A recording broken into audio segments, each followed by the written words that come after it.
bullshit. Step right up, got tickets on sale. In today's episode, trains coming off the rails.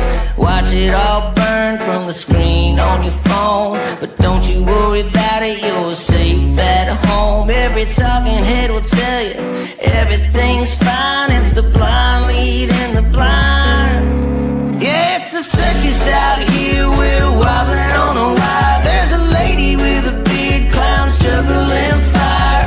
Elephants and donkeys got us jumping through hoops. Y'all wish that I was lying, but you know that it's the truth. Get your popcorn ready and pour you something strong. If the world's still spinning, the shit show goes on.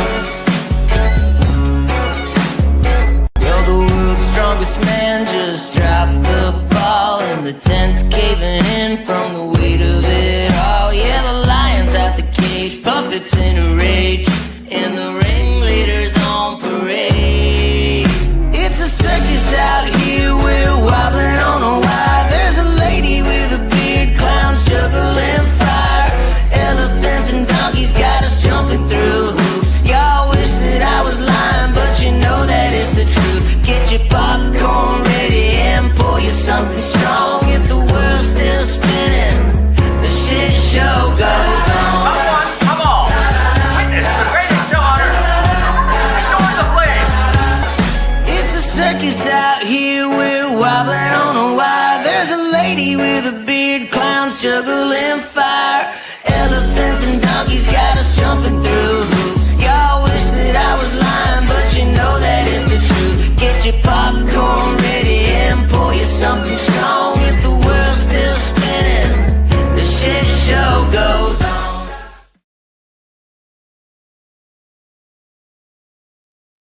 And I'm muted. No, no, no, no. Okay, sorry. How we doing? It's Happy Tuesday, the 22nd of July. We're here. Oh, shit. I already got somebody here. I mean, I can't say that. If I'm going to end up monetizing this video, I got to be nice and I can't say a bunch of cuss words. Uh-oh, you may be doomed. Uh-oh. Yeah, I know. I'll probably never get to monetize any of them. You got a mouth like a sailor, so you know, I mean, you cuss like a sailor, you see what happens. Exactly.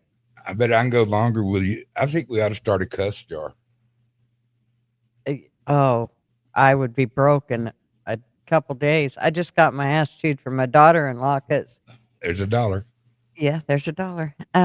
Because my grandson has learned the most colorful word in the cuss words. Well, and it starts with an F and ends with a G. I'll just leave it there for you. Oh, really? Yeah. He's repeated it like 3 or 4 times today. She said he was in his longest timeout ever today. He'd probably over there going, this is bullshit. He probably is. If he's my grandson, he probably is. Hi out there in chat land, the P Ditch, that Army vet. And anyways, song. There's the L Dubs. Did he show up? He's there. Did. He's there. Well, Kai got the boobies this time. She's been striving for those. So yay for Kai. She got the boobies. Mish came in right after her. Howdy, Mishka. And Mr. Airbag. And AV and P Digits and Wolfie wipes his paws, lopes in and howls. I love that. P Digits, I was trying to get in here. I seen you giving me a time frame there. Was it 10 o'clock or 10:05? Flatty wasn't there to give me the countdown. That's what it was. It's all Flatty's fault. I blame Flatty. That dang Flatty. Yeah. Thank you, Wolfie. And Mr. L Dub. And anyways, what's up? yeah. So, um, Ozzy, I knew he was going to kick off. I thought this was kind of a cool video that they did of him. I can't play the music though because Ozzy died. Ozzy died Oh man, today, 76 years old. he was so cool. I thought he was older than that, to tell you the truth. Nah, well, that was the drugs. Yeah. So here, I couldn't play the music because it'll give me a copyright, but here's the video they did, and I thought it was pretty damn cool how they did this.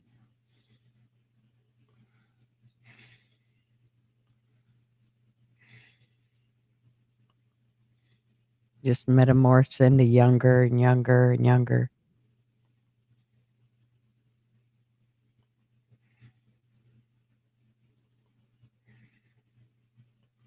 Oh man, rest in peace. Yeah.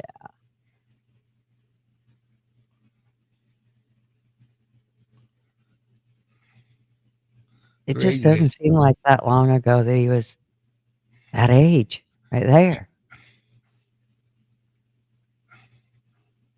The original Ozzy.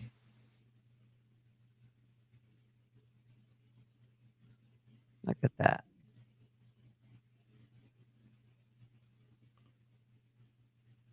Pretty cool.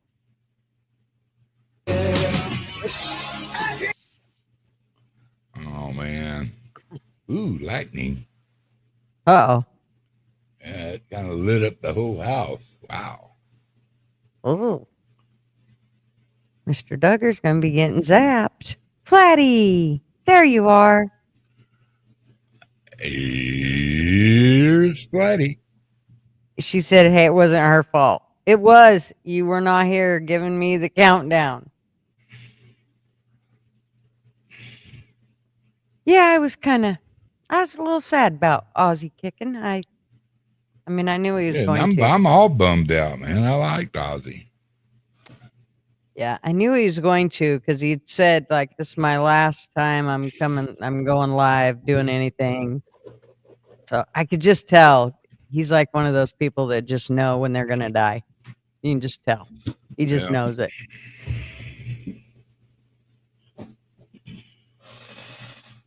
So, yeah.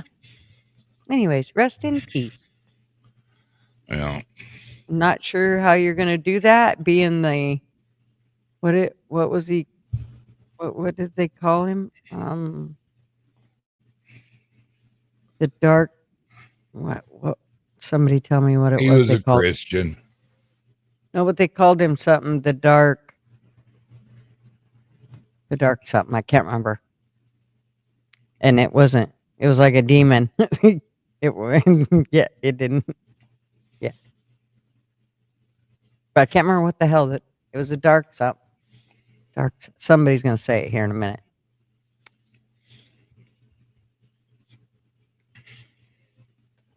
Yeah.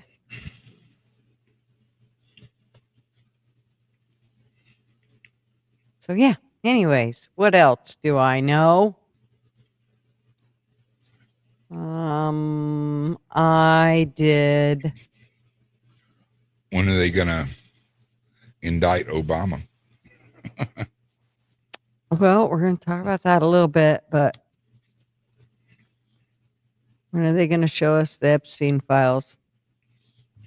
We want to see them. They're going to do better than that. They're going to give you the grand jury's discoveries. I know, but if they give it to us and it's all redacted and all you see is the and of, that ain't, because they think they need to black out the people that the other people too, not just the victims. Well, don't be a hater till you see what they do. Yeah, well, I'm sorry, but they've already proved to me that they're not going to show us much. I don't trust them now. They done did messed up. What did you want them to show you after the Democrats had it for 4 years? I wanted them to show us all of it. That's what I wanted. You could redact the victims' names. That was all that needed to be done. You could redact the victims, blur them out of the videos. I wanted it all. I wanted transparency. That was one of the things that's been promised to us is transparency. We didn't get that. We haven't gotten that. So it makes me like with anything, if somebody only gives you half truth, you're not going to trust them. I don't care who it is. Good comeback there, LW. Yeah, that's true. Yeah, with Christopher Ray and I'm not making excuses. You're right. I'm disappointed too. I just want the truth, and here's the other thing: is this bullshit about Obama? Hey, I wish they would have hung his ass out to dry a long time ago. But don't distract us from you can do all that, but you still need to handle the situation at hand with the Epstein deal. That needs to be dealt with. And because you keep pulling out all this other stuff about, oh, well, now let's pull out some cards against Obama and this, and it makes me think you're trying to hide something again. Squirrel. Yes. I think it'll be, brought out. I don't. I still think I still think a lot of it's got to do with a lot of the liberal judges that are popping up here and there that's stopping all progress and a lot of things. I just believe it, that it's going to be kind of fucked, and we're not going to know a bunch of it until after the midterms, where they can hopefully increase their capture of the Senate and the House. And why is that? Why would they wait till after the midterms? Because they don't want us to see what's in there? Because a lot of these they would have to bring up in front of these judges, and things would happen similar to what happened to a lot of things that they've been using to stall and slow progress. You can't get a real trial in DC. It's just, I think they're just going to have to, vote them out, or, kick them out once they gain control. And there's a lot of stuff. There's so much stuff going on right now. But the thing about it is we have the House, we have the Senate, we have it all. Not really. We do. I don't know why you keep saying we don't have it. We have it all. Barely. All it takes is the love of God. How much more can we get? Well, when the vice president has to step in and end the tie, that's pretty close if somebody gets up and votes against it. Okay, there's been several of them that are, and like LW's guy, and I see where Matthew he drew a line in the sand, and I wish more of them would do it. When you're a principled person, hold on to your principles and let's get it out there. I'm with you. I'm not against you. You arguing at me like it's my fault that I have belief that sooner or later it all work out in the wash, but it's all timing. How could it all work out in the wash when we've had it's timing decades of stuff being hid from us? Do you realize right now, instead of bringing out this whole Epstein, that has to deal with what's going on with right now, and instead they're trying to bring up, what was his thing the other day? Oh, MLK, let's bring out the MLK files. You know what? I don't give two shits about the MLK files. Don't care. Don't want to care. Don't want to know about any of it. That was blue moons ago.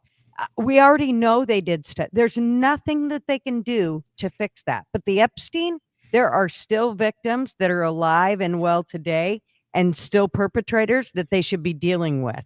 And now I'm beginning to believe that more and more of Trump and his cronies are part of that gang.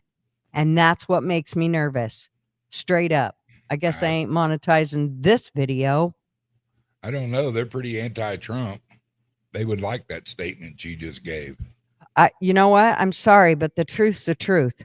I That's will not the truth. stand up for him all day long if I believe in what he's doing. But I do not believe in what he's doing right now Well, at that's all. healthy. That's healthy. Yeah, I mean, that's healthy. You know, you ought to be able to say what you feel, and God bless America for everybody's right to an opinion.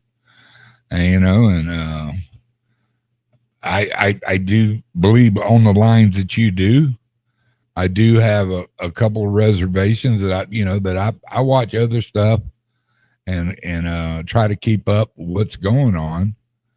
And, you know, and from what I personally have gleaned from all of it, I think you're trying to put the cart before the horse, so to speak. And I don't want that to make you mad or nothing, but that's the way I feel. I feel it's not that timing is everything. Optics is everything right now. Mm-hmm. And, you know, he knows they kind of, you still are not recognizing that nobody has still claimed that memo. If anybody said we know who did it. No, they don't. You know, But it was that's leaked. like, Even what does it matter if it's leaked? What does it matter if it's leaked, Duggar? That it's probably if anything's leaked, is still all that stuff should be out and about, all of it. So the fact that it's not, and they keep trying to withhold it, which is what Trump and his administration are doing right now, like it or not. I don't care if you voted for him. I don't care if you licked the sweat off his kneecap. Slow down.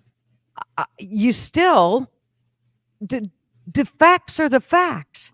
They're not facts. You don't have facts. You have not a clue. Listen, he keeps shoving everything under the rug and bringing up other stuff. That's a fact. Trump has shoved the whole Epstein files under the rug and has now brought out the MLK files. He just did this the other day. Now they're going to bring out the JFK files. We don't care about those anymore. You guys, we've moved on from that. We want the Epstein files, and we want all of it. We want the Epstein files, and we want the videos. And you can blur out the victims, and that's the only thing you should be blurring out is the victims' names. That's it. Okay, go get your little red slippers that you got in while you were going to Oz and click them together and demand it. All I can tell you is timing is everything. Maybe it's not time for that to come out yet. I'm not saying that everything he does is on my timeline or your timeline. So I don't know. I just think we will revisit Epstein again. We will definitely revisit Epstein again. Really? I think one of the things they don't want to bring it out. He actually said, we're still on this? We're still talking about this guy? Really?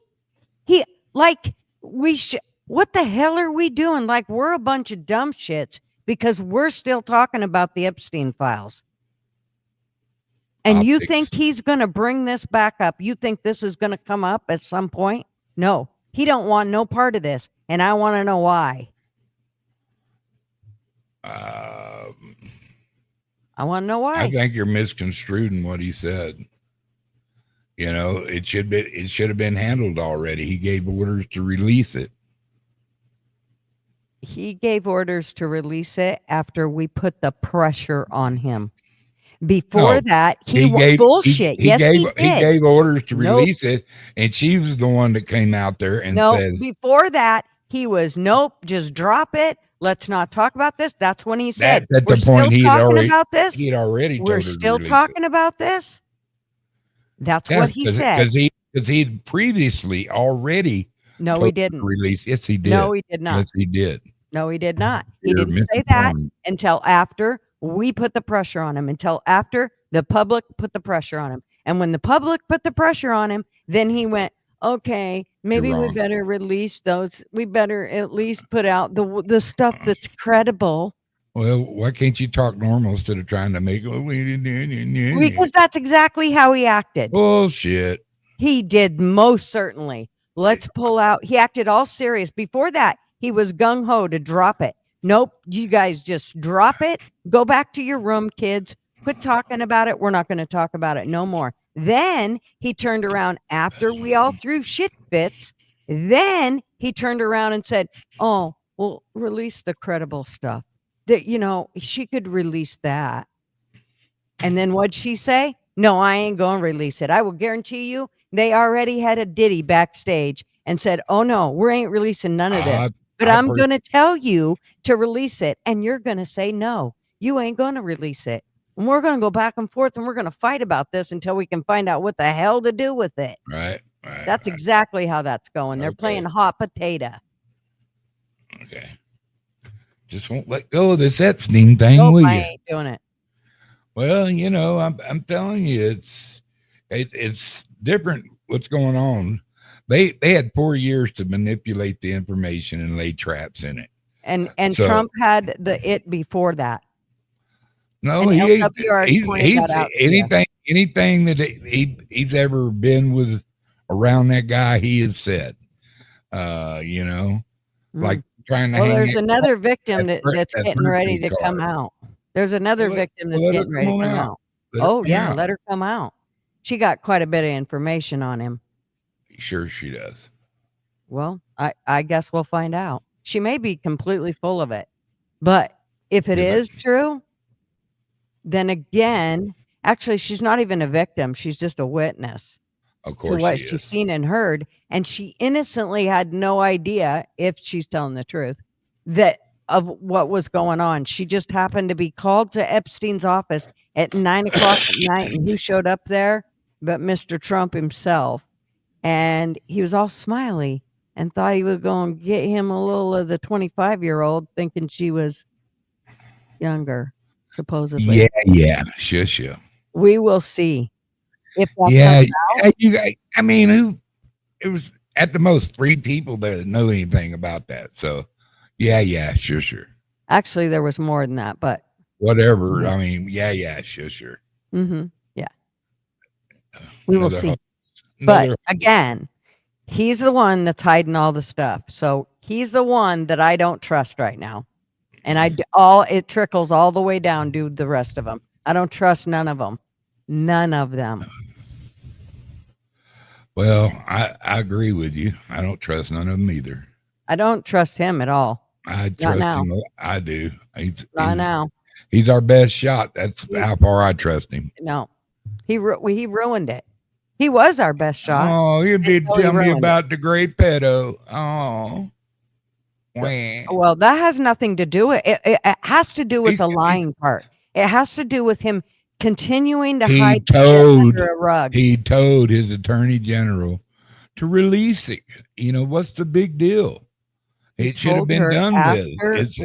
What if it is a nothing burger? On him. What if it is a nothing burger? I mean, I don't care. Then what? If it was a nothing burger, how come they didn't want to release it? I have no idea. He's not the one. He's not the one that gathered all the information from the island. He's not the one. He's not the one that. I mean, it was done during his tenure, but who knew it was going to blow into this shit? So all cases take time to develop. If you want to do that kind of stuff, to file charges and stuff. He's the only one that brought any kind of information or cooperation with any of the attorneys and attorney generals to put what little time he got in that county jail. From that one guy, Costas, he gave him a sweetheart deal because hands off. He's intelligence says he's hands off. So, but the only reason he stayed in there for as long as he did is because Trump did. He kicked him out of Mar-a-Lago. He rode on his plane, because his plane was broke down. He didn't go. He rode on it more than once. You keep acting like he got it. He did 2 times. Ride. Ooh. Yeah, but it wasn't the Lolita Express he was riding. He was going back and forth to New York. Right, right. And it was all under, I mean, nothing. His plane was broke down. Nothing went fishy or hanky-panky there. Nothing. Can't imagine it. The man had been messing around with little girls the whole time. and he's going back and forth. I'm telling you that if somebody I knew and I was hanging out with was doing that, I'd know. I'd He know wa- something was weird. He wasn't I- on the island plane, okay? The Lolita Express. You don't know that. Here we go. You don't know anything happened on the plane when he was on it. Well, we Right. already know that he went to the island. Can you hear me okay? Yep. Perfect. I like how Mr. Duggar said, oh, here we go. Yeah. Hey, dude, y'all act like that some bitch is my God or something. He's not my God. He's our only shot. Okay? That he's not doing everything precisely as you want him to do it. Tough noogies. You know, he's still getting a lot done.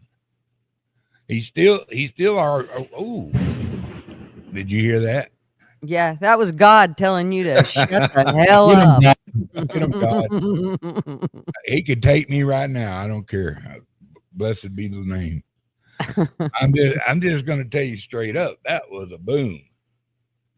That was loud. Yeah, it's like right overhead. Did you see how the flash and then the boom was about the same No, I time? couldn't see nothing. You don't have your camera on, but Oh, that's right. but I heard it. Watch out that window behind me, man. It went off a while ago, and it's like, I might have had to pee on myself just a little bit. So, how are you, LW? I'm good. How about y'all? Dubs, Good. what's happening? How about Bryce Matthews, boy?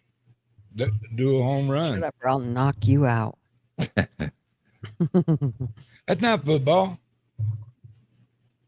It is raining like a cow peeing on a flat rock out there, but I ain't kidding you. So, LW, what are you doing? What you up to? Nada. Not a dang thing. What do you Well, think? Like, I think don't know. I think everybody knows what I think, but Yeah.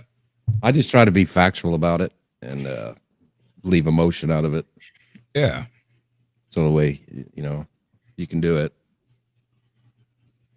Oh, no, you can put emotion into it. Look at me. I'm sitting right here doing it. No, you don't have to put no emotion in, man.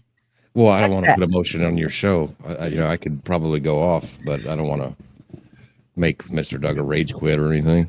You would make me range quit. I'd laugh my ass off. You know I would. I'm just telling you, man. It's just bad timing. I mean, everybody can. Everybody thinks he can snap his finger. I know. These people have been doing this for 30, 40, 50 years. They're rooted in. So that's the closest we got so far about draining the swamp. Hang on. Here it comes. Yeah, you see that, did you? Mm-hmm. Who's comes counting? what?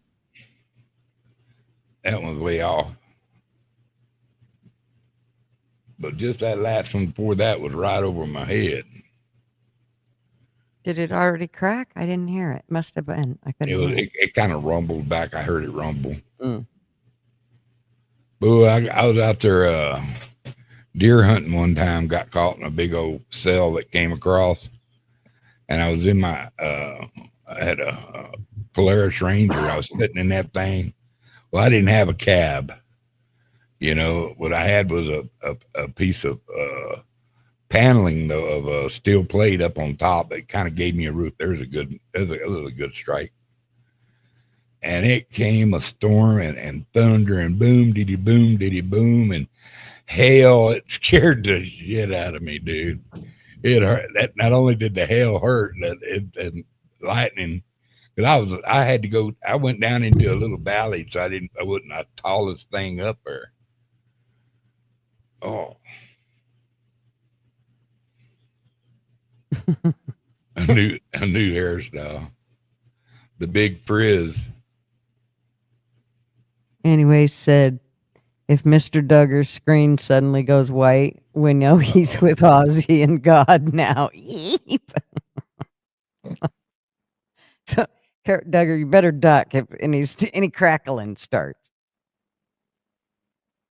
He Uh-oh. froze. Shit. There we Right go. when anyway said that, he froze. Mm-hmm. He'll flip back in here. Huh. Well, it's nice here. It's hot as Sun- balls here. Oh, it was actually not. I mean, it wasn't as hot today as it has been. The last 2 days, it actually cooled off, and it Hey, I got gotta pretty take this. cool. Sorry, I gotta take this phone call. I'll be right back. Okay.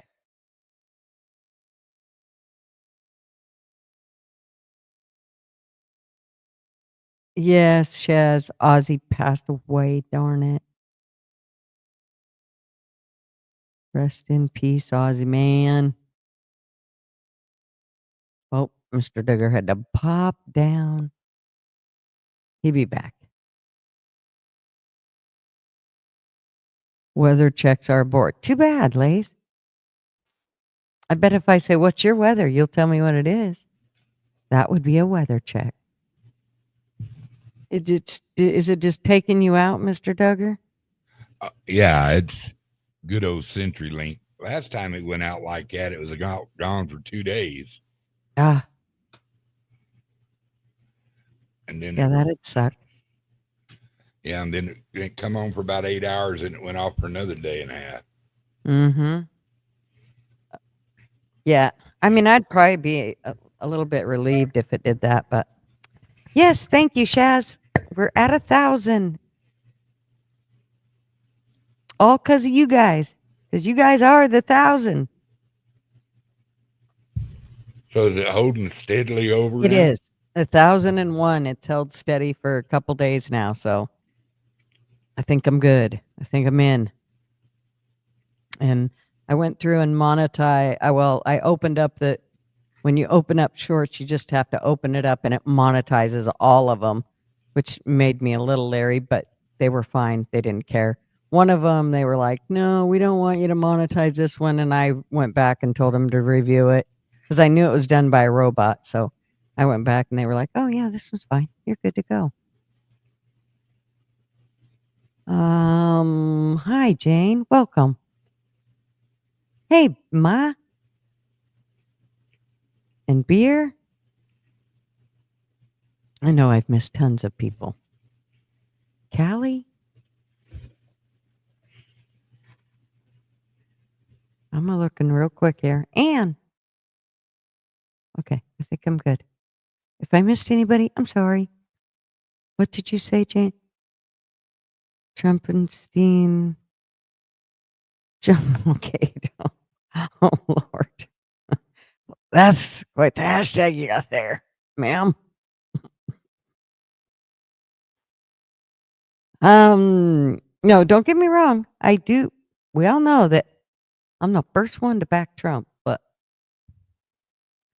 I'm also the first one to call spade a spade. And right now, I'm seeing spades late. So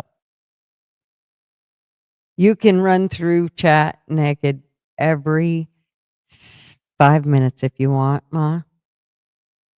You don't even have to put your clothes back on. Just lay around naked. It's all right. It's okay. We can still do that and be monetized. And you just can't do it on panel. Well, unless you're doing yoga. I think naked yoga is okay. Oh, thank you, Anne. That's so nice of you. Thank you, sweetheart. Let me see.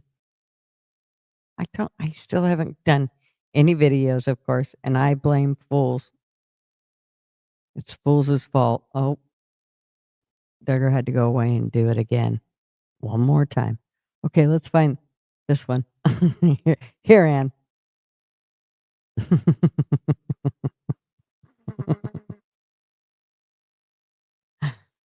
And of course, did they take the thank yous down? Those jerks, they did. Oh, no, they didn't. There it is. Thank you. Okay, it doesn't come off. I thought it did. All right. So anyway, what else do I know? I'm going to not exactly sure what I'm doing for the 1,000 subs, but I am going to be doing something. I'm just not sure what yet. And I am going to start doing member things because I don't like the idea that people pay to have a membership, and I really don't do a whole lot for it. So I'm going to do member videos or something, which should, I mean, I got to do something. It's not fair. Sorry about that, Gigi. I'm back No now. worries. That was my mama. When my mama calls, That's right. You drop everything. I'll drop you two fools in a second. That's right. A heartbeat. Even if it ain't YouTube, you drop it and go to mama. So yeah. I wish I could talk to my mom. Well, I talk to her every day, but she never. Well, every now and then she does talk back to me if I say something really stupid. Even all the way from there. Usually I feel like this little smack on the back of my head, and that's usually I know it's her going, "Hey, halfwit, straighten out and fly right." Yeah, y'all missed a good one. Knocked me out again. Well, you didn't get back on here, so we couldn't see it or hear it. Because I was mukbanging and I didn't want you to watch me eat delicious chicken tenders. Oh, well, good. we could thank you for saving us that. Yeah, because I was all about munching that son of a bitch. It was good. You're right. George Carlton did nail the fake voting scheme. He sure did. Boy, George Carlton. There was a lot of things that George Carlton said that, man. The biggest one. It's a big club, and you ain't in it. That's right. And you ain't in it.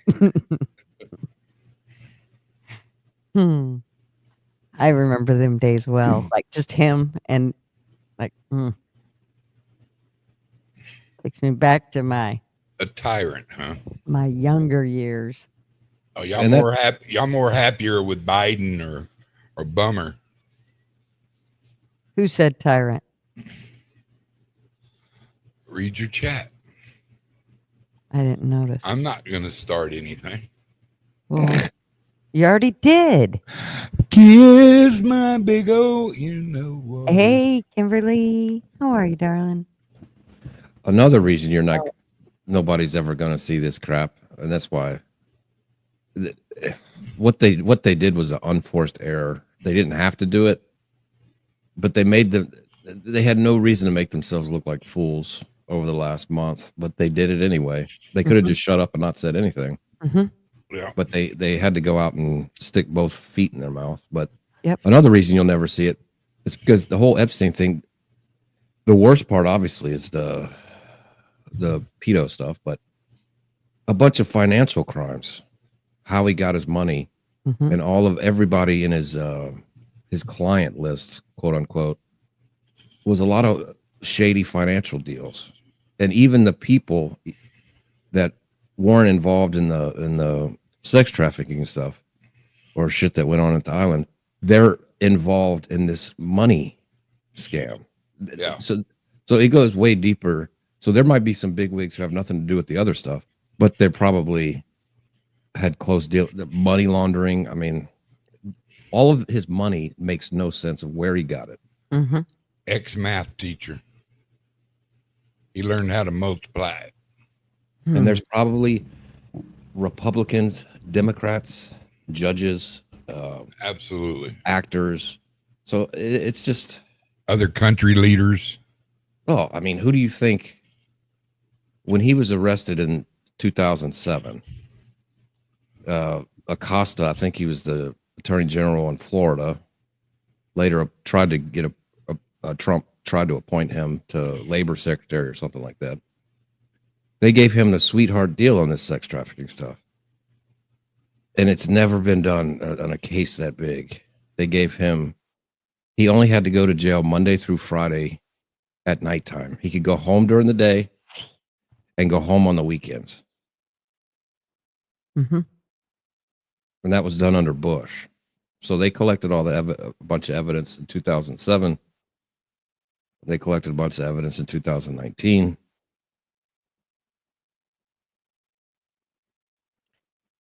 Yeah. he got a sweetheart deal for a reason, so he wouldn't drop a dime on anybody. Mm-hmm. And he became too big, so they had to arrest him. And then he had himself a little accident in the cell, allegedly.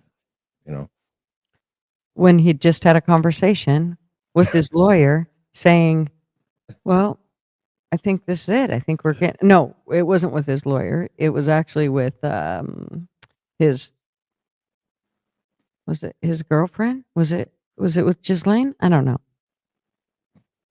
But one of them, he just had a conversation, and it was a phone call that he had that wasn't on jail phones. Somebody let him use a cell phone, and the guard was actually questioned. I mean, there's a whole thing on him. So, you know, something's not right. They don't let you use their cell phone when you're in jail. yeah. Especially a high profile case like that. Yeah, and when questioned, Acosta, the guy in Florida, about why he got such a sweetheart deal, he was like, "Hey, I was told by people that he was secret intelligence and to go easy on him." So, I mean, there's so much circumstantial evidence to this fact, you know, but Mm-hmm. Oh, thanks, Monkey. He became a new member. And he subbed to 5 members. That means they get to be in the new videos or get to come to the new videos that I'll do for members only. is this going to have feet stuff? Feet? Feet stuff? Feet. Well, I don't know. Do you want to see my feet? Well, I it don't know if you depends. wanna see my feet. You got to tell me first before I get a membership.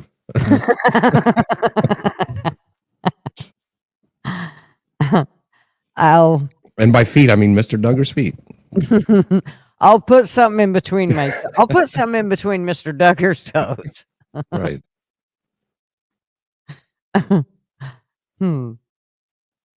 Thank you, Mayo. And who? Oh, Kimberly. And thank you. And Flatty. Thank you. Everybody. Thank you. Yeah. And I think it's going to stick. It's been there for 3 days now? Yeah. Yeah, I've heard a lot of people complain about that when they get to 500 or 1,000. Right when they get there, it goes back under, it goes over, it goes back under for like a week or two. Yep.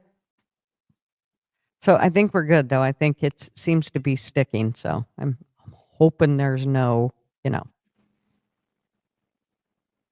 dropping. I guess it don't matter. They still monetize. You're still monetized at that point. But Right. now they've got the little dollar signs beside all my videos. So when I look at the dashboard, so I think I'm in. But all it takes is somebody saying the wrong thing that pisses off YouTube, and then I won't be in anymore. So we'll see how long this lasts. Right. I don't have much of a filter, so we'll see. Well, there's so many political channels that are monetized and stuff like that who say the same type of stuff we do. I think a lot of the things, I don't think these advertisers like, I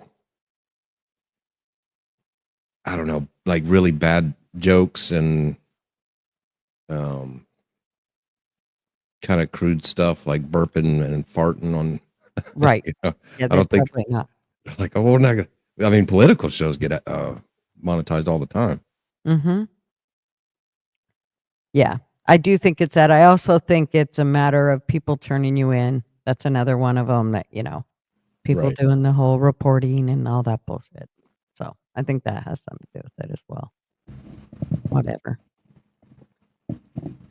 I'm sure as time goes on, I'll be getting lots of letters from YouTube going, you can't do that. You can't do that. I'll be like, yes, I can.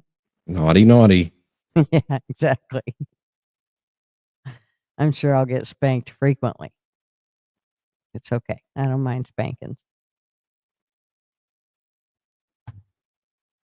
For certain.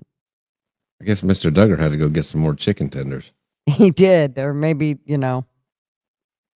maybe he's liking that zapping. Where was the other one? So it sounds like Mike Johnson was trying to stop the House from voting on subpoenaing Maxwell, and they ended up voting on it anyway. Yeah, he wanted to go to recess for 5 weeks, which basically means they have a 5-week vacation. Right. These fuckers in Washington, they work like 90% less than regular Americans. Mm-hmm. Yeah, it's kind of disgusting. And make bank. Let's not forget.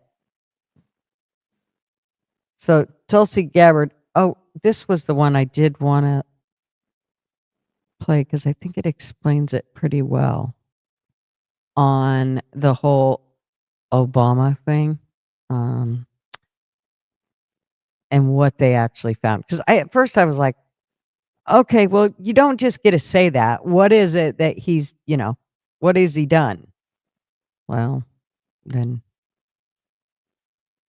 this kind of explains it. Directly. So people say, oh, a group. It's not a group. It's Obama. His orders are on the paper. The papers are signed. The papers came right out of their office. They sent everything to be highly classified. Well, the highly classified's been released. And what they did in 2016 and in 2020 is very criminal. It's criminal at the highest level. President Trump today calling out former President Obama after DNI Tulsi Gabbard sent a criminal referral to the DOJ related to her claims that Obama-era officials manufactured and politicized intelligence to create the Russia collusion narrative in 2016. Intelligence that those officials have said they had great confidence in. John Brennan and Jim Comey and I are part of the group that were tasked by President Obama to put together all the reporting we had on the Russian interference, and which we did. And then, of course, on January 6th, we issued our intelligence community assessment documenting the Russian interference, in which we had very high confidence in the evidence that we presented. Gabbard also teeing up that there will be more declassified documents coming this week. Ahead of that, here's what we've learned so far. December 7th, 2016, the assessment reiterated that Russia did not tamper with election infrastructure. Just one day later, the editor of that assessment canceled the brief, quote, based on new guidance. By December 9th, 2016, Obama convened National Security Council principals and ordered a new assessment. And on January 6, 2017, the new unclassified assessment was released. Obama's office today firing back, issuing the following statement. Out of respect for the office of the presidency, our office does not normally dignify the constant nonsense and misinformation flowing out of this White House with a... Oh, I can't stand him. He just... Out of respect for the office of the presidency, our office does not normally dignify the constant nonsense and misinformation flowing out of this White House with a response. He might be a douche, but he's not going to jail. I hope everybody knows that. Right? He's not going to jail.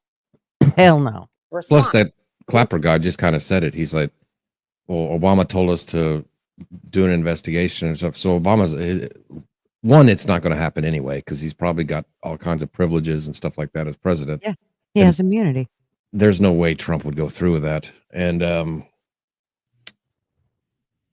two, he's just going to be like, well, I told him to do an investigation. They did it. I didn't make up all that shit. I told them to do it. So he's not going to jail.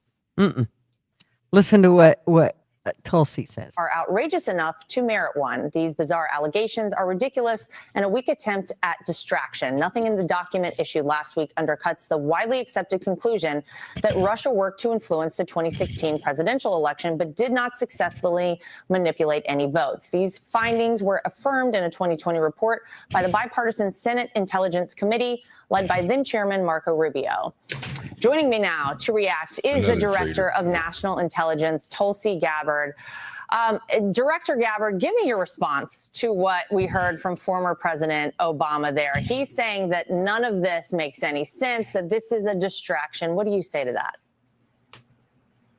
It's the art of deflection coming from so former pretty. President Obama, as well as his friends who are still in Congress today, my and boo. Senator Warner and Congressman Jim Himes, really all basically saying that exact same statement, which doesn't actually address the issue that was revealed in great detail in the over 100 documents that we released last week, and the documents that we will be releasing later this week, that point to the undeniable fact that you laid out in your introduction to this segment, is that the intelligence community had one assessment, that Russia did not have the intent or capability to try to impact the outcome of the U.S. election leading up to Election Day.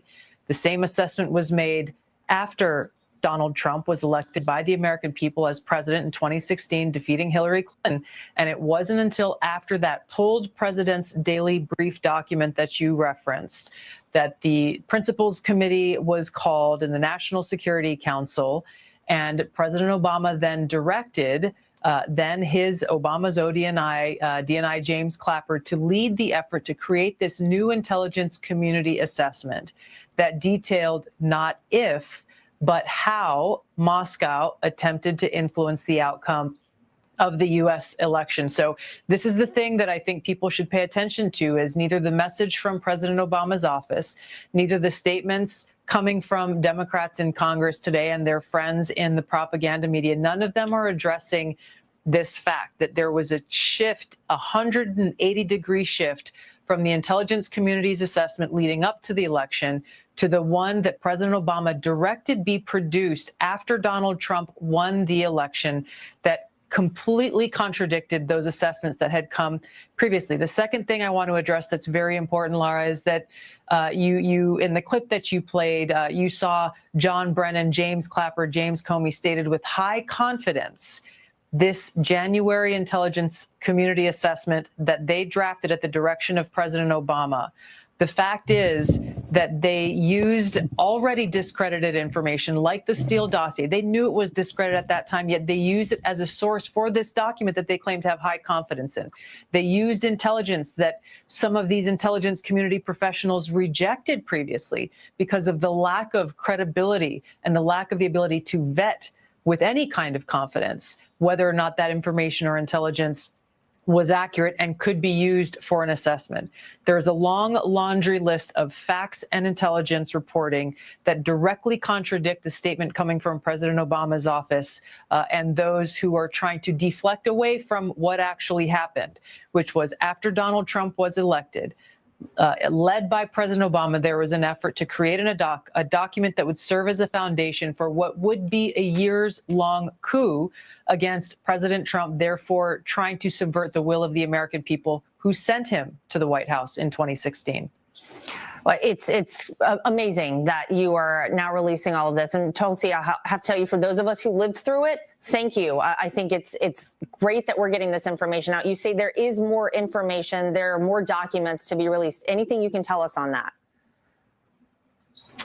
We will be releasing these documents shortly in the wake of the release that we did last week. I'm very encouraged by the fact that we have whistleblowers coming forward who are intelligence community professionals who were there when this happened and who were disgusted by it and are heartened at the possibility and the hope that the truth will see the light of day. And of course, the most important thing is that the American people see accountability, which is why we're referring and have already sent all of the documents that we have currently and any others that we get in the future to the Department of Justice to bring about that accountability, to ensure that the integrity of our democratic republic exists, that the American people can have faith and trust that who they vote for in our elections to be elected will actually be respected by those who are leaving power. Amen to that. Well, Director Tulsi Gabbard, thank you so much for.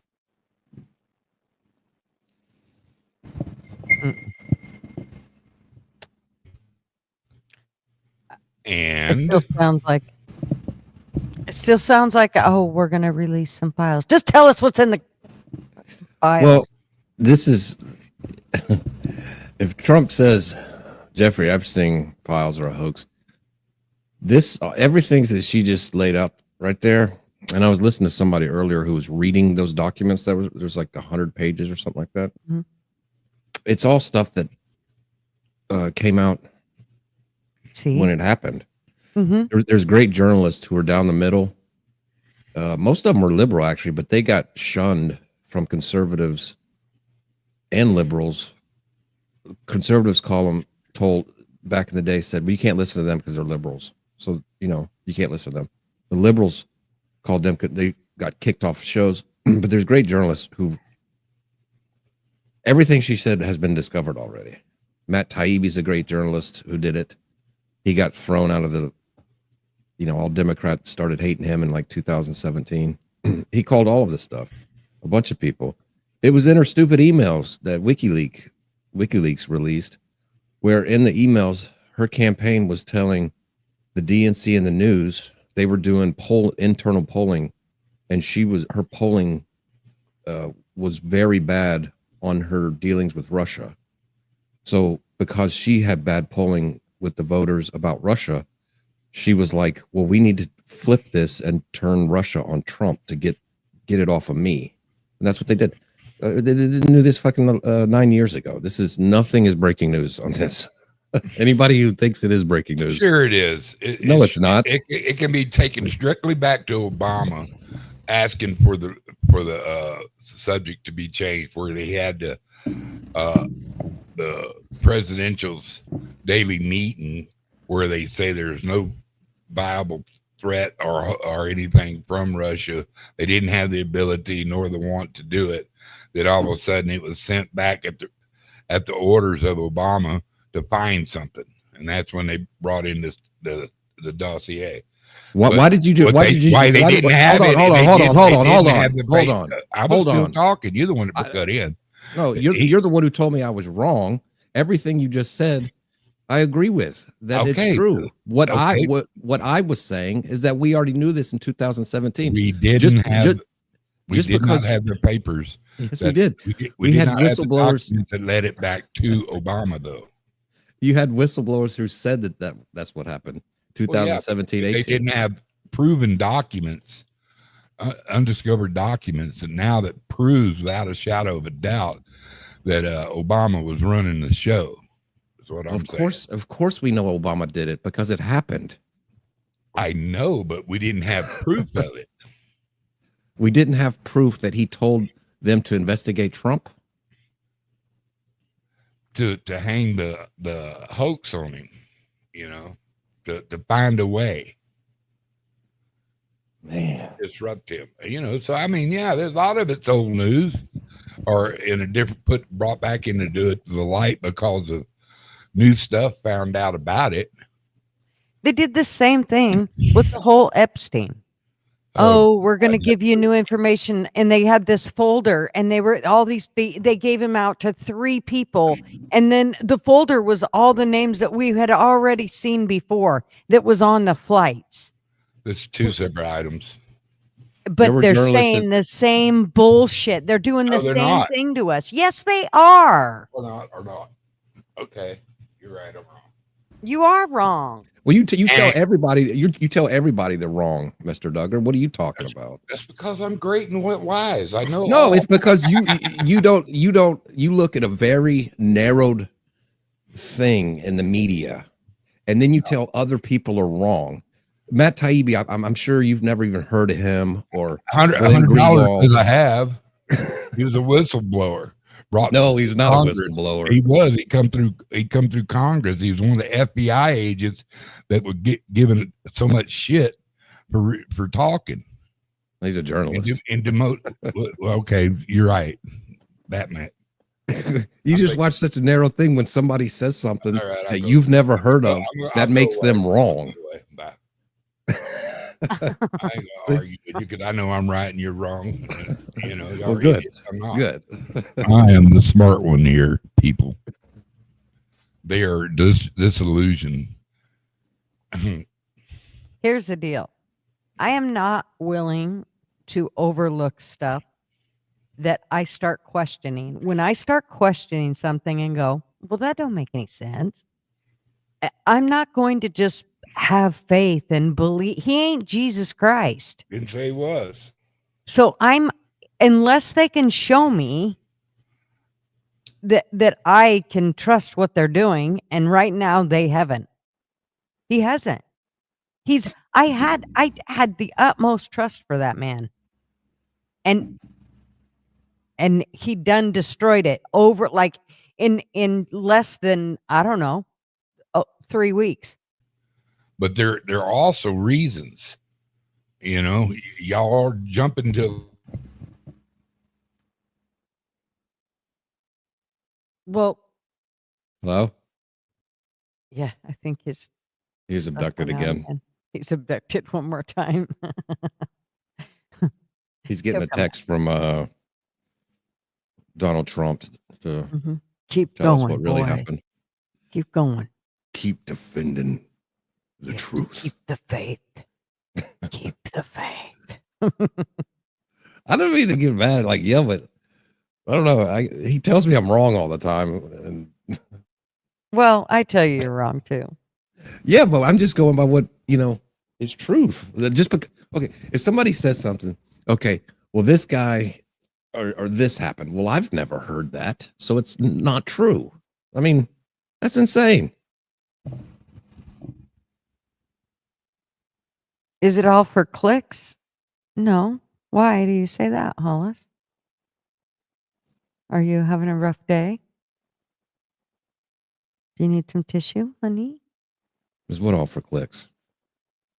This channel. The channel show today. All for clicks, Gutter.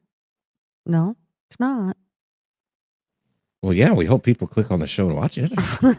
Well, that's true. Yeah. We've talked about everything. Is there something that I've missed, Hollis, that I should be covering? Too much rage, girl? You ain't seen me rage yet. You probably better hold your panties.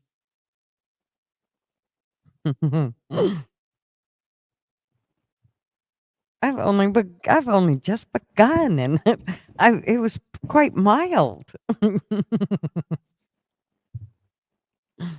That would be an impossible show to do. Let me do a show that makes everyone in the chat happy. That would be impossible. Yeah. I'm not even going to try. Yeah, not even going to try.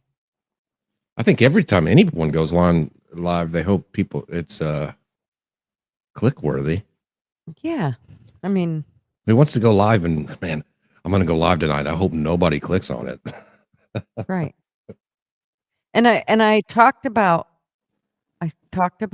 Trump. I talked about the votes. Oh, look, Baker's here. Oh, and Duggar's back. Oh no. It's Baker. What did I miss? I'm just getting here. Hey, I've got another big storm coming over. It knocked me out again. I'll see you later. Oh, damn it. Okay. Stay low. All right. Fill me in. What did I miss? You missed it all. Everybody on panel is wrong. Mr. Duggar's wrong. I'm wrong. And Gutters is wrong. Mm-hmm. And she's too ragey. That's about it.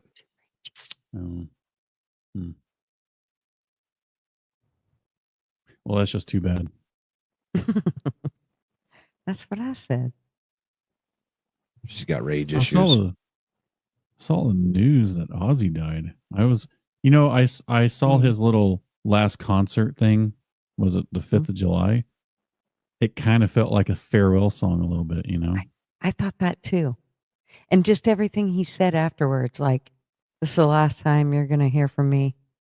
It was like, dang, it's like he knows something. Yeah. It's almost like something, I know that just watching him on stage, it was hard to watch that. Yeah. Yeah, I saw some interview with him. He was talking about all his health issues and stuff like that, and he regretted. They told him he needed a spinal surgery. And he was like, "Oh man, I wish I never got that. It made everything worse." These doctors, man. When you're a certain age and you have health problems, and sometimes it's better just to kind of make them comfortable for the rest of their life.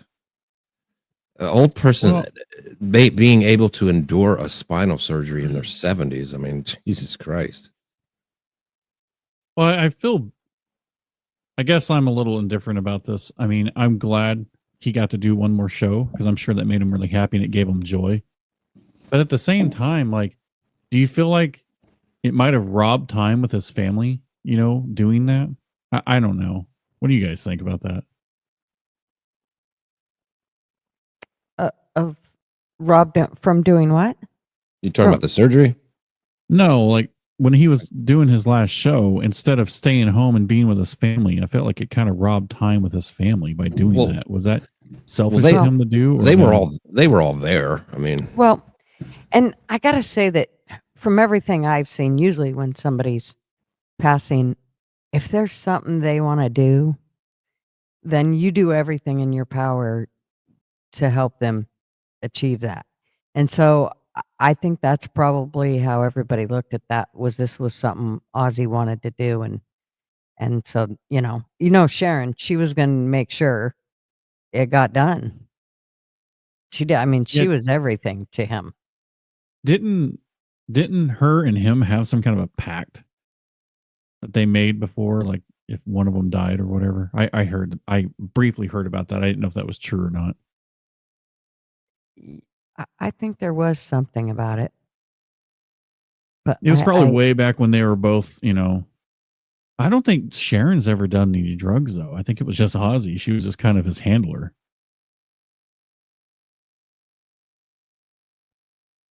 Yeah. She always made sure that he was taken care of. There was something in her she was never gonna,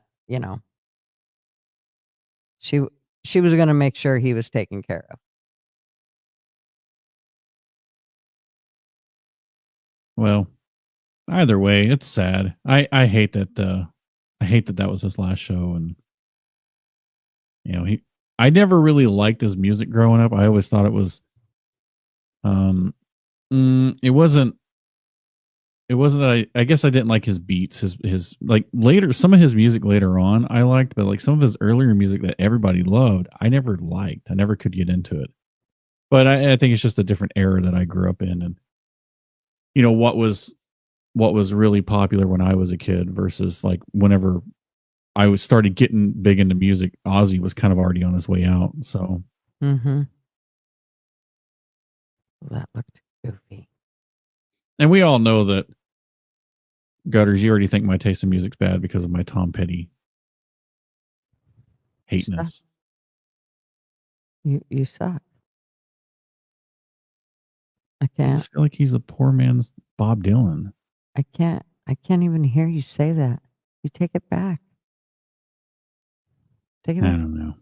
I'm not going to. I'm gonna die on that hill.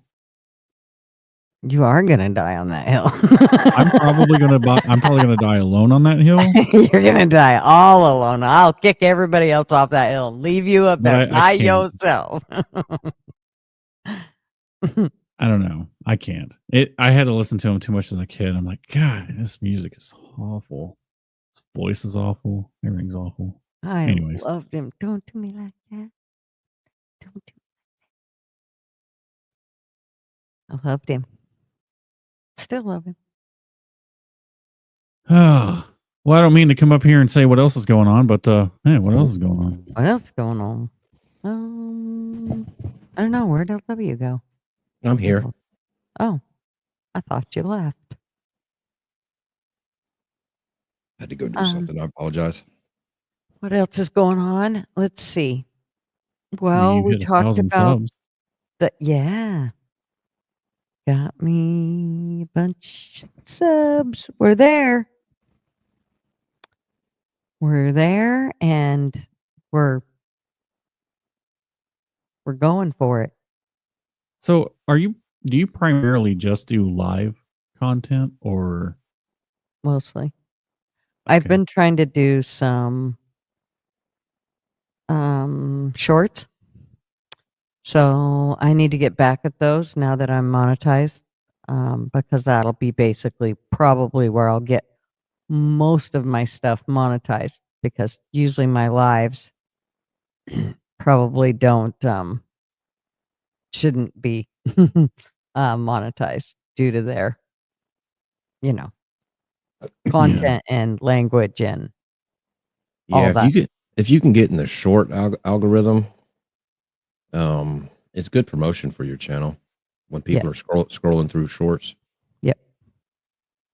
Which seems to be how everybody views YouTube these days. Actually, any kind of video, the short form video seems to be taken over, and I kind of think that that's a bad thing for, especially for youthful people that their minds haven't fully developed yet. I feel like that's going to cause already horrible attention deficit disorder, you know, like that. I think it is. They need that gratification now. Give me that dopamine hit. Yep. And I'm concerned for our youth that this is rotting our brains in a way that I don't think anybody intended or knew about until they started doing studies about all this. But yeah, I'm a little concerned. Yeah, I agree. Yeah, YouTube's trying to compete with TikTok, you know, that short video. And I've heard content creators and, you know, tech people talk about it. Most people don't watch videos that are over like 2.5 minutes or something like that. Yeah, I mean, on average, I love watching documentaries. I mean, the Y Files is probably my second favorite channel next to gutterspub, so I like it. We're all 39 old school people, though, you know. Right. Yeah, I guess you're right on that. I mean, Saturday morning cartoons, I wish, honestly, and this is a dork side of me coming out, but I wish I can find like a throwback channel that does the old school Saturday morning cartoons. Just, I don't know, maybe in like a winter time, like that. I had fond memories of waking up and like watching like G.I. Joes and Transformers and stuff. Like those were some of the best times of my life, like getting up early and watching cartoons. Always waiting for the next new episode, you know. It was fun. Yep. I mean, I loved it. When did Saturday morning? Sorry, go ahead. I was just going to say, when did the Saturday morning cartoons disappear? I guess I missed cable. It. Well, no, I mean you might be right on that, but like even like just like in the mornings, waking up at the kitchen table and like reading the back of the cereal box, like that was my entertainment. I didn't have a phone. I had this maze on the back of my, you know, whatever cereal box I had, whether it was Frosted Flakes or if it was my favorite is Frankenberry. It's my all-time favorite. And every time Halloween comes around, I have to go buy out Safeway for all their stock, so I have it for the rest of the year. But you know, I miss that. I don't know. I'm feeling like throwbacking tonight, I guess. I was looking for a picture, but couldn't seem to find one. When I was a kid, we didn't have, you know, we didn't have cable. It was before, you know, it was affordable for everybody, and it was kind of a rare thing for people to have cable. But damn, you're old. But I've loved boxing ever since I can remember, like 4 or 5 years old. So when the big fights would happen, you only had 3 channels. You didn't know. You didn't have the internet. You didn't have, you know, anything to know. So it'd be Sunday morning. You go out and get the Sunday paper, and I'd be sitting there reading the newspaper. You know, reading who won the fights. You know, a 6-year-old reading the newspaper. I feel like my avatar is covering up something that Ozzy might be doing to something. Well, it's best that way. It's not a bird, anyway. I know, it just feels like the POV shot of a pilot restroom, if you know what I mean. Lord, it took me forever to find that one. I was trying to find one that just had his face that would put it in the middle of all of ours. But they want, like, I don't know. They're making it rough. I wish there was a picture with his eyes not quite so black. Yeah, but I mean, he was the King of Darkness, right? Or he was King the of Dark Prince, Darkness. whatever. That's what it was. Prince of Darkness. Prince of Darkness. Yeah. They played one Yeah. of his old videos from like the 80s. And some British reporter or somebody was asking him, where did you come up with your style and like your inspiration? He goes, Hitler. Oh my God. Jesus. Jokes, people. We got jokes. That's all it was. It was a joke. I mean, I think that my controversial musician growing up was probably Marilyn Manson, you know, because he got blamed for the Columbine shootings and whatnot because his music was kind of rage metal-y, kind of gothic, kind of satanic in some ways. And it's like, you know, I think that over the years, I mean, you listen to Manson's music, it's like, yeah, was he edgy? Sure, but was he really that bad compared to some of the rap artists these days? Oh no. He was so pretentious about it. That's the reason I never liked him. His interviews, he was so fucking pretentious. Like, I don't know. They just thought he was some artsy fartsy thing when in reality he's just running around in leather, screaming in a microphone. It's not that meaningful.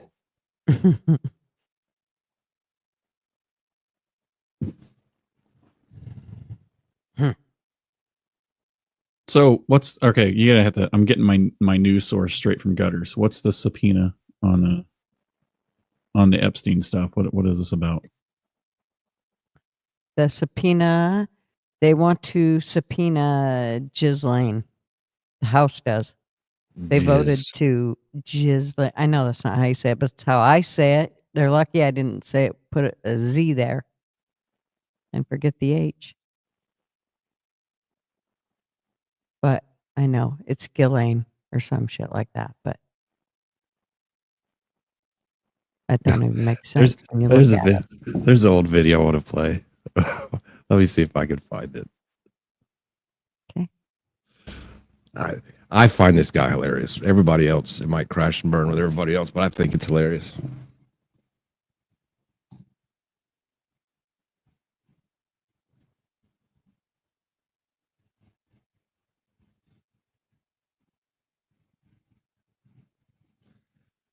So what is it, Gutters?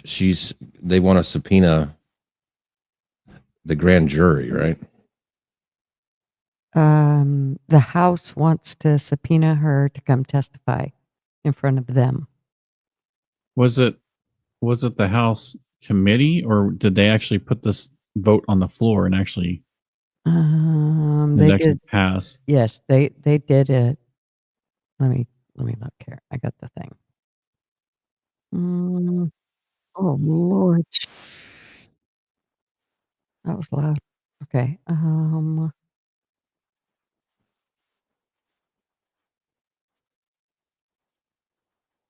Okay. Is this the one? Yeah. Of course, I can't find this fucking video.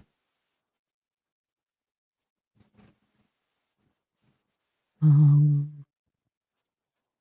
mean, we hope that she's protected in Tallahassee, where she's currently serving out her sentence, right? Is this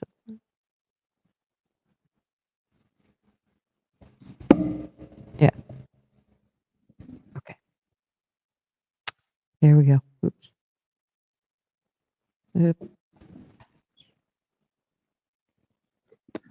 I understand the gentleman from Tennessee has a motion. Gentleman's recognized. Thank you, Mr. Chairman. I move to direct the chairman of the full committee to authorize and issue a subpoena for Ghislaine Maxwell to appear for a deposition. Thank you very much. That motion by the gentleman from Tennessee, all those in favor signify by saying aye. Aye. All those opposed signify by saying no. In the opinion of the chair, the ayes have it. The motion is agreed to. The committee will now resume its hearing. I thank the gentleman from Tennessee. Thank you, Mr. Chairman, for your attention to this matter. So, Mike Johnson did not want to have this vote done. LW said he wanted to wait 5 weeks. And they hurried up and pushed it through. But it doesn't sound like she's going to give any kind of deposition to the House. It just sounds like it's to this committee. It doesn't sound like it's actually going to the floor. House panel votes. I don't know. I thought that was the House. I don't know. Well, yeah, it's kind of funky. I don't know. I'm no expert on this, but I feel like it's just the panel itself and whoever's on that panel that they can subpoena her and fly her to Washington or travel her to Washington, which is probably where she'll get picked off, and have her, or they might do it remote via video. Who knows? I really don't know how that works. And because I don't pay it. Okay, so I pay attention to politics, but I kind of stopped paying attention about how our government works because it's just, they bastardize whatever rule they can to make it work in one way or another. So I just kind of give up. I don't know. I'm sure it's not going to go anywhere. I'm sure, along with everything else, nothing's going anywhere. That seems to be their, Yeah. what I'm they do having all the time now. Gigi, I'm having trouble sharing it, but I sent it to the group thing on Twitter. Okay. I apologize No worries. for making things difficult. You are so difficult. Right. So difficult. Gonna miss you on Friday. Just saying. Oh, I'm looking forward to it. Tomorrow, it's on to the lake. I know I have to figure out how I'm going to do this because my daughter-in-law broke it to me that I'm going to have my grandson on Friday night. I'm like, oh, Friday night? I thought it was Saturday morning. She's like, no. I'm like, oh, Lord. Okay. She just broke that to me right before I started this live. Where was I going? Well, it's down to you and fools, Baker. It's all right. I can. That's all right. What? I'm not quite sure what we're gonna do. I'll set up an AI Gigi, and we'll just ask it random questions throughout the show. I think that'll be perfect. Okay, now I think nope. Ooh, just a minute. Hold, please. Technical difficulties. Okay. Please hold. Be right back. Okay. Did you unplug it? No, I got it here. Okay, share screen. Blow on the cartridge. It'll work. It worked. Okay, I have to show this and then make it bigger because I can't make. I'm only got one screen right now because I still have been lazy and not went and got myself another monitor. So I only have one monitor. And it's kind of a pain in the ass, but. Traveling Fools. Yeah, I'll send it to you on Truth Social.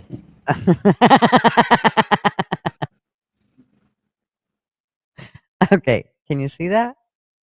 Yeah, I can see it. Okay. Oh shit, where'd it go? Okay, there we go. My name is Ghislaine Maxwell, pronouns they, them. Get it right. I met Jeffrey at a torture convention in Vegas, and we was asking the man what happens if you put somebody in a little room for a long period of time with no light. And he said sometimes they just come out of the room and they just start sucking people off. We was best mates, me and Jeffrey, really. We would go everywhere, all over the globe, finding, kids to help. I said to Jeffrey the first time I met him, I said, is your country run by satanic vampires? And he said, yes. And I said, mine too. And we kind of had a laugh about it, but then we came up with a business, We was in the fantasy business. It's what we did, really. So if you had a fantasy, no matter how fucking weird it was, we would make it happen. You say, all right, I want to fuck 2 twins and then push them off a roof. All right, I want to fuck somebody on a boat and then blow their brains out as I'm coming. Come on in. Lord. It's like a Make-A-Wish for billionaires, really. That was kind of what it was. Sex work is empowering at any age. That's what people don't realize. I like California. I feel very home in Los Angeles because people here aren't super judgmental. I've been offered really 5 or 6 jobs in the last couple of days. Just, at networks and studios. They sort of like my style. They want to keep me off the book, sort of quiet-like, but they like my organizational capabilities. That's at least what the email said. I said to Jeffrey one day, we was on the beach, and I looked at him and I said, one day, all of this is going to come out, and people are going to murder us. And now it's that day. Like, that's what it is. I like In-N-Out Burger, but I prefer Chick-fil-A because I like that they're committed to religion. We never had any, on our island, we never had any black girls. It's just not into it, really. They're very loud. Okay, I don't think I'm monetizing this video. Yeah, cool. They're all like, who am I supposed to fuck? I forgot it was that bad. I have no comment on any of this. I think we learned that earlier anyway. But I apologize. I forgot it was that graphic. My bad. we could take that out in editing. Baker. We're just going to go ahead and burn this bitch to the ground tonight. Y'all just sit around here, get your marshmallows out, your graham crackers, and your chocolate bars.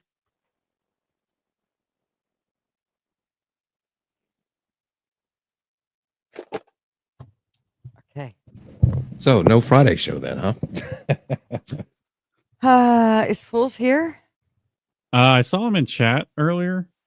You did? I don't know if he's still here. Yeah, he's there. I see him. Yeah, he made the Truth Social comment. I forgot. What are y'all doing on Friday? The Urban Legend?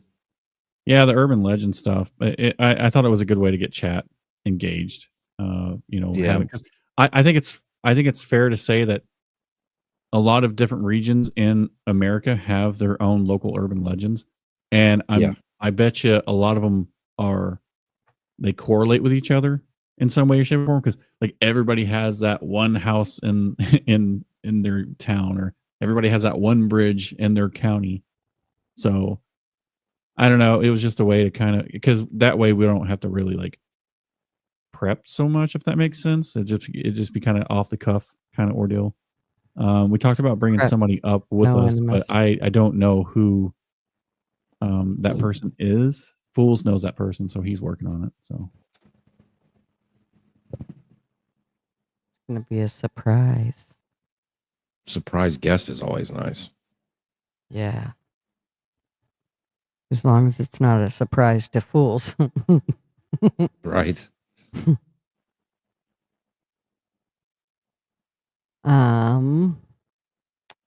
Pick or it didn't happen. Hey, sweet things. How are you, darling? Oh, man. I'm just looking at the temperatures at the lake this week.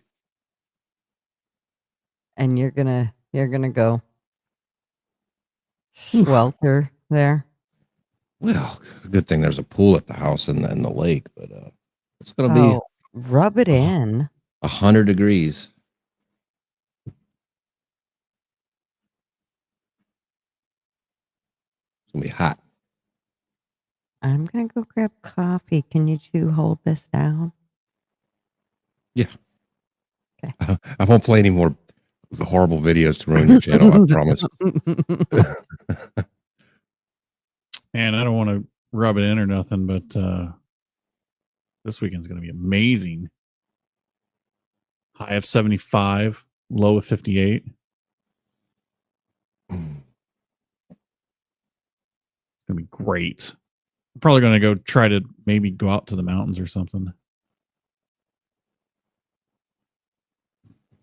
Yeah, and it's that time of the year here where even if you have a pool, it's actually too hot. And like probably towards the end of July, August being the most hot. But like it's too hot. You got to swim at night. Oh yeah, I remember Like that. the water, when like I the was- water's too hot. Yeah, I remember that as a kid. Like we had a pool, and we'd set it up like every spring and get it ready, and then like usually around May time, it was good to swim in. Yeah. And by time August hit, it's like, take the thermal blanket off. It's like you boil yourself every time you get into the pool. But I honestly hated dealing with the pool. I hated all the maintenance that came with it. Oh, it's a job for sure. Oh my god, isn't it? It's like, man, well, did you throw your chlorine in? Did you throw your shock in? I mean, think about how much the maintenance of that crap is. Yeah, it's not cheap. I had a friend in high school who started his own pool cleaning service, and he made bank, man. He probably cleared, I don't know, $2-3 grand a month. And I mean, he's in high school, right? He's just going around. He just had houses that he just make his rounds every week, and they pay a service charge. It's kind of brilliant because a lot of people were like, yeah, screw this. I'll just pay $100 a month for somebody to come and do this, And that's what he did. He brought his own chemicals. He brought his own skimmers, his own everything. He just showed up, worked for maybe an hour on the pool, sometimes less. He'd be done by the afternoon. And then, yeah, I mean, that was a great gig. Yeah.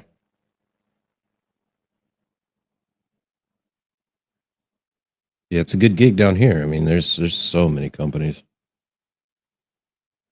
And just something you could do on your own, like you said. I'm not a pool person. I'm not really. And I'm not a hot tub person. You hate fawn, huh? No, I don't. I hate filters, and knowing that somebody else's dead skin is within those filters and running through that Oh my water it just God. makes me Hey. gag. And you guys think that I'm a germaphobe. Oh, I don't deal well with it at all.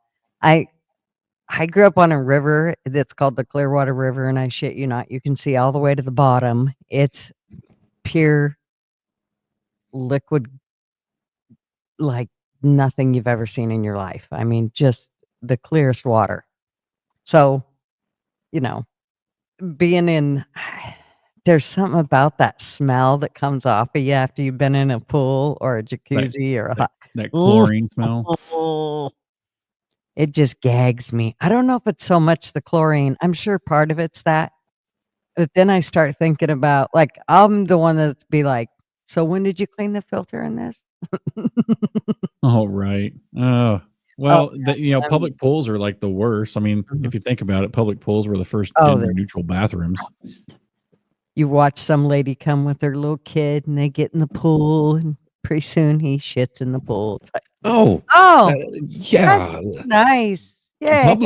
Public pool. Hell no. I'm talking about like family or friends that have a pool, You go to a public pool, they're all peeing in that water. I mean, come on. That's why I said it's the first gender neutral bathroom. Yeah, exactly. Marvin, when we were younger, he'd be like, hey, let's get a hotel room and make sure there's a hot tub in it. No. Oh my God. Absolutely. I know what goes on in those hot tubs and those are no. You just wear flip flops. It'll be fine. No. Yeah. It was. He didn't want to take a bath in it. That's not his idea of why to get the hot tub. So, no. Bow, chicka, bow, wow. Yeah, no. I mean, you want to get into ones where you have to pay by the hour. It's shaped as a heart. In a wine glass. Right. It's got a little coin receptacle next to the bed to make it shake. You don't want to be there. Or maybe you do. I don't know.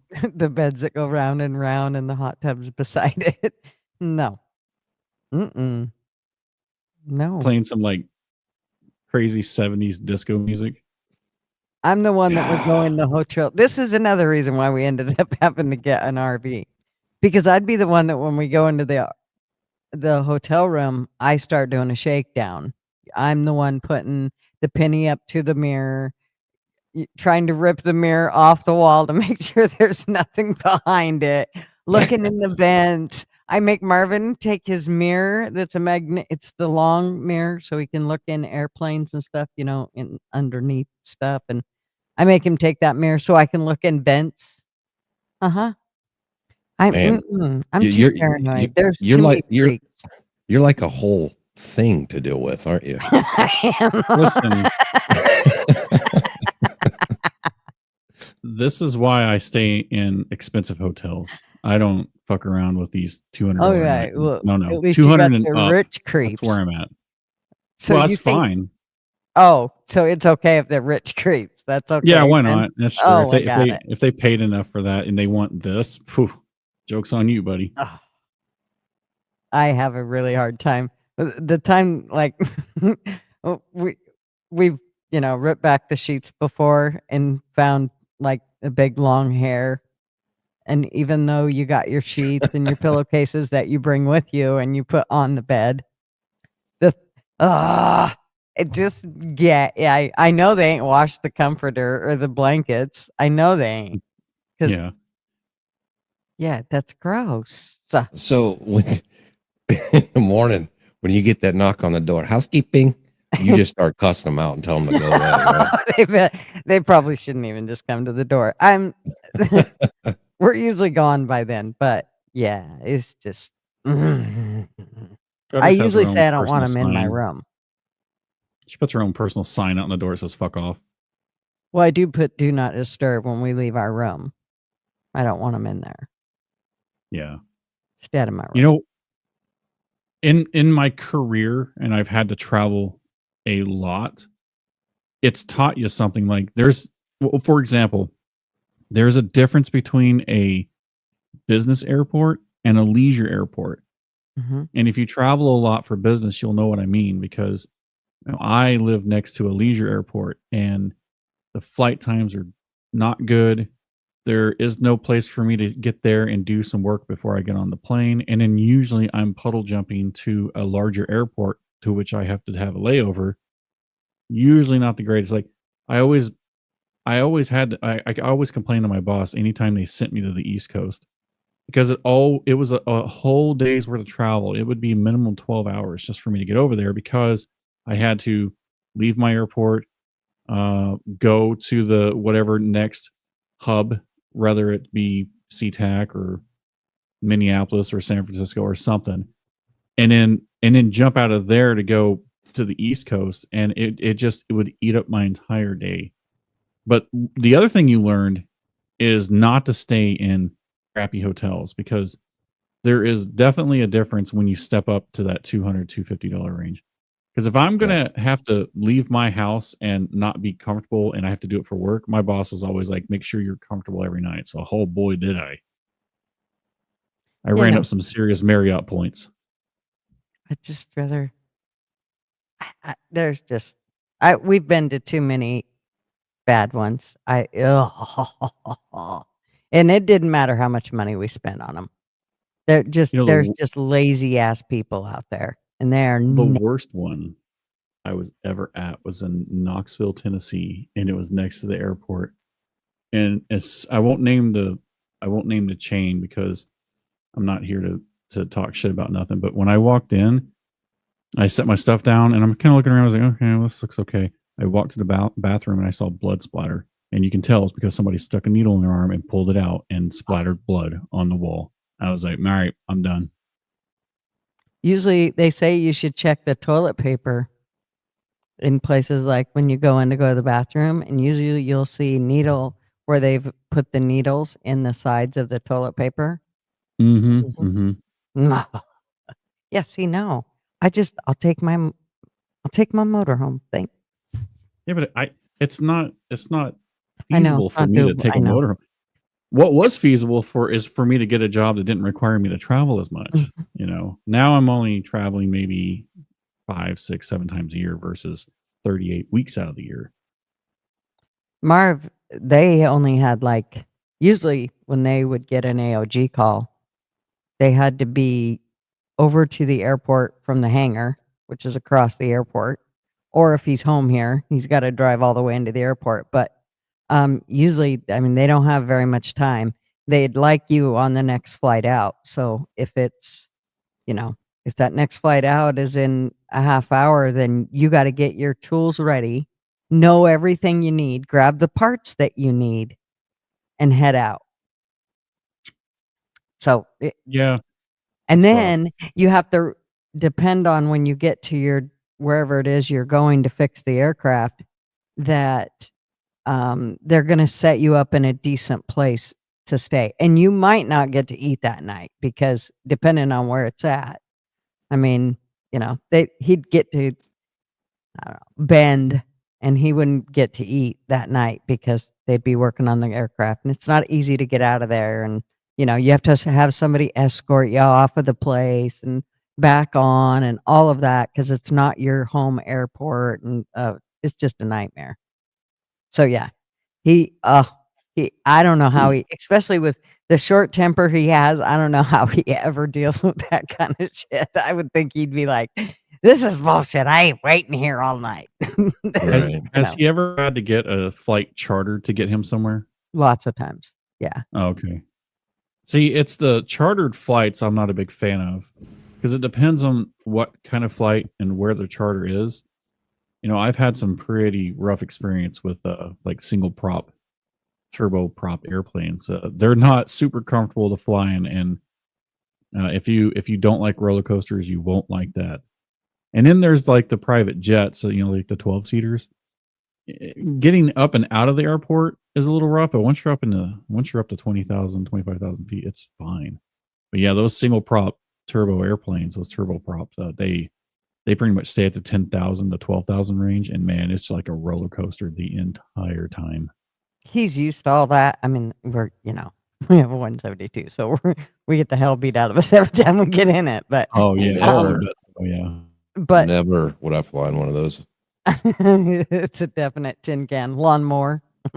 I've the only way for me to, if I need to get to Portland in an emergency, the only way I can do it is to fly out of here, and you're in an 8-seater plane.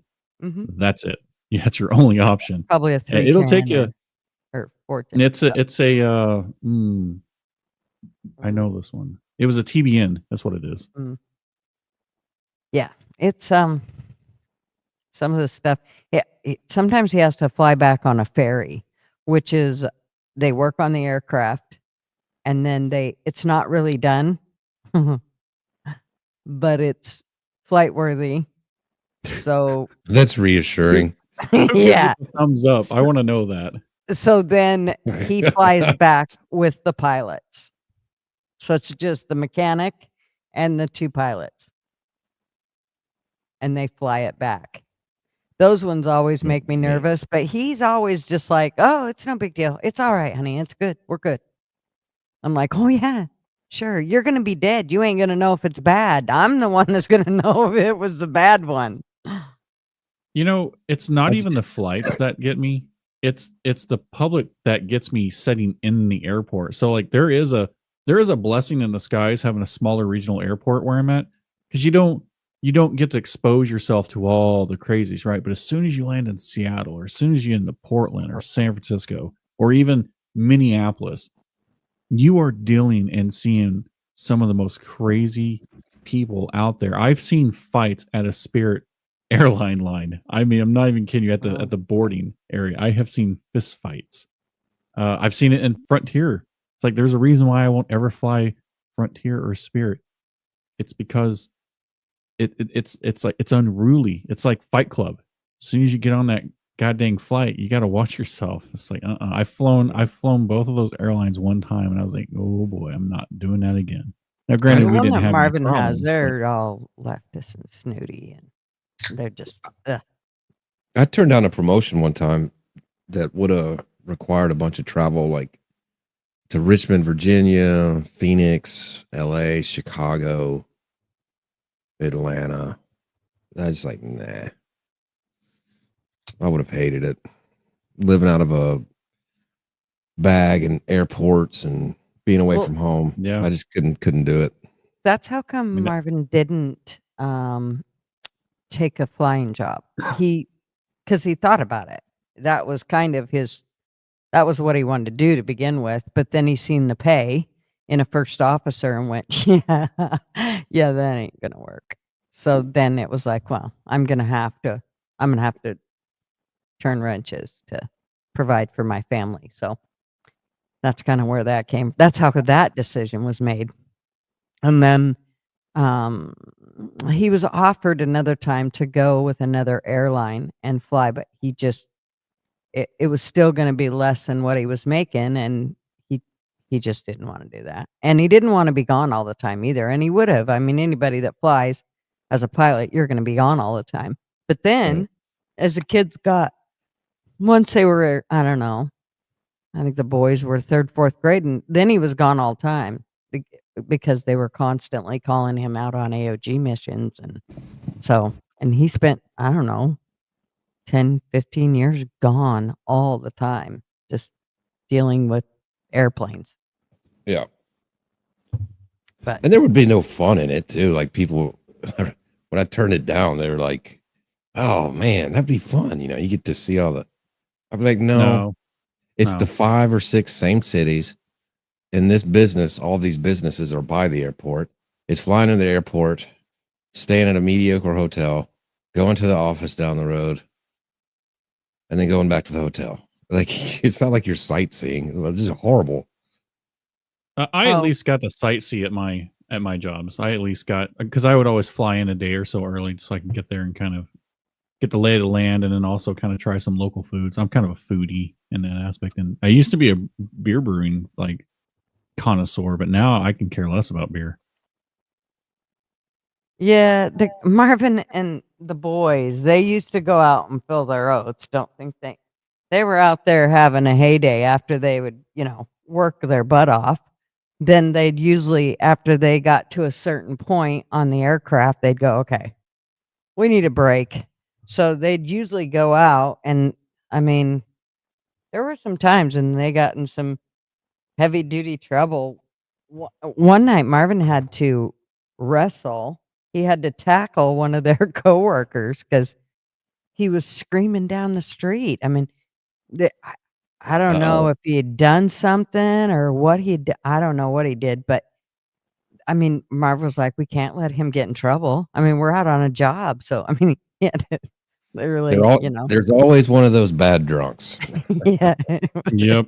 Mhm. One in every crowd. And then he had a wild one.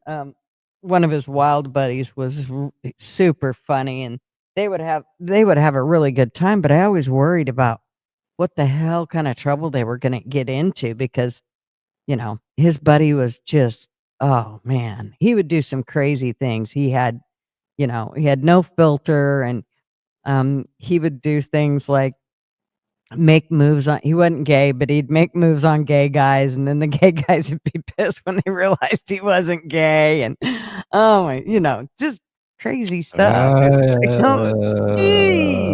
don't know Yeah. about that. Marv's like, oh Lord. I mean, because Marv's as straight as an arrow, and he's actually kind of a little bit of homophobic. So for him, he's like, knock it off, Curtis, quit that. But I mean, what do you do? They're full grown adults. But yeah, they would go out and have a good old time, and then I'd be pissed. And you're supposed to be down there working. What the hell are you doing out partying? I'm home watching kids. God damn it. When I was in my 20s and I had a traveling job, oh man, I lived up life. I had the sky's the limit card for the most part. And I say for the most part because there's a few times I got in trouble for a few expenses, but for the most part, it was no problem. And then, oh man, a traveling job if you're single with no kids, that's a whole different story there. Yeah, but like you hit the nail on the head, man. Like once you've traveled a lot and once you've gone to all these cities and you've been there, done that, and luckily I got to travel out of country some too. But once you've been there, done that, it's like okay. And I'm not trying to sound like a uppity whatever. It's just how it was. Like I just got bored. So when I left that job and kind of settled down in a more of an office job, or I was just doing kind of some local travel, that wasn't too bad. But then whenever I had the opportunity to go travel again, Well, I was, with the lady and whatnot, and it just wasn't going to work out. It's just being gone 38 weeks out of the year. Like my week literally went like this. I would fly out on Sunday because I had to be there Monday, and then I would be there Monday, Tuesday, Wednesday, and then I would fly out Thursday, and then be home Thursday night, and then Friday morning I would work remote, and then Saturday I would have like some time to myself, and then Sunday I was washing clothes, packing, and heading to the airport at midnight. I mean, it was like that week after week after week. Sometimes I'd go 6-7 weeks before I'd get a break. So it just, people out there that think that, wow, that's a cool gig to do that. It's really not that fun. And also I will add, I got sick and tired, and this is going to sound weird, but I got sick and tired of eating steak every night because I had to go out with clients and whatnot. Well, usually whenever I'm paying, so yeah, where you want to go? Oh, let's go get some steak and lobster. I'm like, oh yeah, that sounds great. I'm not going to go to a steak restaurant and get a salad because then it perceives you a little bit differently, So like every night it was like steak, and sometimes we got Mexican food, and sometimes we got, sushi, but it was always the same stuff. I got so sick and tired of eating out. I know first world problems and whatnot, but it really was not great. I'd be perfectly fine with eating steak every day. Me too. I'd never have a problem with that. Steak tonight again? All right. No. No, I eat say steak that. almost every night.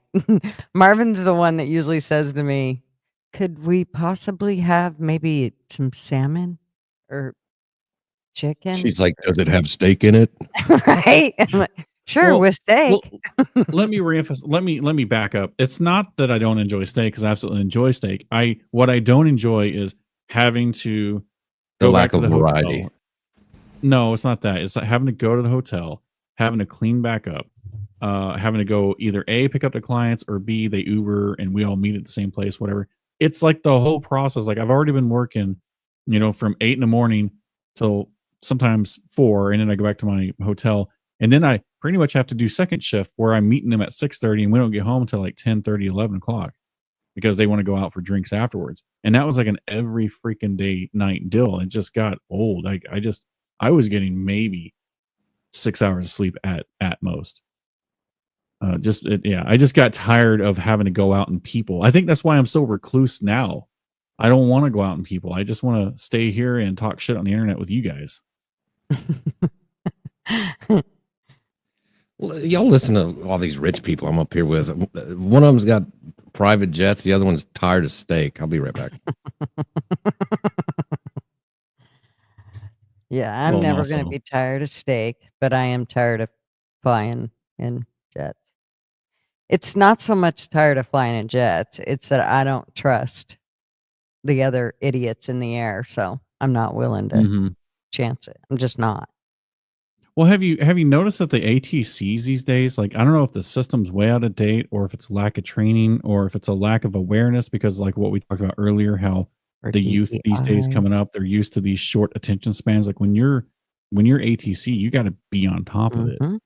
And I kind of feel like they're not. No, now they want to argue, and then the pilots want to argue. That there used to be a time when like Marvin would never argue with somebody. He'd never argue with somebody from ATC. Never. Whatever it Oh. was that they said he needed to do, he'd be like, "All right, I'm on it." Okay, I mean that they are your eyes and ears. So and you'll find that a lot of these pilots want to tend to argue with them, and the problem is I can almost see why they want to argue with them, because they don't know if they're actually capable of handling being an ATC. I mean, it's not really. It's an extremely stressful job, and so you have to be on. You have to be on top of it, and I mean, how many times have we heard recordings of, that he'll be like, you'll hear him go, "Oh, change to this," and the pilot will come back with he'll repeat what he said, and then ATC will be like, "No, I said this," or there'll be an argument in the process. Normally, ATC would never argue. They'd be just like, negative, and then they would repeat what it is. Not, "No, that's not what I said." So that is the kind of shit I mean when I'm talking about arguing, and they do that a lot in the air nowadays, and I'm like, "Oh, hell no. I'm out. I'm out. Nope. I'm not I playing like that to game." I like to point out that there's peasants in the chat. One of them said that us poors are tired of ramen. Who gave fools permission to even eat ramen? I don't know. I don't That wasn't on the menu for you mm-mm, peasant. mm-mm, no. And he has deer right outside his door. I mean, he could have steak if he wanted it. I mean, he's been marinating them in his own piss for how long? Oh, I had to. Well, they say That, that that it clears up skin, urine and stuff does. They say that that's what people I just read something about this, that urine, that's what people used to use back in the day to, like, clear up their skin, and, like, if they had an owie or anything, they would just get peed on. put urine on it. Yeah. Well, you're definitely not monetizing this video now.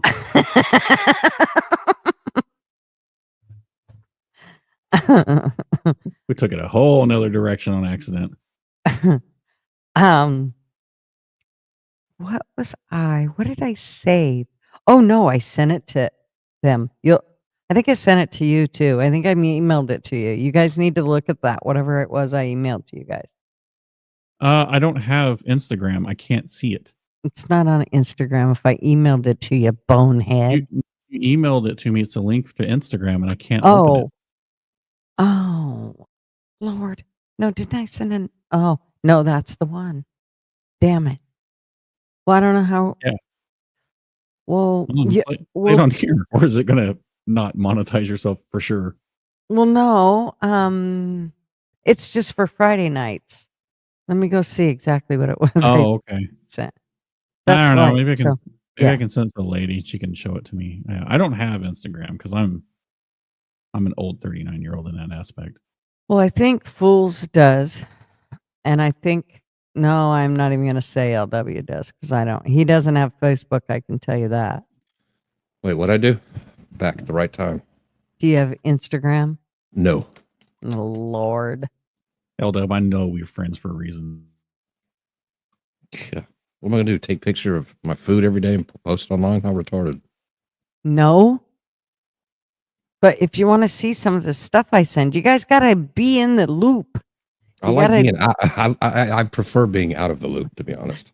You don't want? Oh, you don't like the stuff that I send? No, I didn't say that. I meant in general. He did get fired, but I told him he just had to be back at 5:00 that night. We renegotiated my contract, and it was a hefty sum, if you know what I mean. Yeah, it was a hefty sum. Hefty sum of bullshit. Sum of nothing. The sum of nothing is nothing. I did get fired though, but I'm back So in the did good I. graces.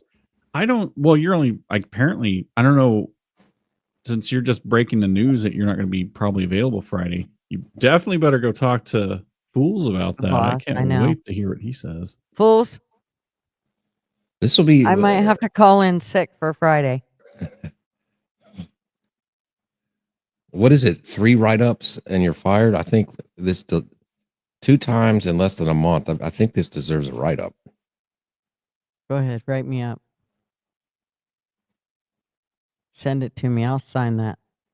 I mean, I do eventually have more travel coming my way, so I'm going to be. Oh, of course. Yeah. He acts like his job is important or something. I know, because if I was doing this full time, I would be broke. Right? It requires me having a channel and actually putting effort into it. I'm not really doing it the right way, I don't think. Me either. That's the problem with my channel. Mine Effort. too. I do. This I don't know. I morning, still think it took me half the day to figure out what the hell I was going to do it on. I've had all week to try to figure it out, and here I wait till today. Well, we've managed to run off 20 people out of chat. You're down to 13 now. I came in here and there was 25. Oh, well, Oh wait, that's 12. No, well. one more just joined, so now we're down 11. Yeah, they'll come back or leave or whatever. It's okay. Yeah, they come and go. Yeah. Hey, that's a gas station back south. Ooh, hold them. No, come and Oh. goes. Yep. I'm Is it? serious. It's spelled with a K. Mm. Yeah, it is Oklahoma. KUM and go. It's come and go. Are you serious? I'm dead serious. Look it up. No way. And they spell it. Oh, okay. I'll send you a link. KUM? It's KUM. It's come and go. Yes, it's KUM, come and go. Come and go. Look it up. Listen, feel like I I provide should- facts. I Are kinda the wanna chicks do it. Are the chicks good looking there? About to come and go? Listen, I can't tell you what the ladies look like in there, but I can tell you that the ladies go in there and buy the hats for some reason. I need a hat. Well, next She time needs I'm a- back south, I will stop in one and gonna grab you need one. a How's that hat. sound? She needs a You come don't and wanna- go hat. I need to come and go hat. I need it. Did you look it up? Did you verify what I was No. saying? Maybe I can just order one. Let me look this up right here. See what kind of establishment this is. Do it. They're nice. They're nice. They're not like hole in the walls. Get it because of glory hole.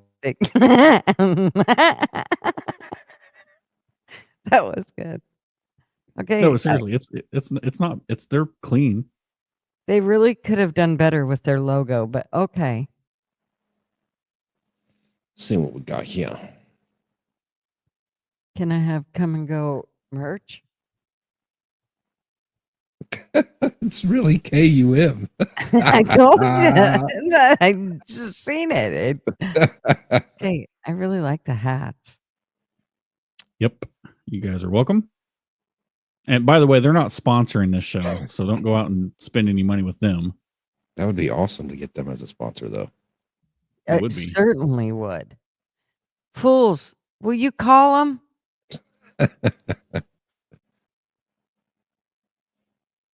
Yeah, I don't know where they're based out of. Let me look. Make sure I spell the come and go right. All their merch stuff is on either Temu or Shein. So they are headquartered out of Des Moines, Iowa. They don't have a come and go. Oh, wait. They do. I like that hat back there, though.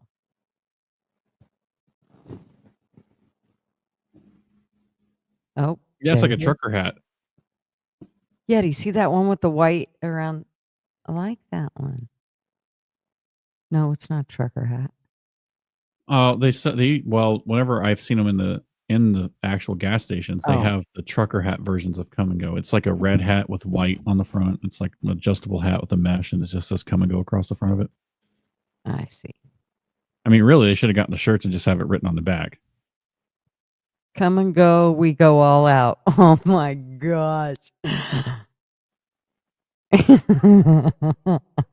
Yeah, those people in Iowa are freaks. If you will build it, they will come and go. Yeah. Yep. And then you got Buc-ee's down in Texas.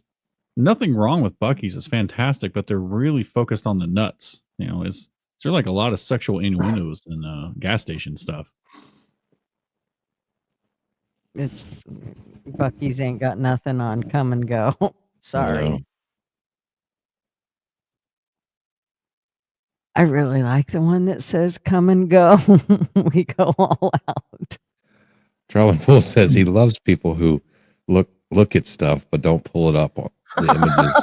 Oh, sorry. Okay, sorry. I'm Listen, pulling it. fools, I would like to, for the record, speak that I have no access to do this. This What is do you all on mean? Gutters. You could have pulled it up and I could have shared it. Don't tell me that. There. So look. Here, I'll show you. Do you see it? No, I Pull up the I'm image. saying of the I don't store. have the ability to hit the button and say, here you go. Can you see I can that? only share my screen out. Look at this one.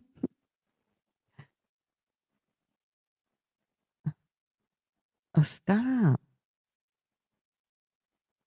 I mean, you'd be a hit at the swinger club. We go all out. I freaking love it. I know everybody at you're talking about the Baker Bucky's, everybody, you know, the beaver nuggets, blah blah blah. But their chocolate covered almonds, oh my god, they're so good. No, everything in Bucky's. I still have a whole bag of the beaver nuggets here. Actually, I got 2 bags. I heard you can order those on Amazon, actually. Probably. And it's not the same. You gotta go. Like the when we went this last month or whatever, that was the ladies' first trip inside a Bucky's, and it was like, oh my god, it's like a rite of passage, right? We went to the one in Fort Worth, and it was big. It was new. It was right next to the Texas Motor Speedway, so it was nice.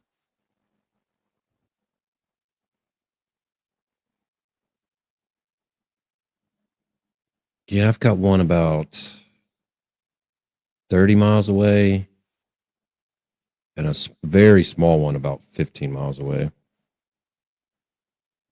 You know, even for gas station food, their brisket's not terrible. I wish they wouldn't put all the barbecue sauce on there, because I like, if you got to put barbecue sauce on brisket, it's just not, it's not good in my opinion. I hate But barbecue theirs sauce. is not bad. No, they've got good burritos too. There's a Well, even their jerky. Did you get any of their jerky? yeah, the jerky's really good. Yeah. But man, next time you're in there, get their chocolate covered almonds, man. Oh, they're so good. All right, I'm going to. They don't taste fake like the shit you buy at the store, you know. Oh, I know what you're talking about too. It's always, the chocolate always feels plasticky on the outside. Yeah, it feels like plastic. These are way better. Like Costco's chocolate covered almonds, just they taste like plastic on the outside until you break that chocolate shell off. It's like, okay, well, it's kind of chocolate. Yeah, it probably is half plastic. Mm-hmm. Gross. So Moss saying, why do people love Bucky's brisket? I'm not saying it's great. I'm saying for gas station brisket that is readily available for the masses, it's not bad. Now, I'm not going around rating gas station brisket, just like I'm not going around rating gas station sushi. But I'm just saying it's edible. Oh, I mean, it's better than fast food for sure. I mean, you go in there. Oh, 100%. The food's 100 times better than anything you'll get at Arby's or, you know, crap like that. They got they have a Texas Philly cheesesteak burrito. That's pretty good too. You know, technically, Rudy's is it's a gas station that is a barbecue joint, just like Oklahoma Joe's, the original Joe's up in Kansas City. It's also a gas station that is barbecue. So kind of got to backtrack that a little bit, but you guys know what I mean. If it's available to the masses, I'm not talking about Circle K hot dogs or, you know, whatever else they've got. You know, what's the San Antonio gas station? What starts with a V? Valero? Is that it? Yeah, Valero. Yeah, I mean, I think they were known for their corn dogs or something. I was like, yeah, I'm not going in. No rating that stuff. I'm just saying, you know, Bucky's has good quality products, and I think that's why people like them too. And they're not ripping you off. It's not expensive. It's very well priced. Now, where to get you at is the beef jerky and the merchandise, but everything else in there it's reasonable. And the fact they have like 90 gas pumps, the one we went to, is like, holy crap! There's like these 30 bay gas pumps that are in clusters of 3 all around this building. It's like, holy man. I remember going to Bucky's when I was younger, and I don't remember the massive gas stations. I think that's got to be a relatively new thing.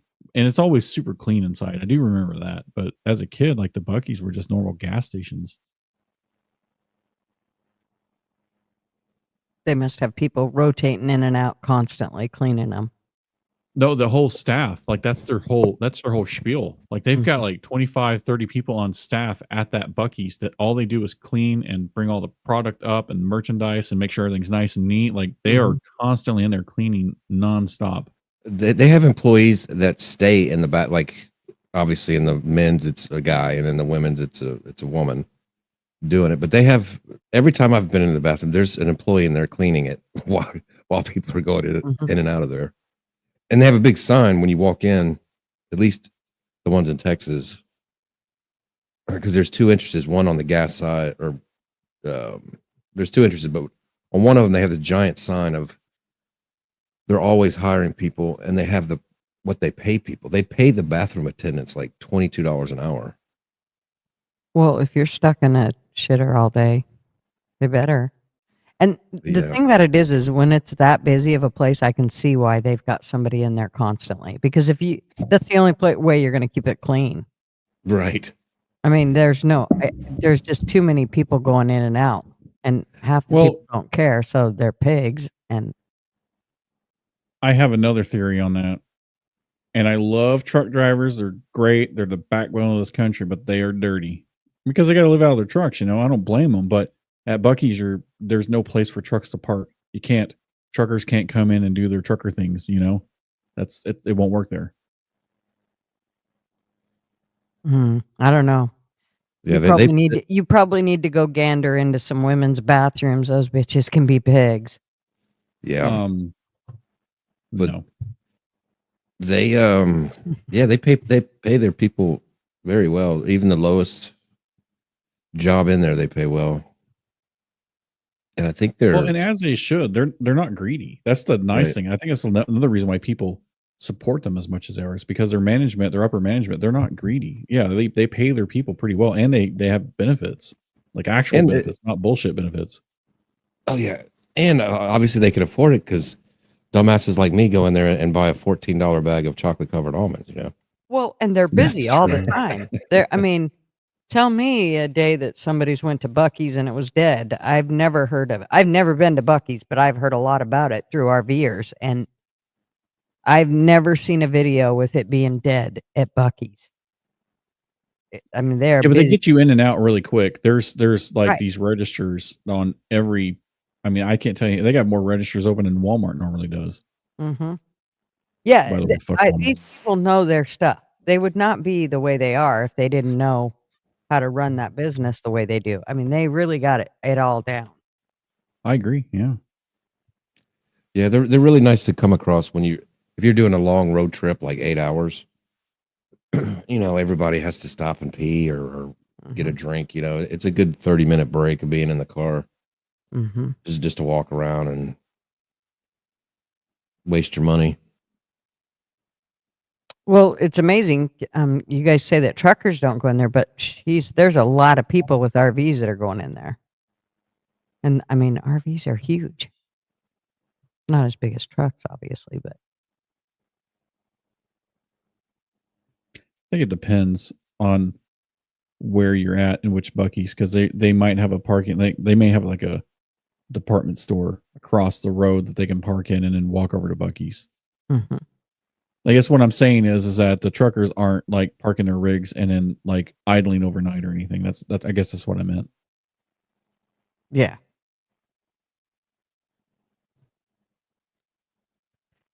Yeah. Yeah, I will definitely, if I ever get a chance, I will definitely stop at Buc-ee's just because it's a iconic place. If you go to Nashville, I don't know what route you're going to take. Well, you said you're going to fly. Never mind. Is the one in Knoxville the closest one? I don't know Tennessee that well. That'd be not sure. Too far of a drive, obviously, but I've only been the ones in Texas.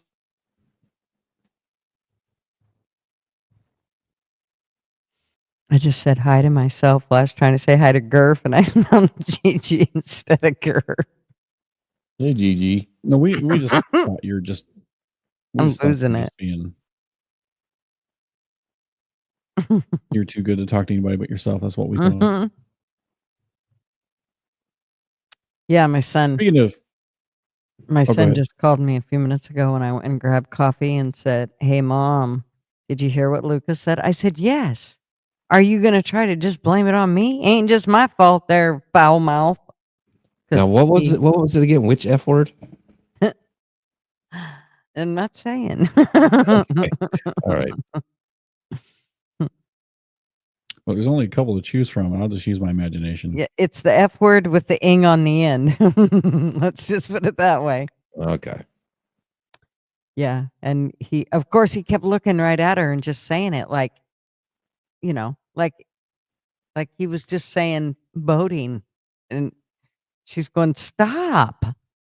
and he said it again. Yeah, I learned I had to watch my mouth when my daughter was Mhm. about 4. She dropped something and goes, "Ah, F." Mm-hmm. It's like, oops, I need to shut up. I'm pretty sure he said shit yesterday, and it was after he dropped something. He was like, "Oh shit!" I was like, "Oh, Lou." And of course, Kids just cuss at other kids in school, and they cuss out teachers in school. Mhm. Grade school kids do this. Well, yesterday I told him, I was like, if you say bad words, Grandma's getting the soap. Do you want to taste the soap? And he's like, no. And I was like, it tastes really, really ucky. But if you say bad words, Grandma's getting the soap. And Grandma is going to not say bad words either. He said, Nana, no bad words. Nana, no bad words. I said, no, no bad words. So we'll That's right, see. tell them it tastes like cilantro. Hmm. Yeah, he's I hate the thing about it is I know we're the ones that taught him it, and now we're gonna scold him for it. It's like, really? I guess every It's like time you I gotta have a put soap license to in drive, his, right? yeah, I guess every time I put soap in his mouth, I better put it in mine too. So I stopped saying it. I mean, that's when kids learn what a hypocrite is from their parents. Right, right. You know, they learn very quick. Oh, okay, these people make no sense. Exactly. She just said that 17 times today, and I say it once, and I get soap in my mouth. Yeah, usually I'm pretty good, but the other day I had a little road rage. I screamed at somebody and called him an idiot. My daughter said, "Daddy, that's not nice to call people idiots." I was like, "You're right. I apologize." Yeah. I try not to talk when I'm in the car with Lucas because I can only imagine your road rage. Yeah, stupid people driving are one of my biggest ways to pull my rage out of me. It's like, oh my, I mean, I'm not acting stupid, but I usually drive up on them and let them know. They usually know by the look on my face. I think they're an idiot.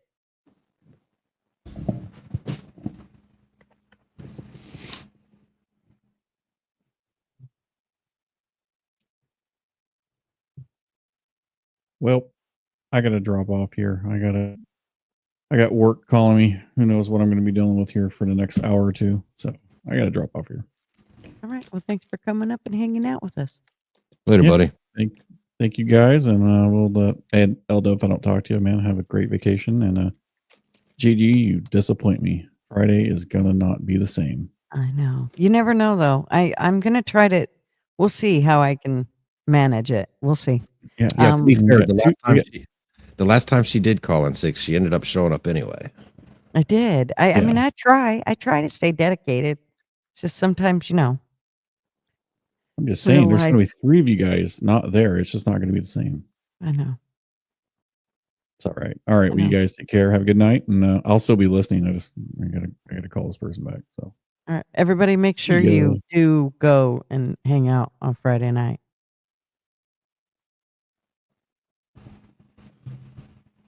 And deal with the boys. Keep them in line. Ma, you know the rules. I like Baker. He's a good guy. He is a good boy. Okay, maybe he's not a boy, but. What was this? Is somebody at your house? No, I was just looking. Sorry. Bull said he gonna pop up in a sec. All right, you can come up on panel too if you want. He's at come and go. So as soon as he's done with that.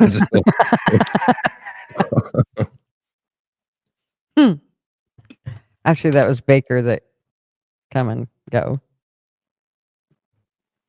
He did come and go, didn't he? He did. Baker did come and go. You were about to say he came and go, didn't you? Yeah, I did. He came and went. It's not Avon calling. No, no. What's the topic of the Friday night? I'm not sure. Urban What Fools legends. is- oh, urban legends. Yes, Fool's gonna get up here in a minute and read me a new one, I'm sure, and then he'll explain what the plan for Friday night. Which he's probably doing like trivia right now, or he's probably peeing off the back porch. That's I would bank on that one.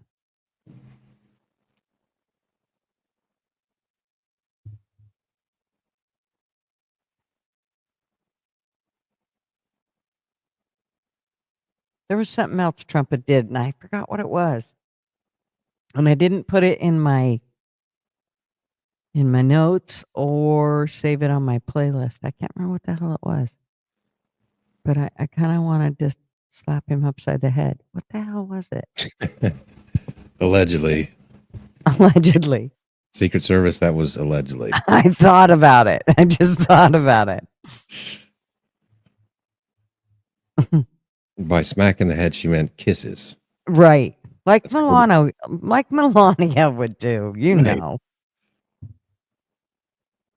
Whipped in time, he gonna pay back for y'all abusing him. Who? Fools? You can't abuse fools. He likes it. Yeah, he likes it. You watch, he'll get up here and say, go ahead, beat me. Make me write bad checks. I'm just looking for stories on Twitter, something we could talk about, but I came across this one meme. Somebody said that it happened to them.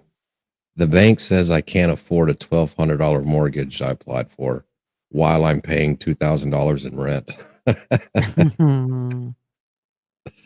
I seen where on this cruise ship, this lady, she lives on $2,000 a month on a cruise ship. She's been doing it for 2 years now. Almost 2 years now. What do you mean she lives on it?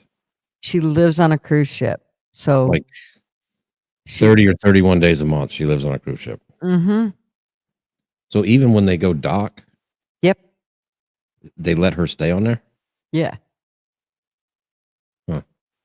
Now, there's another one that's actually bought into it. And they start out at buying into cruise ships at $128,000. Now, the ones that I watched, the video I watched, I'm not quite sure how much they paid for their cabin, but they are in for 15 years living on a cruise ship. And these cruise ships aren't like, oh, it's Carnival Cruise and it's all set up and they already got all the permits and certificates. And no. These people get to, say, Switzerland, they get there and then it's like, oh, well, we can't stay on the ship until they go in and get some certificates for the ship before we can all stay on the ship. So then the ship has to pay for these guys to stay at an Airbnb for a week or so until they get the certificates they need to then let these people that already bought their cabins back on the ship. And this has happened like 2 or 3 times that I've watched different videos of theirs. I kind of plucked through some and it was like, what the hell? And some of the cabins cost up to $350,000. And the cabin that these people got, I don't know again how much they paid, but I know that they start out at $129,000, I think it was. But the one that these people got, it was super small. You could barely even walk around the bed. And they opened up their curtains to look out the window at the life buoys. Like literally couldn't even see beyond the life buoys because they were right smack in front of their windows. That has zero appeal to me. Right? Not to have a yard to go out and touch grass and walk around, go to a park. I would Oh, have no ugh. desire. I mean, it would probably be fun for, the first time you did it, but then it'd be like, okay, I'm sick of this. Now can we get off? Now can we Right. go, now can we go inland? And now can we, I mean, and then they get to tell you what your schedule is. Oh, we're only going to be here for 12 hours. So go in and enjoy what you can and then get back on the ship. And nah, No, no, obviously they're older people, right? not all of them. Really? Yeah. Some of them were young. I was just thinking it might make sense for like an older person that, didn't have kids or anything or single and I bet, Yeah. I bet controversial cruising. I'll bet Scott knows about it. The one that these people bought off was called Viva Villa or Villa Viva, one or the other. Anyways, yeah, I was like, they bought the cabin and they sat in dock at Denmark for 2 months before they got the certificates and I was actually able to get out into the ocean and go cruising. Now, are they allowed to get out and go like do stuff in Denmark or they have to stay on the boat? Oh, no, they let them out. In fact, if they get Oh, stuck okay. there, they'll actually pay for an Airbnb for them. If they get stuck there because of certificates or whatever, and they have to get off the ship, if they're forced to get off the ship, then Oh, the yeah, you were ship, saying that earlier, yeah. yeah, they actually pay for them to be out at an Airbnb, and which is great is if it's at a place you wanna be at and you wanna hang and whatever, but I don't know. It just seems weird. I mean, like these people did talk about like they've been doing this for a couple of years now, and they actually flew from Sweden to Seattle to catch up with the boat because the boat had, went on and they had stayed back in Sweden to visit with their family. And then they flew out to Seattle and caught the boat there and then cruised up to Alaska. And all their shit still stays in their cabin and everything. Nobody can get into it or, it's theirs. Yeah. So yeah, and there's different levels that you can actually come in on, and like depending on how much you like if you want dinners covered or whatever. Right. Yeah. What's up, Bulls? How are ya? What's up? So, What's up? how much did it cost to buy into that? Well, the lowest that I seen was 129,000. For how many years? 15? Well, the ones they did 15, but I don't know how much they paid. I don't know if it was more. But I seen a price tag even of 350,000. Oh, wow. Yeah. Yeah. I guess that depends on how nice it is and how the food is. I mean, right. Well, it seems like they're just getting going. Do you know what I mean? I think it's like what was the company? I want to say it was either called Viva Villa or Villa Viva. So it's like a startup cruise, like a Mhm. new. Yeah, let me see. Let's see.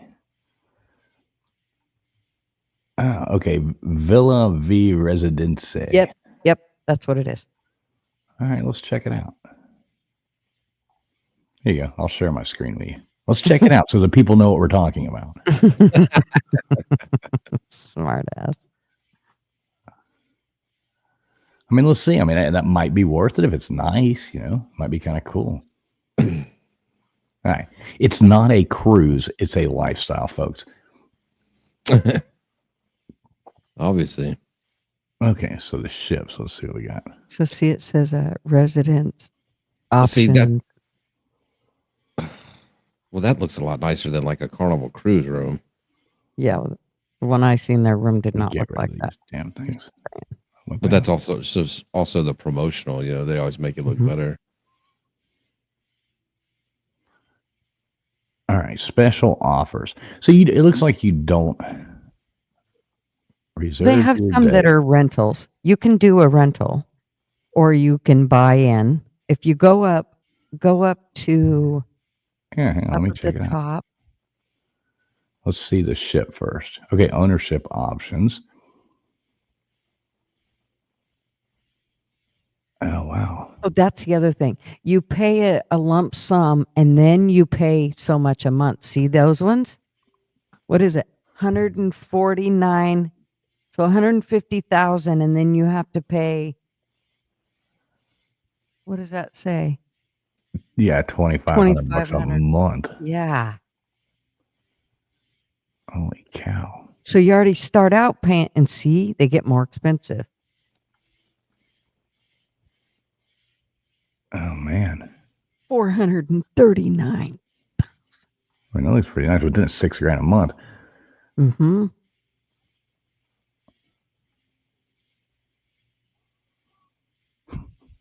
Wow. Yeah, this is ridiculous. Yeah.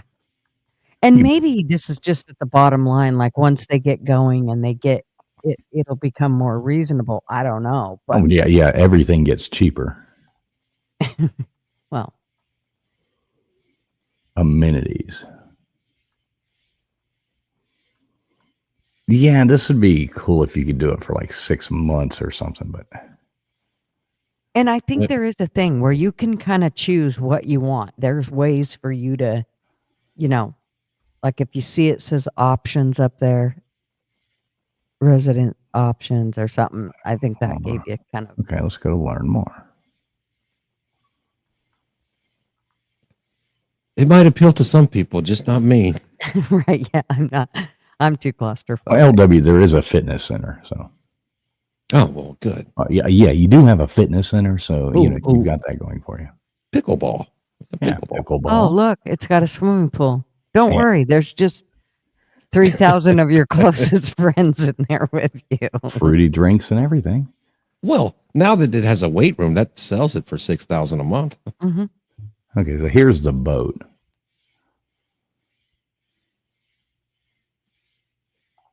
Let's see the video.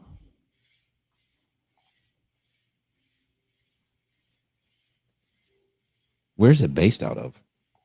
Right now, we're in the Coral Club, which is going to be our fabulous nightclub with all kinds of entertainment, dancing, ballroom dancing, jazz, etc. Here we have all sorts of musicians. We also have karaoke, very important.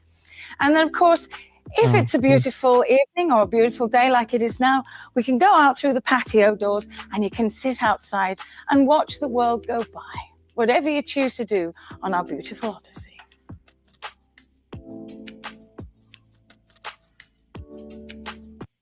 Seems like they could have found a better person to do this video. Look, it says health and wellness and resident services. See, so you can get health care even on there, I think. Yeah, I wonder if you'd have paid more for it. Probably. Speaking of the Odyssey, here we are outside in front of our magnificent vessel. Originally built in 1993 for Cunard and was called the Crown Dynasty.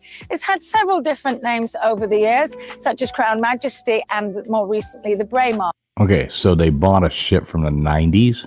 Yeah. In 2008, it was extended and recently refurbished again in 2019. It's a beautiful ship inside and out. It is 671 feet long. It has a draft of 17.9 feet and is 24. This has got Jewish lightning written all over it. 4,344 tons. So let's go inside our beautiful home at sea.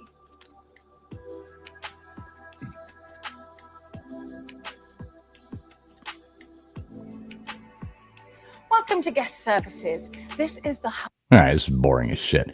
Yeah, anyway, I wish I could speed through it, but it won't let me go through. I don't know why.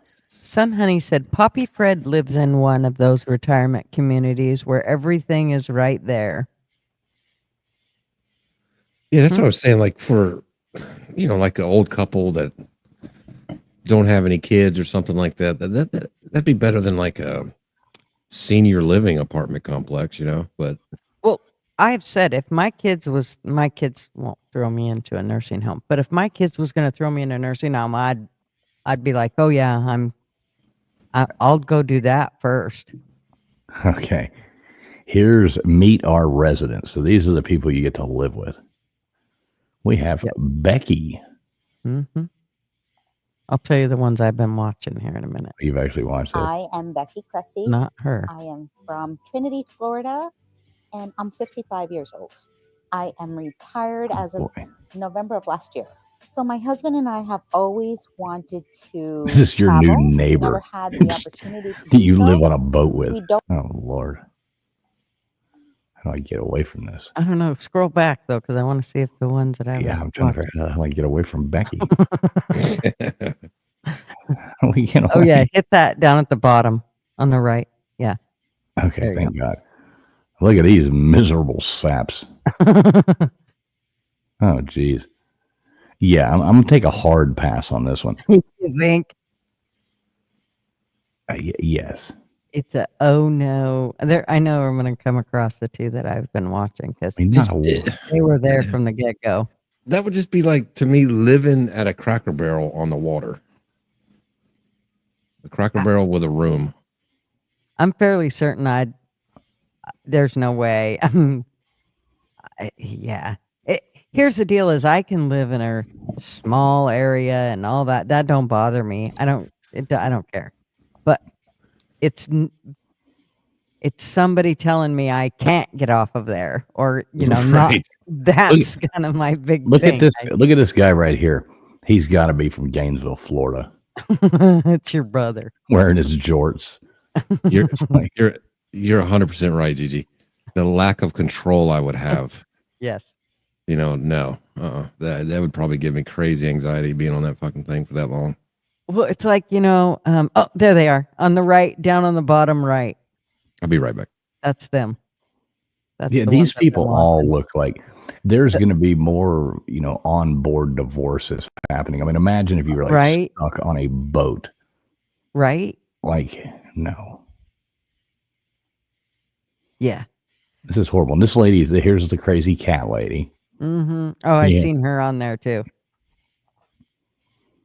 And here's the astronomer. Oh, geez, what is this? Yeah, this looks absolutely miserable. I mean, for certain people, they might very well love it. I think it's great that somebody's doing something like this, to tell you the truth. I think it is really cool. It's not what I would want to do, but I think it's really cool. Thank you. I'll just take off in my RV. As long as I can drive, I'll just go off in it. There is not one attractive person on this boat. This would be bad. Residency options. This is going to turn into one full-on swinger boat is what this is going to turn into. It's going to be horrible. You can sell it. You can rent it. You can do whatever you want with your cabin from the sounds of it. Okay, so here you go. Rent a villa. So you can actually rent one. So now this might not be too bad for like a fun, like Japan and the Philippines Sea. Right. Or the South Pacific. I mean, you're going to 11 different For countries. a couple months. Mhm. Yeah. I mean, let's see this.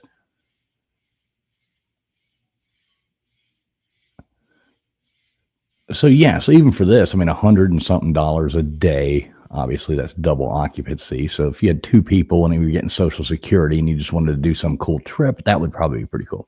Mm-hmm. 3 months. But you know what? I don't know. I think I would. Here's the deal: I think I would look into a more reputable company that had been into it longer than these guys. I would be very leery. Because you can find all kinds of cruise deals all the time.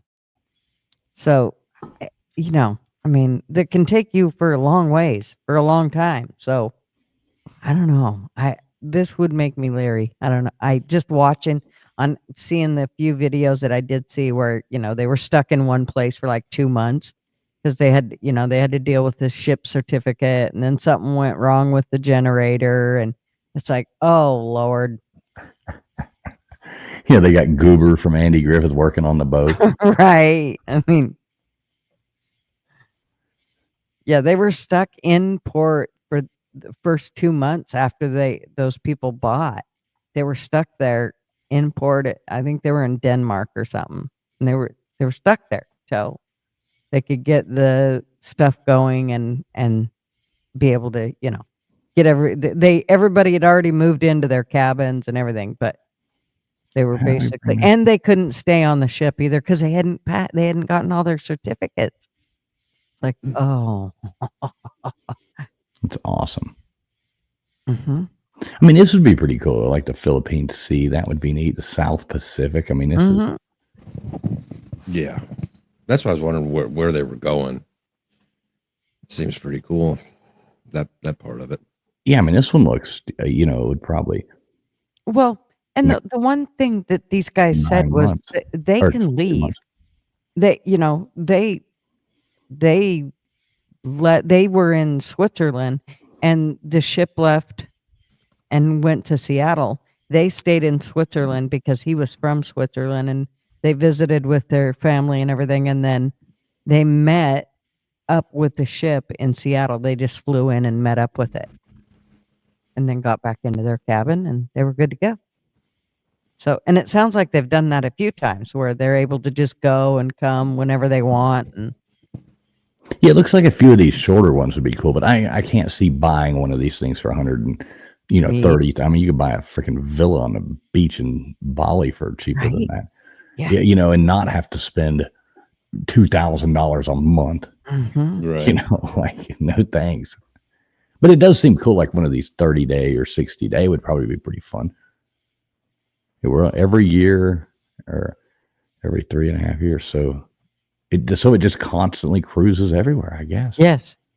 This thing's going down. This is never going to work. This is going to be especially in 1993. Yeah, this is going to turn into a Netflix series. Well, and think about it. Now you've paid in for 15 years. So what about when the boat, the engines go tits up or whatever, and they can't get it going again? And then, I mean, you bought into it for 15 years. A lot of these people did. I wish we had more pictures. Well, how come it's not working? Why don't I see it scrolling? Well, I just saw. I don't know why it's not scrolling. What the hell's going on? The other day, the difficulty in buying a home in America today is harder than it's ever been. So maybe that's a cheaper option for people. I don't know. Well, like I said, I mean, I don't know if you've went and seen how much it costs for a nursing home, but I mean, hell. Hey, just go put you. Yeah, I would just do that. Then stick me in a nursing home. Yeah, it'd be a lot better. You just be like, just sit there and that would be a whole lot better. Yeah, I mean, get your nurse to roll you out to the karaoke show on the boat. Mm-hmm. Right. What I mean, if you got an electric scooter, shit, you don't even need your nurse. You just push the button and go. So what? Yeah, you ran over that dude's foot and broke it. This boat is going to be tons of fun. And Gutter's drowning her electric scooter in the kiddie pool, and dude, we should come up with we should talk to Curator. He should come up with a video game about it, like Oregon Trail. But it's she's all old and complaining at the buffet. Do you know how many chemicals are in this food? I ain't eating that shit. That's Jell-O. Gutters has Alzheimer's. Would you like to rest? Nope. Keep going.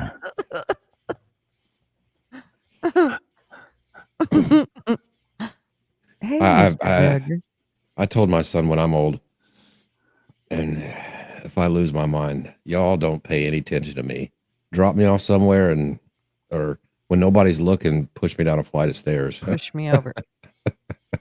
Yeah, I already sent him the link to this boat.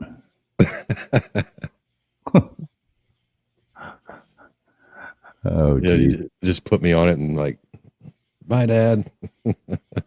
Yeah, I just see so many problems, coming from this.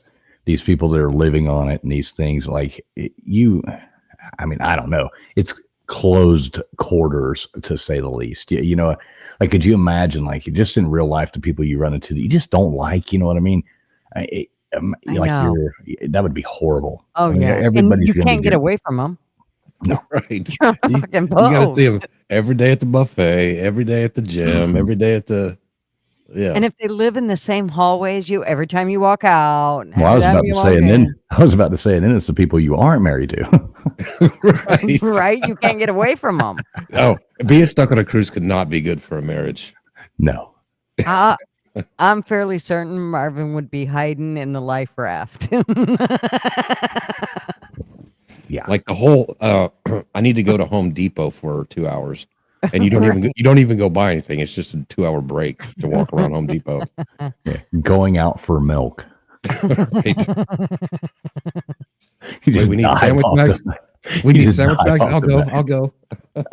You just dive off the back of the boat. Going out for milk. I Right. don't care if I'm in the middle of the Philippine Sea. I'm going for a swim. I'll be back. That sounds horrible. Yeah. Yeah, I think I'll just go ahead and keep my RV. Yeah, I've just never. Yeah, I'm not sure it's for some people. I don't mean to shit on it or anything, but it's the cruise Yeah. thing has never appealed to me. I like going someplace in a nice hotel whenever I want. I can leave and go to a restaurant, go sightsee, go do whatever. Yep. See, I will say that cruise we recently took, it was fun, and I would definitely do it again. But I like the idea of it was a short itinerary. I don't know that I would like it for 7 days. I don't know. I'll never do a 3-day again because that wasn't long enough just for the rigmarole you have to go through to do it. Like it takes 2 days, to figure out where everything is. The Right. thing's so big. But I think a 5-day would be fun, and you know what you're going in for. Yeah, you know what I mean? 4 or 5 days. I don't think I'd want to be on one longer than that. Yeah. But I would definitely do one again. But I like to adventure. I like to go out and stay places and, see more of the real culture places I go. Not Yeah, the culture on a Carnival cruise ship. Right. Or lack thereof. Yeah, I don't know. I'll just keep my RV. I don't know. Yeah, that would be way more appealing to me. A RV trip Yeah. opposed to a cruise. For me, it's about the independence of just being able to do what we want when we want versus, somebody saying, no, this is when we're going into port. This is when we're leaving. But see, this I is can put up with that for a couple days, knowing that's what I'm getting into. I mean, the rest of it, that's why I wouldn't want to do a 7-day or a 10-day, or I think that would get old. But 3 nights on a boat was pretty damn fun because there was some, it was like, oh, you'd go out and go do this. There were shows. We didn't go to any shows. I'm just not a big, show person as far as that goes. And we had stuff going on. But I mean, you go, you eat your nice dinner, then you get back and there's, the karaoke place going, or there's a pool party, or there's a blah, blah, then you go in and then there's a huge casino. You can just go and people watch even. And, it was just fun, at nighttime you sit there and there was something to do, or you just go sit out on a boat. And it helped. It helped that you had which that would, that'd be kind of a different story to go. You had a big group of friends with you. Well, yeah, me and Mrs. Fools even talked about that. It was like, don't know that it would have been as near as much fun if it hadn't been with a bunch of people we knew. Just because you are so limited to what you can do. It's more fun when you know people on something like that. Right. And race Ballard around the boat with clown shoes on, that's right. That does make a difference. Yeah, I can see that. But I would definitely go with a group of people again or something. It'd be fun. But like I said, I wouldn't go for no 7 days or 10 days. Yeah. I thought like I said, if they told me they were putting me in a nursing home, I'd be like, okay, I got a number we need to call. I would be hot on it. Gutters is on the love boat. Yep, whatever. You're not sticking me in a nursing home. I'll take my last days doing something different, whatever. Oh man. That's such a Such a horrible topic. Right. So were you asking earlier if there was a Buc-ee's or something in Tennessee? Did I hear that? Or well, Gutters needs to go to. She wants to go to a Buc-ee's, but the only one I was wondering if there was any close to Nashville. I know they have one in Knoxville, but that's too far away. Well, there's one right outside of Knoxville, but there's also one like halfway between Knoxville and Nashville. So if you do happen to fly into Knoxville just to see a little bit more of Tennessee, you will pass one going from Knoxville to Nashville. Just saying. I do know there's one there. Yeah.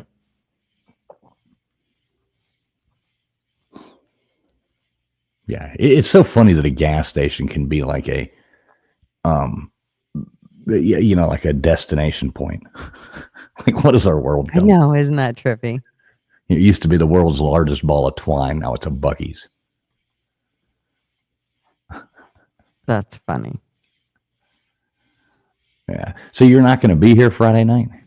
Well, where are you going? Where are you going? I'm not going anywhere. I have my bullshit. grandson because my daughter-in-law's going out of town for 3 days. But I didn't think she was leaving until Saturday. But she informed me that she's leaving Friday morning. Well, what does it matter if you got a kid there? Put her in bed. Well, she's 2 hours it's only behind us. 7:30. Yeah, it's only 7:30. You don't go to bed till 9:30. That's what NyQuil's for. I'm not feeding my grandson. I go rugging him up. Take it. I have to do a show. That's right. Drink Nana's syrup. Like I said, as soon as he goes to bed, then I can pop on. But Well, that's what you should do then, is just, come in with us, start the show, turn it on, and just if you have to walk away, just, walk away. I can do that. Yeah. Yeah. Then at least you're there and it's, Yeah, definitely. I can do still that. streaming, you're still doing it, because a little consistency is good, I know. Yeah. I wasn't happy when I realized it. I thought I was Saturday morning. I was How old is he again? He's going to be 3. Well, that's about perfect time to start hearing ghost stories. So as long as we can stay away from the word fucking. And you be sitting there listening to ghost stories. What does he call you? Nana. Oh, so it is Nana. So I was right. Yep. He picked his names. It's funny because he calls me Nana, he calls Marvin Papa, and he calls Megan's parents, he calls her mom Rah-Rah. I have no idea why. They called her grandma to start out with. Sean, everybody said, give that to grandma, but he calls her Rah-Rah. And then he calls Megan's dad Damda. Damda. That's awesome. Damda for grandpa. Damda. I like Damda better. It cracks Funny. me up. And I do like Papa, because that's a cool one. There's like Ernest Hemingway, Papa. Yeah. That's cool. Yeah. Our granddaughter, she picked the Nana and Papa too. We didn't, I always said grandma, but she picked Nana. And she said it, nobody told her to say it. Same way with Lou. He picked it. So it's like, Well, there you go. And it's good they both have the same one. Yeah. Yeah. I'd answer to anything from them, but it's kind of funny though, how people go, oh, they're only going to call me this, or they'll call you what they want. You watch. Well, and see, in my family, we have nieces, nephews, all these different, they're have all these different names for their grandparents and stuff like that. My mom has like 4 different things. I just said, listen, that's grandma and grandpa. Just call them that. Let's keep it simple. This one's Mimi. This one's Meemaw. This one's like, just, it's grandma and grandpa. Mr. Duggar, are you there? Yeah, I had to reboot everything, but so far it's holding. I'm telling you what, guys, I had some crazy weather come through this thing a while ago. Well, I think you're echoing. How about now? Is it? Am I still echoing? You're not echoing. I'm echoing. Gutters is echoing now, but it's your whatever is happening is it's you. Really? You sound clear, but now we're all echoing. I can hear myself. Yeah, I can hear yourself too. Let me go out. You know what's weird is Buc-ee's. I was looking it up. It's funny they don't have like an online store. They don't? I don't think so. I'm on their main site. That's what I was looking for. I see you can buy gift cards. But I don't see where there's not an online store. How stupid is that? I mean, you'd think it would be on their main page. Like you shouldn't have to go to buckystore.com or something like that. Again, when I look it up, the only they don't have it. Oh wait, yes I do. So I looked up Buc-ee's merch, and if you scroll down, I don't know, about 4 websites, it actually says Buc-ee's home, and then just a minute, let me get Mr. Duggar up here again. It's still weird they wouldn't have that link on their main webpage. Right, you go to like everything's right there. Fuel, about Buc-ee's, locations, contributions, vendors, carriers, news and press, nothing. Maybe that's a strategy. Like get you in a store. Yeah, like you can't just go out here and buy a Buc-ee's t-shirt. You got to come and actually buy it here. You know? No posers allowed, right? Right, no posers allowed. Exactly. And you see, I got the sporting the proud. I don't know if you can see it because of my name. Yes. You can't see it. I'm in a little circle, but I got the Buc-ee sticker. You don't have to show. Just a minute. Now do it. Oh, no. Duh. Where is it?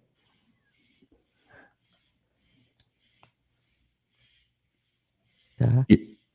Yeah, Molly, I want you to smell that brisket. Brisket was actually pretty good. That's what I got when I went there. Yep. How do I Where take this Texas? out? It's okay, Gutters. You don't have to. It's not the name crossing out. It's just that we're in little circles. So. Oh. Yeah, don't go through all the trouble. Somebody else can see us another time. You know. It's just a goddamn Buc-ee stare. Okay. I'm still looking. I think there is a way to buy. I'm sure there is. How are you doing, Bubs? Which one? Me? I realized I was muted. What's up, Mr. Duggar? How you doing? I just, I've been having a big storm come through. It was knocking out my stuff. And then I had to update my computer. Then I had to reboot my computer and my server, my good old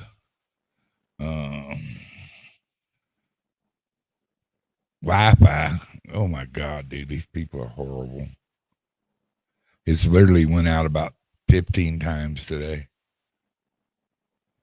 But I have had some hellacious weather, man. But yeah. You ate brisket in Texas?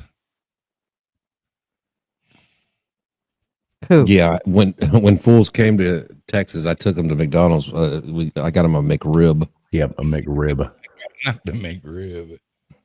Okay, so you can buy merch from, it looks like official Buc-ee's merch, but you have to go to True Texas Merch.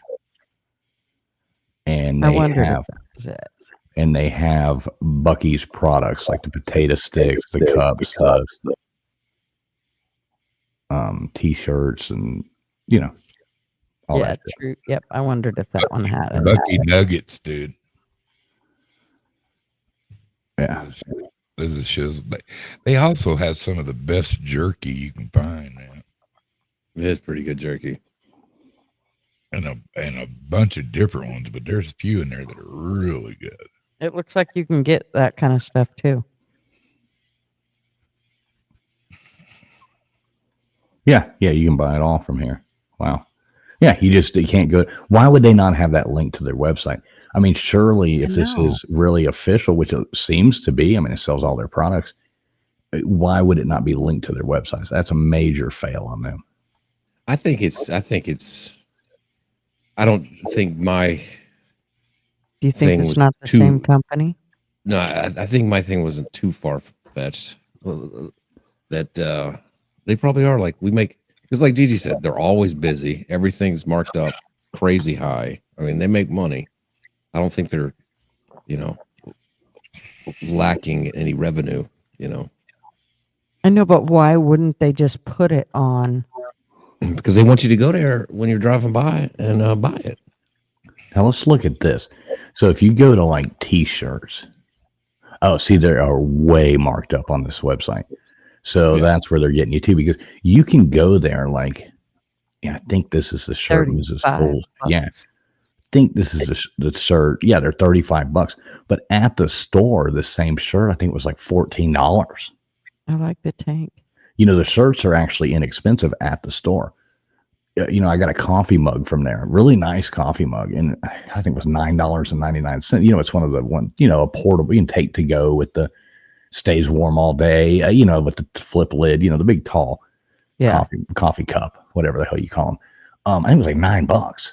And the shirt that like Mrs. Fools bought, it was, I don't want to say it was like $13.99 or something. And here's the same shirt, $35 on the website. Yeah, the coffee cups are all anywhere from $20 to $40, $50. Yeah, and see, here's like I got the shirt, the like the fishing shirt, the ones that for the sun, what I'm talking about, the sporting shirt, whatever the hell they're called, fishing shirts, not like the thin ones that you can dive in, do whatever. I think I paid $19.99 for it, and it's $49.98 on here. Yeah. So yeah, way cheaper if you go there. All right. Well, if anybody goes, I like the black and white Bucky's tank top. More the reason for you to come to Nashville. Right? You're taking me to Bucky's if I come to Nashville for certain. Well, I'm coming to Nashville, but I need to go to Bucky's just to say I've been there. Even though I have one like 20, 30 minutes away, when I leave tomorrow on the trip, I'll pass one. I'll probably, all this talk about it will probably make me stop. The kids will be excited. Oh, they love going in there. I bet. When I take the kids in there, I can't leave there without spending $100. I bet. Yeah, Marvin will be like, oh no. Right. As soon as he walks in, he's going like, cha-ching. Oh, yeah, he'll hate it. Because, my first thing's going to be, well, I have to get something for each one of the kids and the grandkids and their significant others and me and you and, We even had to get something for our dog. Yeah, I think we went there and it was like, oh my God, we stopped into one, because I'd never stopped at one before, and we were going by and it was like, well, shit, we need to get, it was one of those things. I was even watching the thing. It's like, 78 miles to empty. And I'm looking up and it's like 52 miles to Bucky's. And, you know how those 78 miles to empty always go like, oh, it works pretty good. About 10 miles later, it's like 68 miles to empty. Right. 10 miles later, it's like 58 miles to empty. No. And then like you start getting under the 50, 40, and it's like, I've only driven 2 miles and just lost 10 miles off my thing, And it got there and it was like already on the get fuel now thing flashing. The red lights on. Right. I'm like, oh my God, we like come floating in there on fumes. We got in, I think we put like $50 of gas in or something like that. But then it was, God, I think our bill, it was like $270 or something at fucking Bucky's. Dang. Like, what in the hell just happened? How in the hell did this happen? Let's go back in and start over. But we got all kinds of food and she wanted to try this. I got a cup and a shirt. She got a shirt and a thing for the dog and sticker and let's try this sauce. Let's try this. And here's a bunch of sandwiches. Here's what I mean. It was one of those like we got a lot of shit. So this is what I've trained myself to do this when I go into a store, and it kind of drives Marvin nuts, but when he sees that I put a bunch of shit back, it always makes his day. So he usually lets me do it. But I'll go in and pick out all the things that I want or need, depending on if I'm getting stuff for the kids or whatever. And then I'll stand there and go through each thing in the cart to decide, okay, am I getting, the grandkid this one or this one? Or am I getting, and then I go through each one until, I then clean out the cart and I have about half the stuff. The thing about it is then he doesn't bitch about as much as what I've bought because he thinks he's excited I got rid of half the shit. He was scared the cart was full. So the fact that it went to half, well, that makes his day. So it's a technique I've learned. Yeah. That's like the woman thing about, well, this is 30% off, so I can buy twice as many. It's like, well, right. What the hell's up with this? Well, or it's 30% off. That's why I bought it. All right, even though you didn't need it. Right. I have another shirt just like this in black, but I bought it in gray because it was 30% off. I do. Women. I'm a bad habit for that too. Oh, I love this shirt. I'm gonna buy every color there is. Oh God, Marvin hates that one. Just pisses him off. Why do you need every fucking color? Because I like the way it fits. So I need it in every color because then it's not so hard to do my outfits. I can have it in every color and I know I'll look good no matter what. He's like, oh, Lord.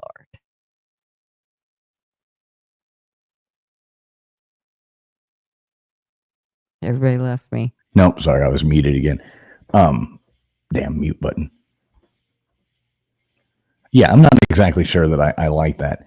See, I don't do a lot of shopping. Like, I'll have like 2 or 3 things that I know I want, every now and then, and I'll just get them, and then I'm like, okay, cool, I'm good for a while, Yeah.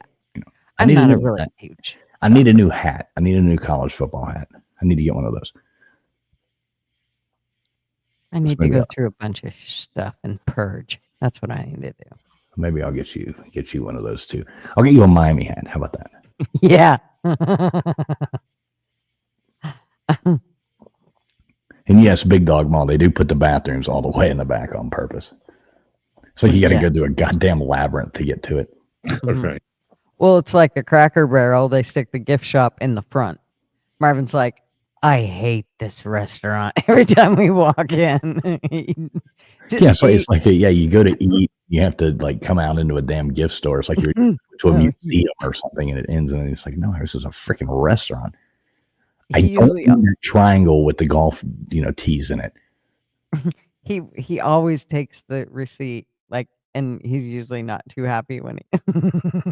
It's horrible when you have places like that are horrible when you have kids too, because you go to check out and they're like all the stuff by the register. They're like, oh, Daddy, look at this. Look how cute this keychain is. Daddy, can I have it, please, please, please? You have to be the bad guy and be like, no, we can't buy something every time we leave the house. Well, that's what sucks about Cracker Barrel is because it's like on steroids of that. Because I mean, the whole freaking place is a gift shop. Oh yeah, it's bad, and they got cool little things that No, it's a bunch of junk. It's like I said, it's those little triangles with the golf tees. Like only a genius can, jump over the one to the other, and you're like, oh, I must be a genius. I have to buy this thing.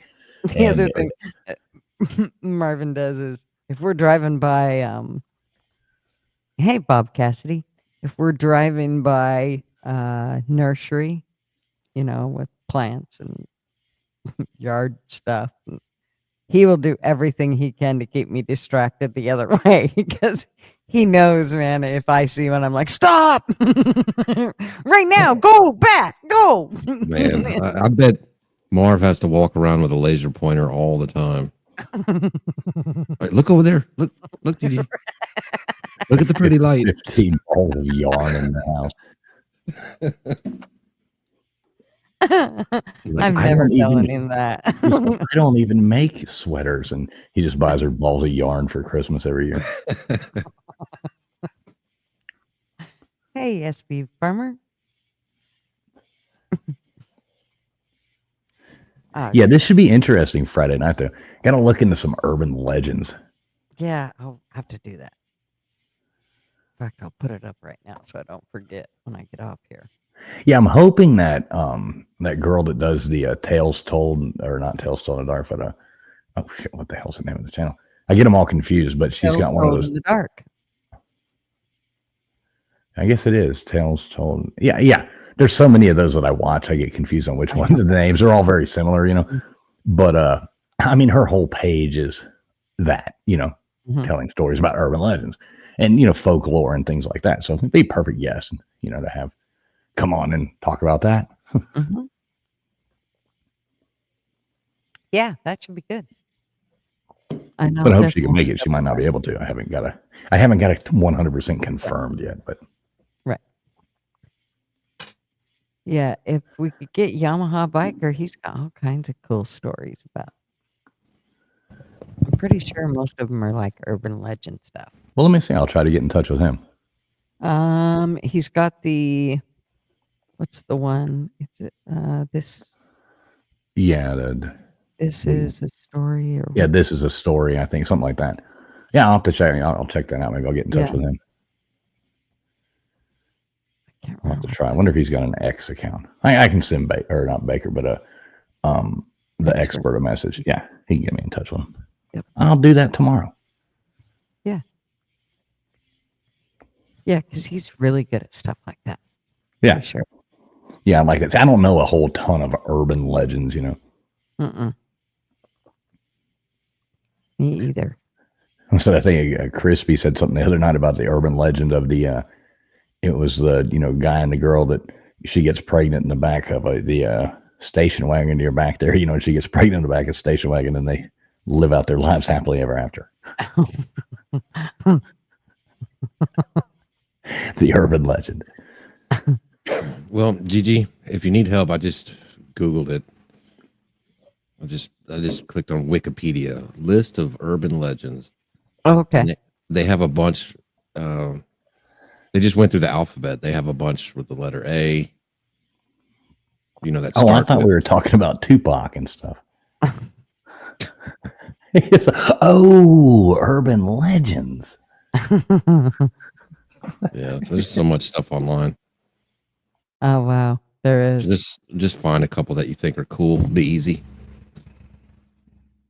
Okay. Or if you have some local stuff like, something to do with purple hair people or something.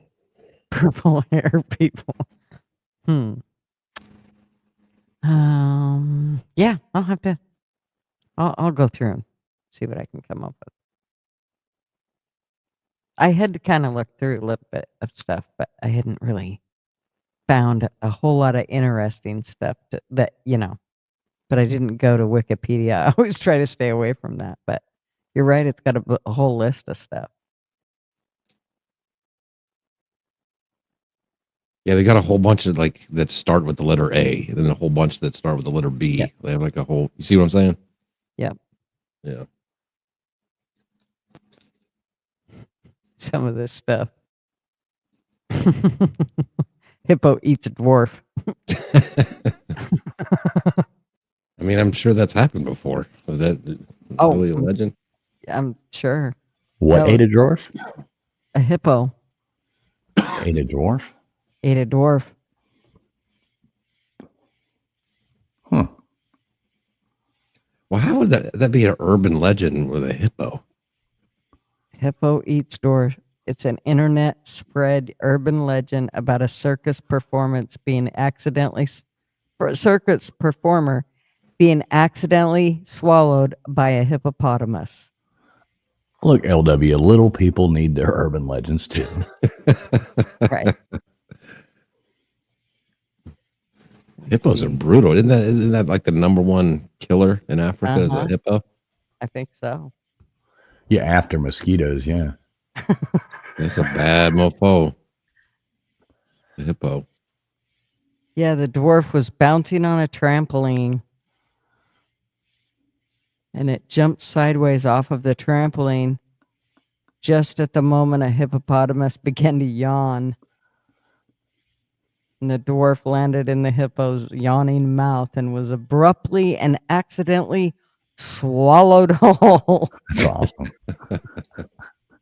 The audience applauded until they realized that that wasn't part of the show and that the true horror set in. Imagine double bouncing your short friend and they land in a hippo's mouth. You're like, holy fuck. Dude, that was awesome. Oh, wait, he's gone. God damn it. The hippo ate Pete. Charlie, your turn. You go home, you have to tell what happened tonight. Huh? The hippo ate Bob. We put him in a slingshot and he landed right in the fucking hippo's mouth. Midget tossing gone wrong. Yeah. Urban legends with the hip hopopotamus. Wow, this first appeared, it wasn't until 1988. It was reported in the National Lampoon magazine. Well, it must be real then. It's gotta yeah, be. the National Lampoon. It was totally Wait, real. Right?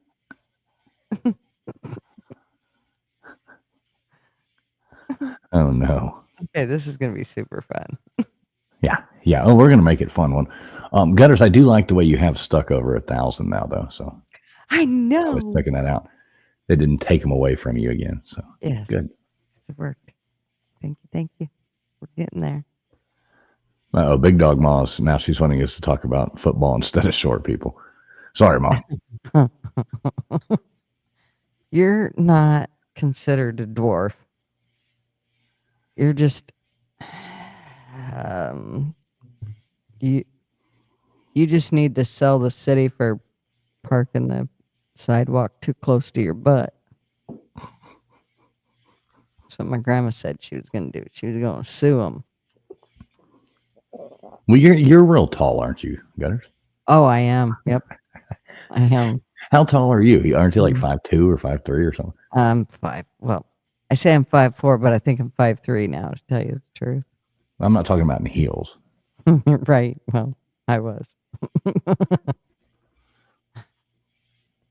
No, I am 5'3". Okay. My mama was 5'1". My grandma was 4'9". Oh wow. Mm-hmm. When they changed the law for the car seats, she was pissed because she was right at the level where they said she was going to have a booster seat at 4'9". She was so mad. I'm like, Grandma, you're going to have to put one. No, you messing with her, telling her she's going to try to. Yeah, I did. I was like, awesome. Dude, it's a law. You got to. She always fit right underneath my armpit. So I'd walk up to her and just put my arm right on her head, and she'd be right in my armpit. Used to make her so mad. I mean, the law is getting kind of ridiculous. So, like, if you're talking about kids that are, what is it, 4'9" now? Is that what you said? Well, back then, yeah, they ended up changing it. I think they made it a little bit shorter. But yeah, when they first started, it was like some outrageous number, and my grandma was so mad.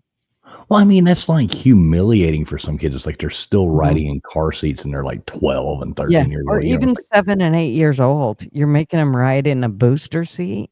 And what the hell does a booster have to do? It raises them up. Yeah. How is that better? That was stupid. I mean, we've said this before, but we all grew up riding out the, facing backwards, hanging out the back window of a station wagon. Yeah.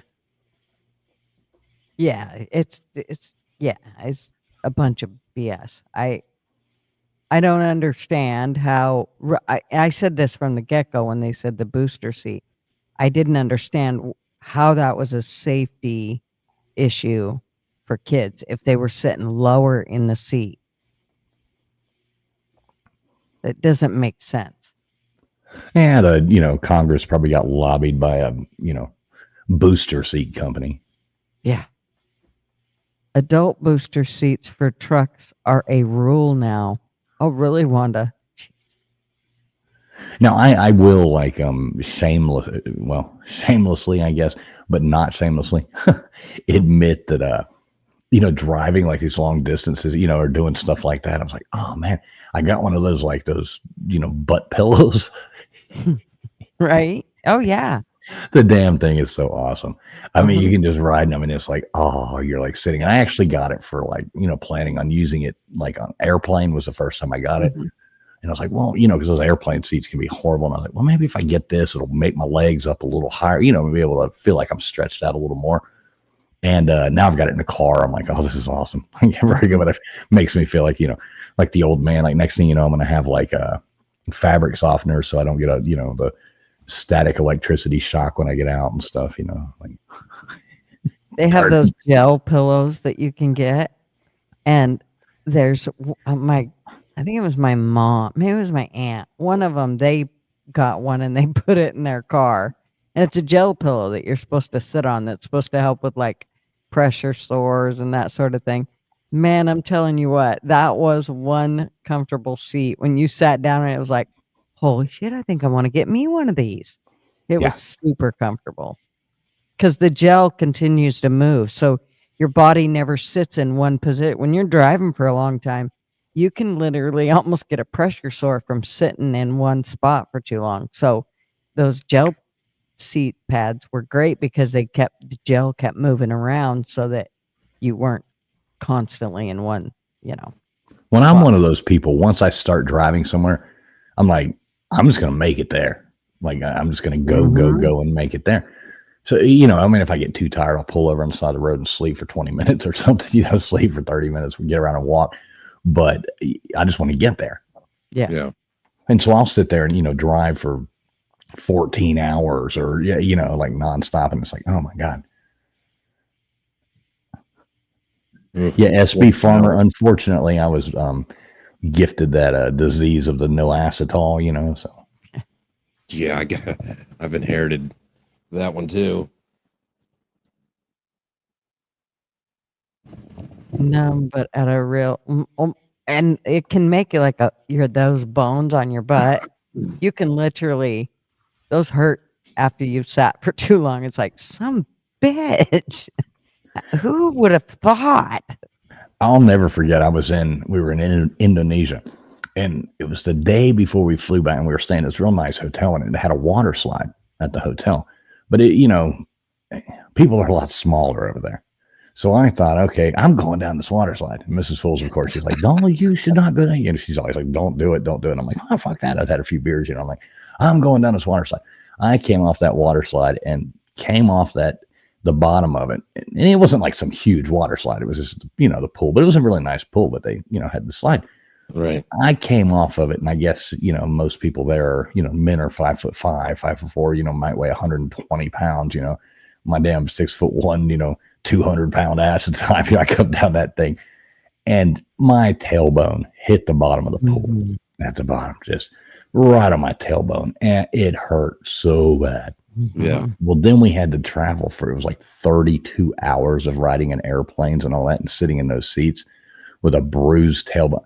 By the time it was like the last flight, the stewardesses on there, they were like, because stewardesses in America now, they're not actually that pleasant anymore. At least over there, I was like walking around and standing up and just talking to people, and they didn't say anything. They started yelling at me, "Sarah, you have to sit in your seat." I'm like, I can't sit in that seat. I'm like, I cannot sit for a moment longer. I was literally like about to cry. It hurt so bad, like sitting there, and I'd taken Advil, taken everything. But it was just from sitting so long in those airplane seats. It's like right on your tailbone. And I'm like, oh my God, I just can't do this anymore. Man, 32 hours on a flying. That's so bad for circulation too, man. Damn. Yeah, it's horrible. I had a friend who, actually I had two different friends who broke their tailbones, and all of which were during riding on sleds. So actually two of them was riding on sled.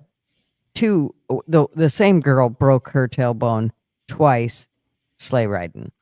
The other girl broke her tailbone while we were hooky bobbing, but she was riding in the back of the pickup, and we hit a bump, and she went up and the pickup went down, and then she went down and the pickup came back up. And when she hit, she was riding on the edge of the pickup, and when she came back down, she's a super scrawny chick, and that her tailbone chipped, like hit right on that box of the pickup.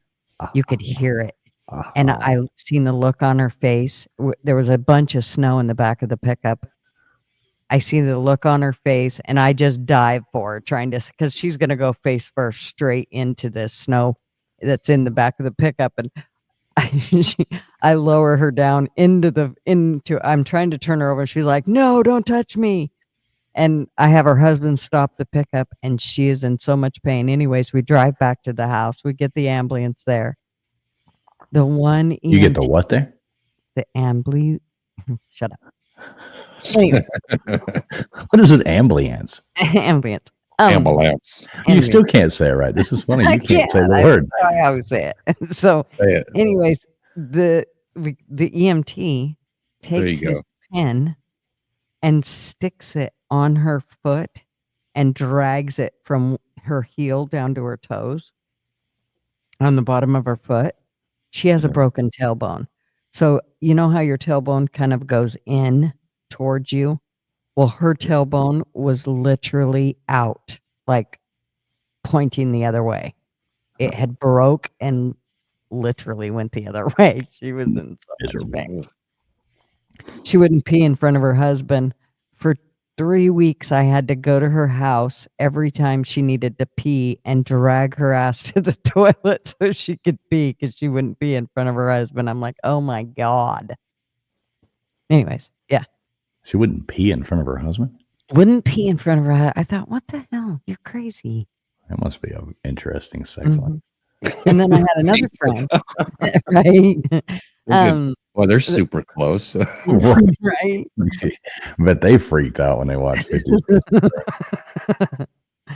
Which I will admit was one of the most boring and most disappointing movies I ever watched. I was like, oh, after hearing about it, I'm like, oh, this is going to be, and I'm like, what the hell? Which one? That, what is it, 50 Shades of Grey or whatever, Mhm. And I remember like seeing it, because it was like the thing that, everybody was talking about. I was like, oh, and it was supposed to be like all this intent. I watched it. I'm like, sweet Jesus, these people are dorks. This is nothing. What are we talking about here? Wasn't even, yeah. Yeah, it was really vanilla. Yeah. Not impressed. Mhm. Everybody's like, oh, the book's better. And okay, whatever. Yeah, done. Yeah. Yeah. My other friend, she broke her tailbone sleigh riding, though. And she did it on rocks both times. Slipped out from, and both of them scrawny as all get out. And she slipped off of it was a toboggan. And she slips off of it and lands right on a rock and just kept on sliding with her broken tailbone. And she did it twice. She stopped sleigh riding after that, after the second time. Yeah, that's horrible. I can imagine. I still want to hear you say the thing that you ride in on the way to the hospital again. Yeah, what is it called? You say it. No, I want to hear you say it. If I say it, you'll be able to. I don't want to say it. Say it again. Go on. It's a what? What? Ambulance. There you go. There you go. Ambulance. Say aluminum foil. Aluminium foil. Aluminium. Oh my God. Marvin in or out. He's going to drive me crazy. Why are my chimes going off? My chimes going off because Marvin's going in and out. I think he just took garbage out because it's garbage night. Yep, pretty sure. Oh, you have people to come pick your garbage up. These rich people. God almighty. Imagine what that would be like. Yeah, these rich people. You ain't rich after you pay them to come pick up your garbage. Trust me. People pick up my trash, and I don't have a private jet, so I don't know if that's a rich thing or not. Yeah. What do you do? Burn it? Yeah, you got one of them burn barrels out there. Throw it in there. Get too much of it, just take an old tire, start it with that, Oh, yeah. Yeah, I can see no problems there. No, I just go to the dump. To the dump. It costs me about $100 if I want to go to the dump.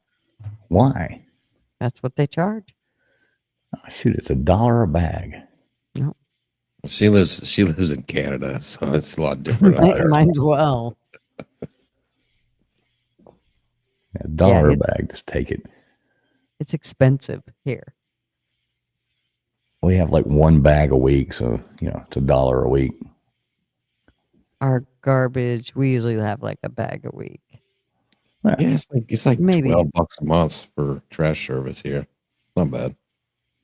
Yeah, if it was, but it's like where we're at. If people want to come pick up the trash, it's like $35, something a month, and I'm like, I drive within a quarter mile of this place every week where I can do it for $1. So I'll just throw a bag in there, pull up, hand them $1, throw it in the dumpster. Oh, thanks. There you go.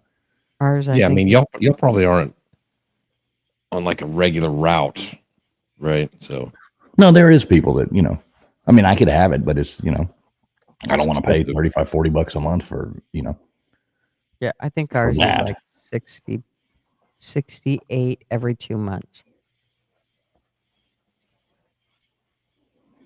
I just don't like giving money for stupid things, Right.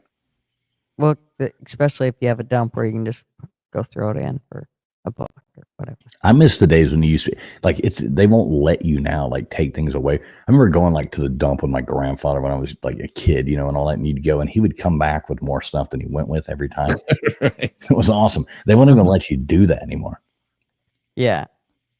My aunt Punky, she still did. They changed it from calling it the dump to calling it the transfer station. Oh, and she would still go there and she would dump off and she would put them all in the piles that they wanted her to put it in. There was aluminum or whatever, but she would put it all in the piles they wanted. And as she was going through, she would pull out the shit she wanted and put in the back of the pickup. Right. That's what everybody used to do. You'd go there and be like, oh, wait a minute, I might need that pump off that old washing machine eventually or something. My grandfather, he'd be there. He'd always have his toolkit. And he'd get out and take, be over there taking a pump off a washing machine or this, or that, full of stuff out. And used to be able to do that. And now they won't let you. They won't even let you do that. And I'm sorry to say, but half those recycling things at the transfer station, they just mix all that shit together and throw it away half the time. Yep. Oh yeah. Burn it or bury it. Recycling is such a that guy John Stossel who does all those he's covered that too. The recycling thing is such a scam. It is. That's why I'm like, they're like, you got to rinse out this glass before you put it in the recycling bin. Kiss my, I'm not wasting water to rinse it. It's a glass. You're going to either burn it or break it. You're definitely, I'm not rinsing or throw it at a road sign. Yeah, I'm not rinsing it out. I'm not wasting. I mean, I do as if I'm cooking or whatever, and I'll, a quick swoosh, but I'm not spending my time making sure there's no food in there. Sorry for your luck. It's going in the recycling bin and there you go. Yeah. And it's such a small percentage that they actually recycle. And they just, like he said, they just dump it with the other trash. Not only that, they sell a bunch of it to China. Mm-hmm. They'll go over there on the shipping containers, and then China will burn and make toys and shit that they sell back to us. Right. Stuff that you buy in Walmart, but when they burn it, they just burn it straight to there. There's no EPA laws or over there. So at the end of the day, they're burning stuff into the atmosphere too. That's horrible for the atmosphere, Mm-hmm. because they don't have any rules. They don't care. Mexico, they're big on just throwing the shit in the ocean. Just chuck it in the ocean. They take boatloads out and dump I've gone to beaches before where it's like the most beautiful beach you could ever see as long as you don't look down. Yeah. You know what I mean? Yeah. And this whole area. I remember one time, I've never seen so many toothbrushes in all my life. I don't know if they took a cargo boat full of toothbrushes sunk or something, but it was like a million toothbrushes covering this beach. And it was like they must have lost, a container. Yep. Something came off and I mean, there was just like a million toothbrushes. And they worked pretty good. You're still using one of them. But Yeah, they lose those big ass ships with 200. They lose containers all the time. Mm-hmm. Yep. I just seen one, and I had motorbikes in it. Crotch rockets. Oh wow, that'd be fun to find. Yeah. Whole bunch of them just floating in the ocean. Not like it would ever run again. It ain't floating. That thing would sink, wouldn't it? They were floating. Motorcycle And floating? The container was kind of headed out. Like it was on its way down, but it hadn't gone all the way down yet. But all the bikes, it looked like they were all floating. I mean, maybe some of them, I mean, did you see? Here's a video. This is pretty good. I don't know if you saw this one, but you know how they always find like the things down there, off the coast, in Florida and stuff like that, that people are trying to bring in. Mm-hmm. This one's interesting. And you might have seen this before. Maybe some of your people haven't, but let's see. X. All right, here you go. So let me make sure the volume's turned up. Did you see this find? I don't know. Check it out. I mean, this is actually pretty interesting. Looks like we just passed a suspicious floating object. Gonna go check it out.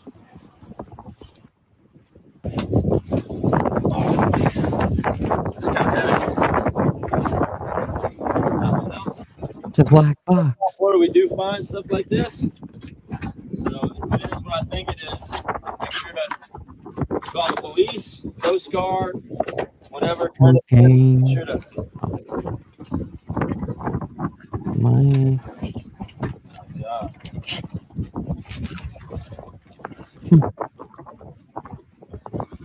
Oh.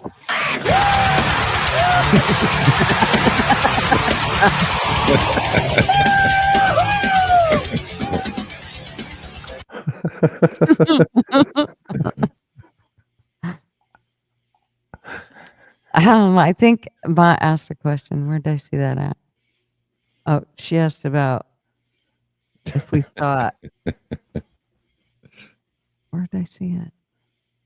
I don't know. It won't let me pull this down, Gutters. You have to take it down. StreamYard is acting weird. You said you were having trouble sharing stuff, LW? Yeah, it didn't even. I would click it, nothing would happen. That's weird. Yeah, it won't let me take this down. Huh. Like on StreamYard now, I can go to my main. It looks like I can go to the main. There you go. I took it off by going to the other page, but yeah, StreamYard has been acting really weird. We got LW. You didn't get that letter written up for me. Oh shit! Yeah, I do. Don't I? God dang it! I mean, you don't have to. I was just figured, you offered. Anyway, I thought I will, because I'm actually a passenger. I'm riding with other people tomorrow to the lake, so I'll have 2.5 hours I'll write it and send it. Yeah, let me know if you want to word it a certain way. Plus, complain about shit not working right. You know what I mean? Right. Yeah, I still have those screenshots from Baker. I'll do it tomorrow. Cool. I'm gonna grab a beer. I'll be right back. Okay.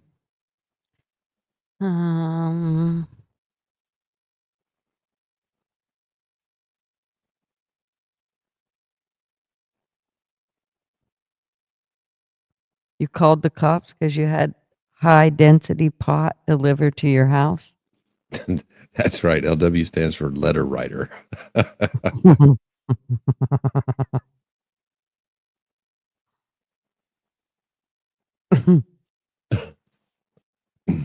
I don't know.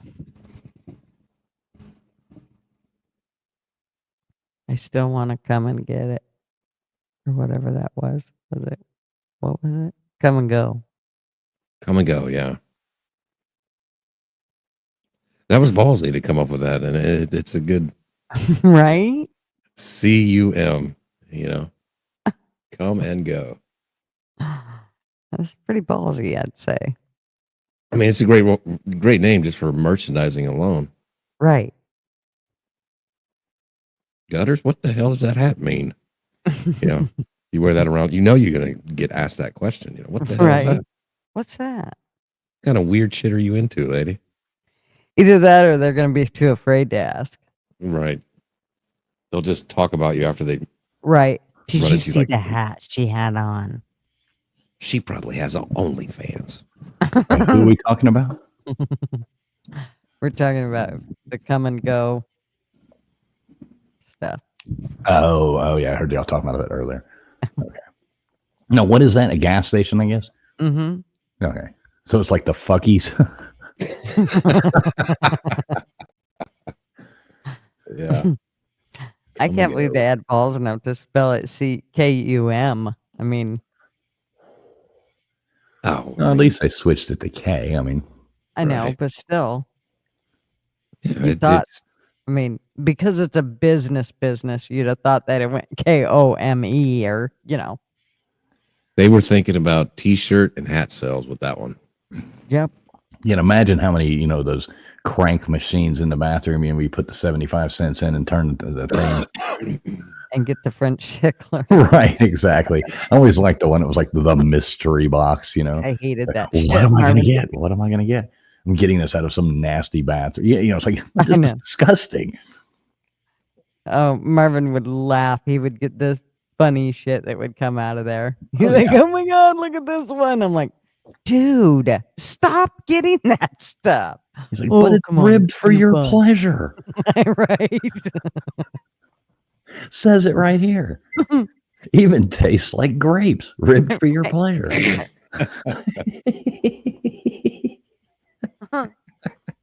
They were in little tiny boxes. Oh, what a joke. I haven't seen any of those in a long time. Mm-mm. Yeah, those were pretty funny. Well, the good old 80s and 90s and all that. And they weren't just at like shady places or scummy places. They were at like pretty.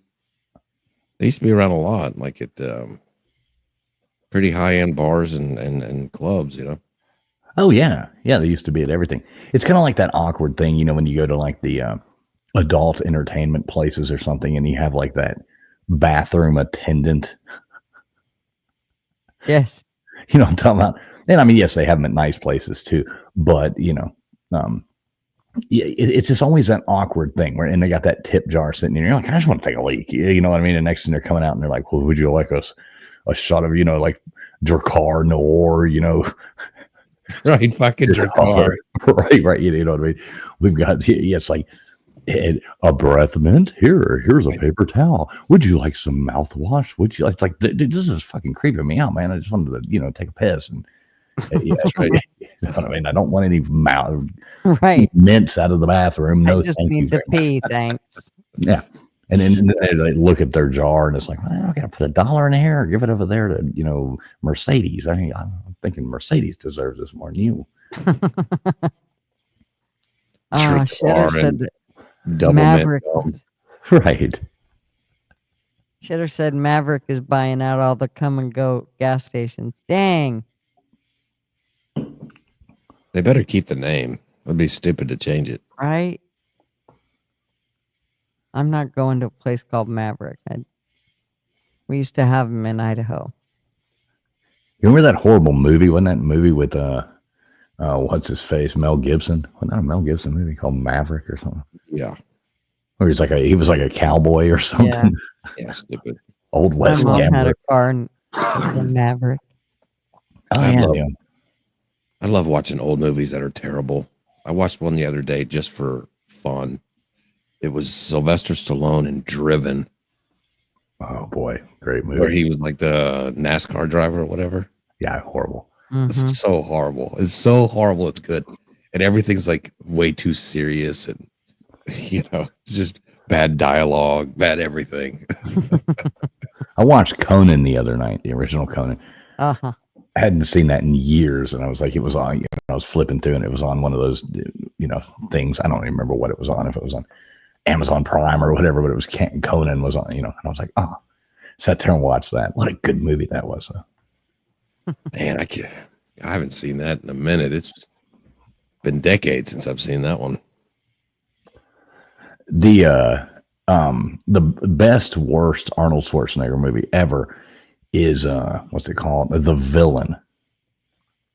The Villain. Yeah, it's Arnold Schwarzenegger. Let me see if I've seen that. It's got Kirk Douglas. It's like one of Arnold's first movies. And what's the girl? Oh, shit. I don't know what the hell's going on here. I tried hooking this new keyboard up and all this shit, and nothing works. Oh, it's a Western comedy. Yeah. Oh, and Margaret. So yeah, Kirk Douglas is Cactus Jack. So he's like a Wile E. Coyote. Arnold Schwarzenegger's name is Handsome Stranger. And throughout the whole thing, he has a 7-shot 6-shooter. That's his, thing.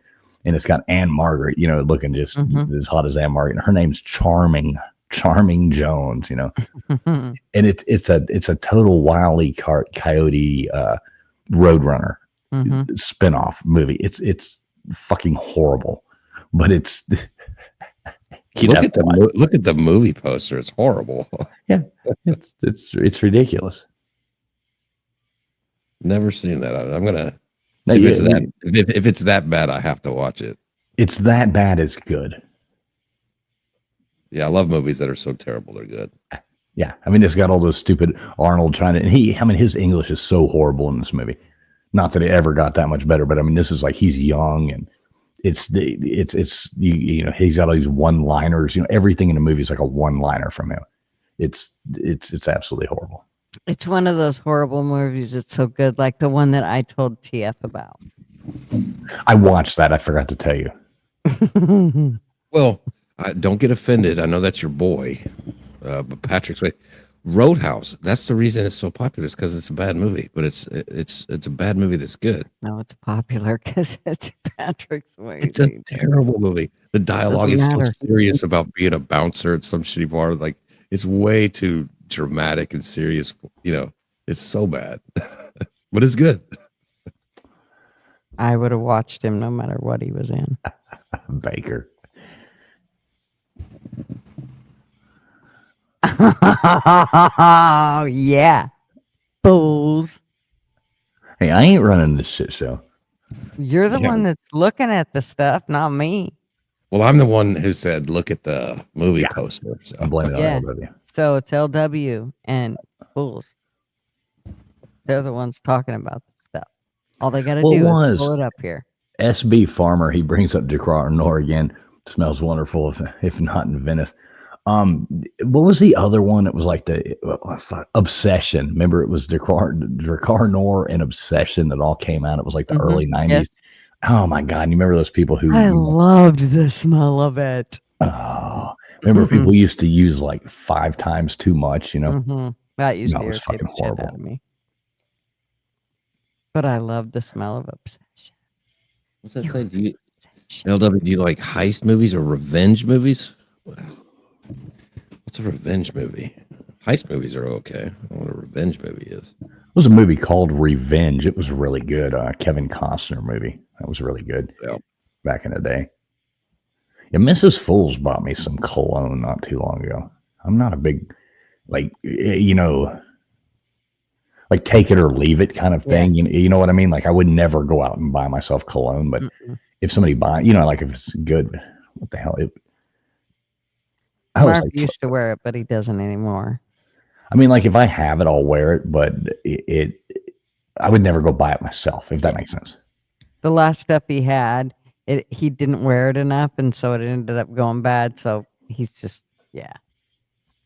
Yeah, I think she bought me Old Spice, I think is what it is. Smells pretty good. Or Brute, real Brute. Like everybody would get for Christmas that 4-pack of Brute or Old Spice, back in the day. I was like, this is horrible. Musk was always my favorite. I love Musk. No, I don't know. She bought me some. I also liked patchouli, and a lot of people don't. Oh, fuck that! You do not. If you come in Nashville, do not wear patchouli oil. I won't come with. I won't wear it. I will not come within 50 feet of somebody wearing patchouli oil. He will not come and go. No. I hate that worse than anything in the world. Patchouli oil. There's something about it I cannot stand. Yeah. I like the smell of it. I'm a huge musk lover, though. I love the smell of musk. A lot of people don't. I know. And even Gutterspub, liking that musk. Yeah. It's all them pheromones.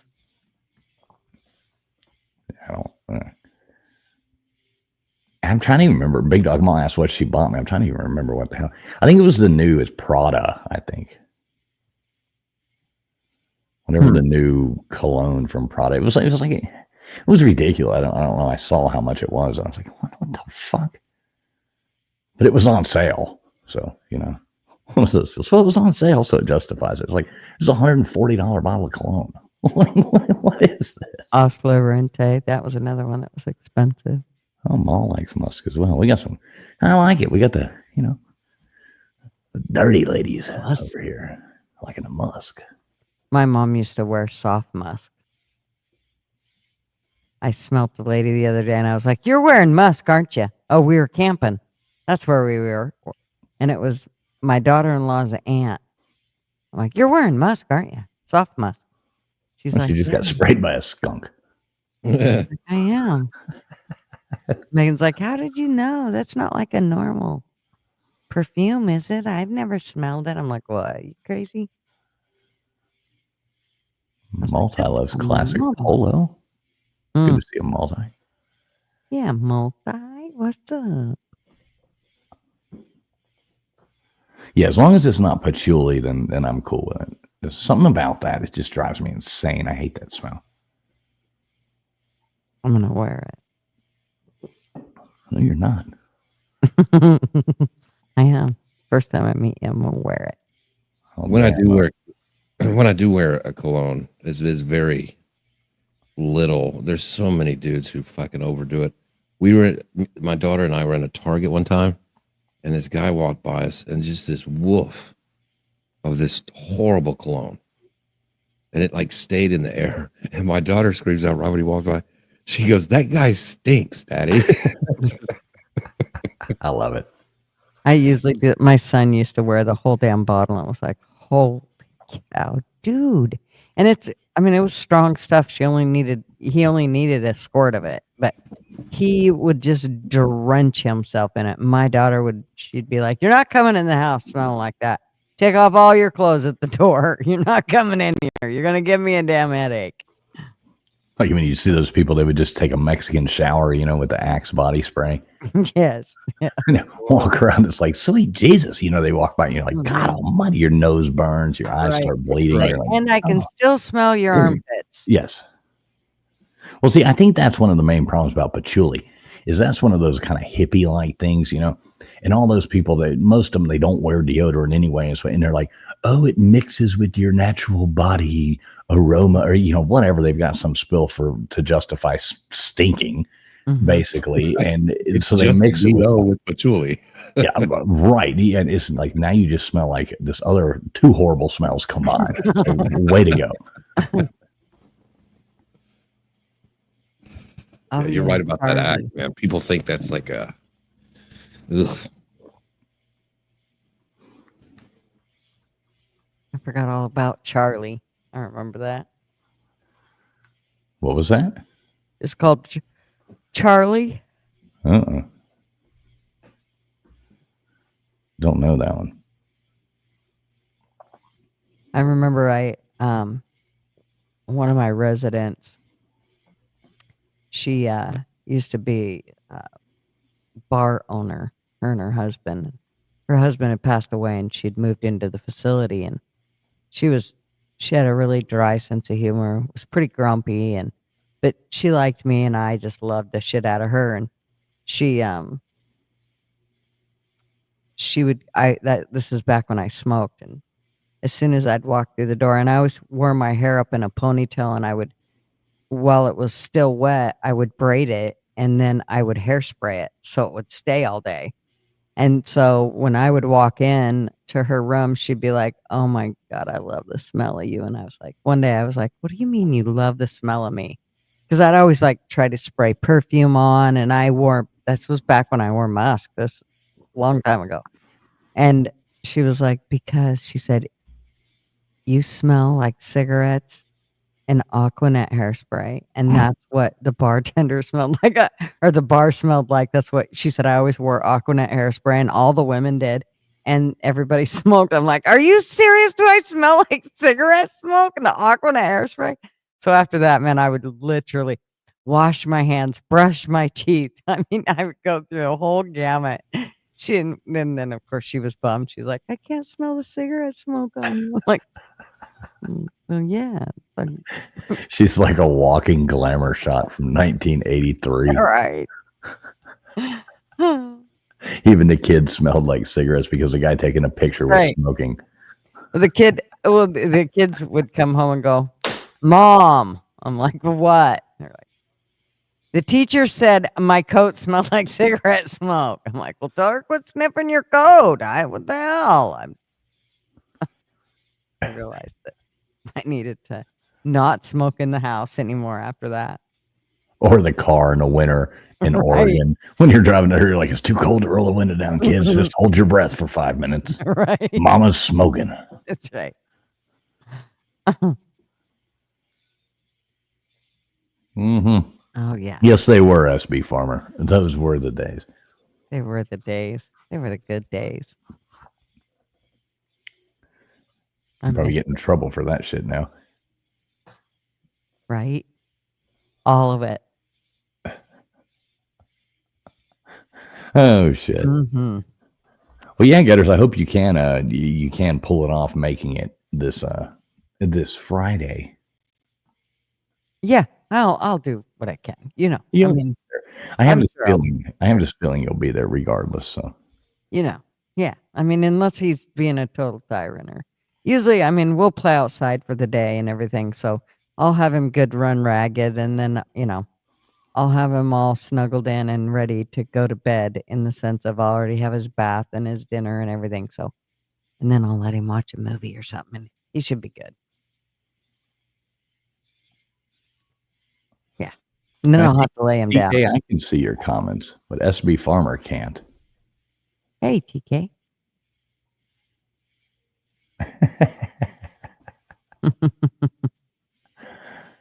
Oh, too funny.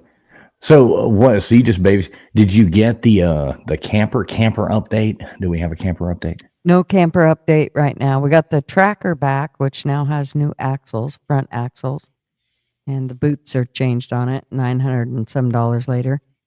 Now But we're it doesn't just have front axles. axles. Yeah.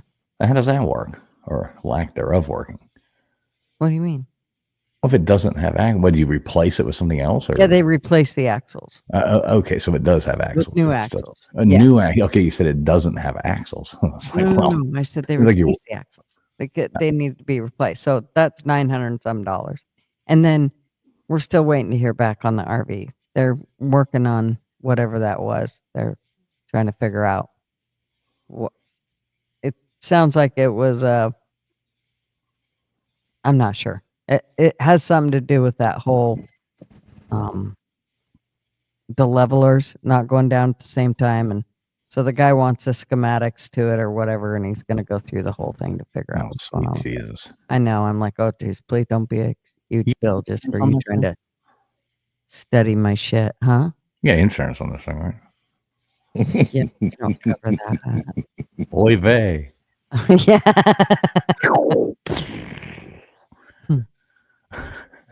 No, I love it. It's worth like, I don't know, 55,000. Worth more than what we paid for it. Oy vey. I'll say it differently now. Oh my God, what a nightmare. I know. It'll be fine though. These guys, they seem like they were pretty reasonable. 200 square foot, cell on a cruise ship. Yeah, Right. no, thank you. That's the same amount of money. You could be eating chicken tenders under a heat lamp for 4 hours for that. Right. Oh, no. That doesn't appeal to me at all. Yeah, imagine that cruise ship, they're going to have like those E. coli breakouts, Yeah. So other than just like these people being cramped in and everybody's going to be like getting divorced, Yep. it's going to They're all be absolutely screwing around horrible. with each other. But It's then like everybody's going to be sick. Yeah. That's like my worst nightmare. Like, remember that cruise ship during COVID that was stuck for like Yes. 4 weeks? They couldn't come in. Yeah, they couldn't come in. They just like, you're Stay out stuck there. here until that would drive me nuts. Which was so stupid. Another one of those just made no sense whatsoever. I knew somebody, and not like knowing, but knew these people, and not super close to me. You know what I mean? But I guess they went on this cruise, right? Well, apparently the woman had been having an affair, and it got found out about like while the one couple went to a Coldplay show. No, we're on a 10-day cruise. So the other woman, it was like, how do you explain it? Like a woman found out her husband was cheating on her with another man's wife. Does that make sense? Yeah. And it was like one day into their cruise, this woman had found out about it. So she contacted the woman on the cruise ship and gave her all the proof and gave her all the everything. And they were stuck for 9 days on a cruise ship. Oh my God. 9 days of hell. Oh my God. I would have jumped off the boat. Right. Like, I don't care. I would have jumped off the boat or stayed at the first port of entry. You've been like, I would have helped him off the boat. Yeah. I mean, I'd have been that person that, was like, the horror stories you hear about, like, oh, you didn't make it back in time and a boat left without you. I'd have been like, oopsie. Fucking worse. I don't care if I got to like swim home or whatever. I would not have got back on that boat. There's no way in fucking hell. Oh boy. Yeah. What a madhouse that would have been. Oh, it'd have been horrible. I mean, could you imagine being like stuck in like having, because there's only one, you're in that tiny little room on a cruise ship and you'd have to go back and just like closed quarters of fighting for 9 days. Like, oh, fuck. Right. There's no Home Depot to escape to. Nope. Can't go out for milk. You'd be better off just to go sleep on the, promenade deck. Yeah, you'd have to go out and like just assault a random person, so they'll put you in like the cruise jail for a couple days. Right, please put me in cruise jail. They're like, sorry, it's full. This is Carnival. You're like, you give me the stomach flu and I need to be isolated. And they'd be like, no, go back to your room and don't leave. Carnival cruise line, so the jail's already full one day. Oh my God, what a nightmare that would be. It's like, if you go on vacation and you always tell people like, something happens to the dog or something, just don't fucking call. Right. Wait. Don't call. Just, everything's good. Yep. Wait. Very extra they're all, Oh, geez. I see. I'm a firm believer in like, if there's something that bad goes on here at home while Marvin's gone out of town or whatever, we tell him while he's out of town, because then he does the burn on it while he's out of town. By the time he gets home, he's over it. Yeah, I could see that, but he's a guy, so he probably rationales things. He rationalizes nothing when he's pissed off. Trust me. There is no rational. Well, I guess he is more rational than I am, but yeah, I could imagine so. Most of the time, unless he's the one pissed.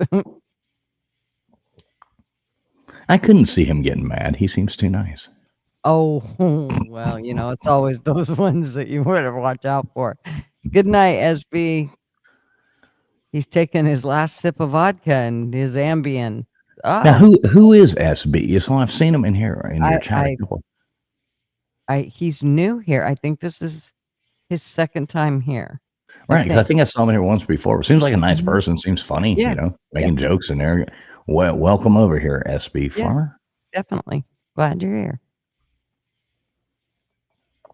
I like seeing new names and new things pop up. It's nice. Yes. Yep. It's funny if you don't reach out to other communities and stuff like that, you'll see a lot of channels just get stuck in bubbles, and yeah, you have to meander out, or you just end up with the same. I mean, I like the people I have. And Well, yeah. It's not like dissing on people, but you know what I mean. It's just like Mhm. nice to see like more people joining Yeah. good communities. I mean, that's Yeah. kind of the point. Well, and they're decent people. Yeah. That's the hardest part is trying to make sure that you're not bringing riffraff to your channel. So, yeah. Right. Well, we do good about getting rid of the assholes. Yeah, it doesn't take usually very long. No. We're glad you're here, SB. Yeah, we are glad. Cheers to you, SB. Hope you enjoy that vodka. What kind of vodka you drinking? Popov? I do like vodka. I like vodka with like a tonic and vodka and tonic with an orange in it. That's pretty damn good. Yeah. Vodka no. soda with an orange or a lemon. Yeah. Just keep it simple. Mm-hmm. I've gotten sick off of them before. Nope. No mixing Never it with again. Sprite or anything like that. No. I just want I'll ask for like 2 slices of oranges and just squeeze that in there. Yeah. That's pretty good. Hey, I'll be right back. I'm going to go check my back porch out and make sure it's still there. Okay. Make sure the deer are there.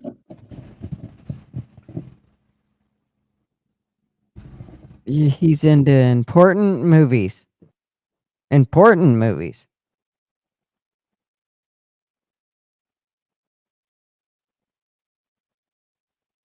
Yeah, I don't do skates. Oh, I know I'd bust my ass. It's been way too many years.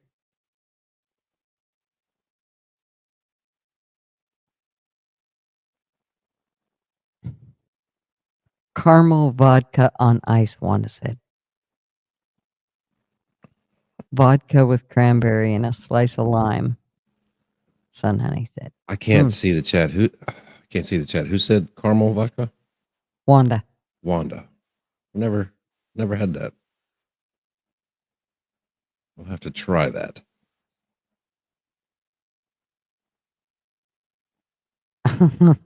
Yeah, he might fall in. He should be careful. He better check them boards carefully.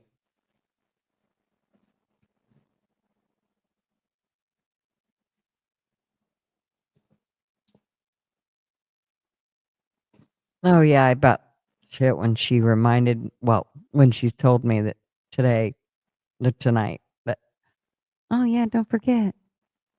I leave Friday morning. I'm like, morning? Friday? I thought this was a Saturday thing. And he's I thought 3, you right? said the weekend. Yeah. Yeah.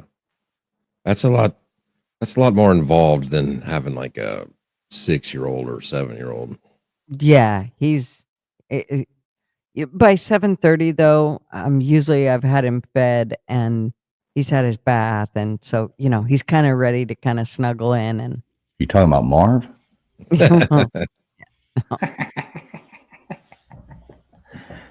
And will you highlight Sun Honey's comment and read it aloud, Gutters? If you shake it more than twice, you're playing with it. TF. It doesn't say it. Read it like it says. If you shake it more than twice, you're playing with a TF. Yep, that's what happens when you shake it. So watch out, ladies. Agreed. Son, honey, he is a dick.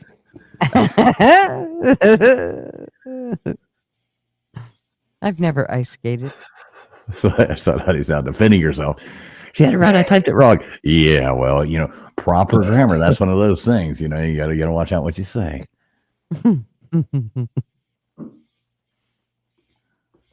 Shake that tail feather. Yeah. The only time I tried to ice skate, I looked like a complete moron. Yeah. It's like a baby giraffe trying to skate.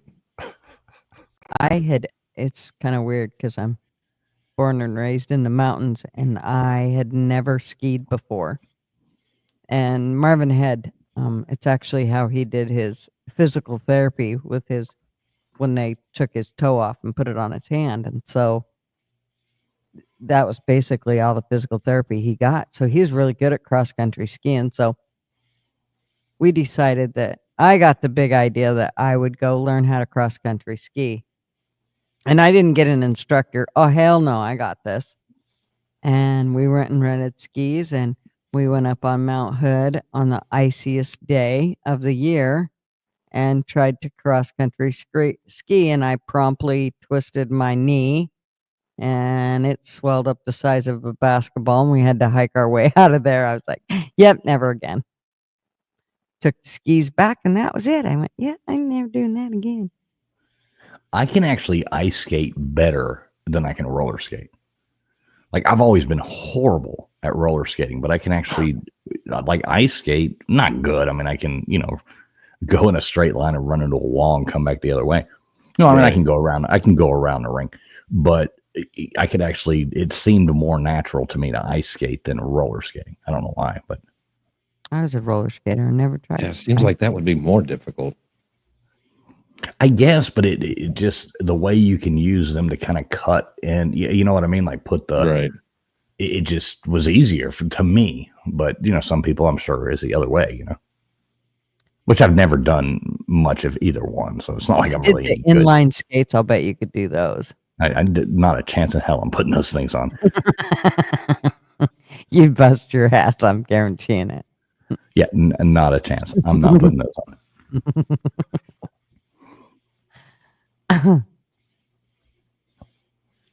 Yeah, you have to get at the I haven't been to the Galleria here in a long time. It's like the big mall in the city. That they still have that skate rink down there, but back in the day they did. The ice skating rink. Yeah. Yeah. We almost, when we were there, we almost did that. We sat there and watched people ice skating, but yeah, way back in the day. I went out there, I tried, you talk about rage quitting. I was falling and flipping and flopping. I got the hell off the ice. I was like, fuck this. Yeah, that'd be me. When we went skiing, it had been years since Marvin had went. And because it was icy, it's like Matt said, you guys picked the worst day of the year to go. But right after I twisted my knee, Marvin slipped and he fell and he hit his head and he got up. He was so pissed. His face was beat red and he goes, all right. This shit rang my bell. Let's go home. He was done. Yeah, it rang it hard. He hit his head hard on that ice. He was done. Yeah, that sounds absolutely horrible. Yeah, that was so done. I was pissed because I was worried that I wasn't going to be able to hike again because I had a big hike planned for a few days later, but I ended up being okay. It was fine. Hey, Jesse.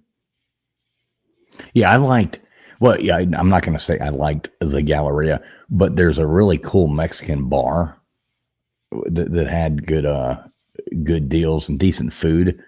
And there happened to be a lot of soccer on when we were there. Yeah. So I found myself a second home while Mrs. Fools wandered around and shopped in the Galleria. And, because when we were there, we stayed like the hotel right next door to the Galleria. So we could just like walk back, It happened to be, we could just walk to the mall, like, oh my God, she loves malls. I'm not a fan of malls, but it did have a really good, like, I will say it about that. It did have a really good, like, food court and, it wasn't like some lame ass food court in a mall. And there was, a few, cool stores, but I'm a guy. So like I can walk through that mall and say, oh, I want to go in that store, go in there and look and say, oh, well, I'm going to buy that one thing, and I don't have any desire to go back in that store ever again, at least for another 2 years, but the drinks were cheap and, at the Mexican bar. There's this great bar in Houston. It's like,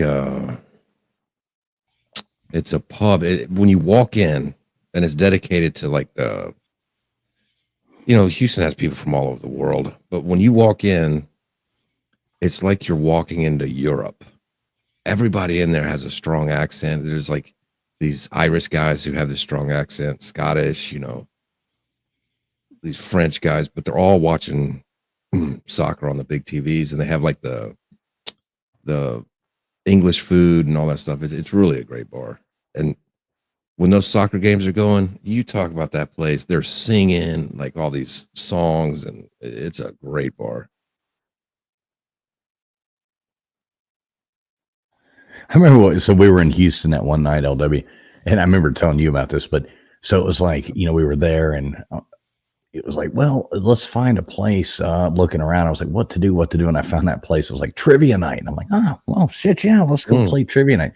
Get there and go to this place and waiting, and of course the trivia host hasn't showed up yet. And everybody's sitting there waiting. I'm like, what the hell's going on? This is very thing. All of a sudden this like 6'4" drag queen comes in, and that's the trivia host. And I'm like, oh, sweet Jesus. And we'd already gone like to the thing. There was like a food trucks outside and all this stuff. Really good food in the food trucks. It was really good. I like food trucks. So we were sitting there and it was like, fuck it, let's just play. But it was lame because like everybody in the place was using their phones. Right. It was like, well, this is stupid. Like, I don't understand the fun of it. No, why bother? It was stupid. It was, and the questions they were asking were, I think there was even like one RuPaul question or something, thing. I'm like, I don't fucking know.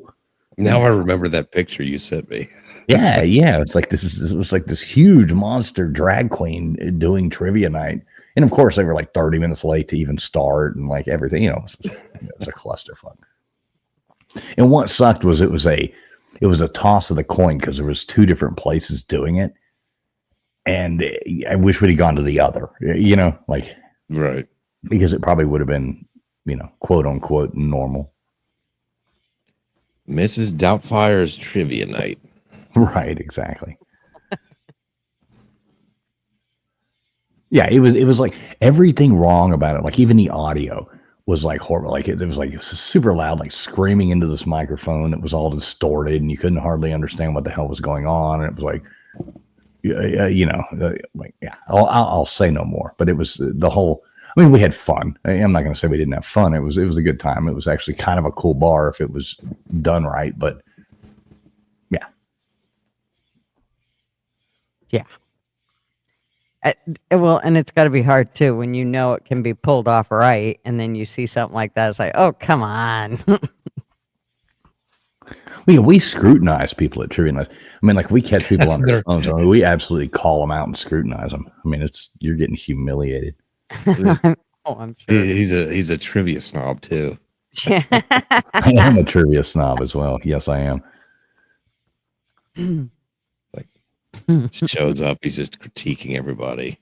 It's horrible.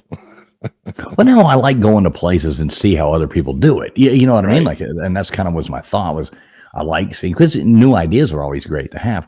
And, and that's what even like me and Miss Fuller going there and, she's like, oh, going to trivia. And I'm like, well, I just want to see how they, whatever. We're leaving out. She goes, so you're going to start wearing a dress now?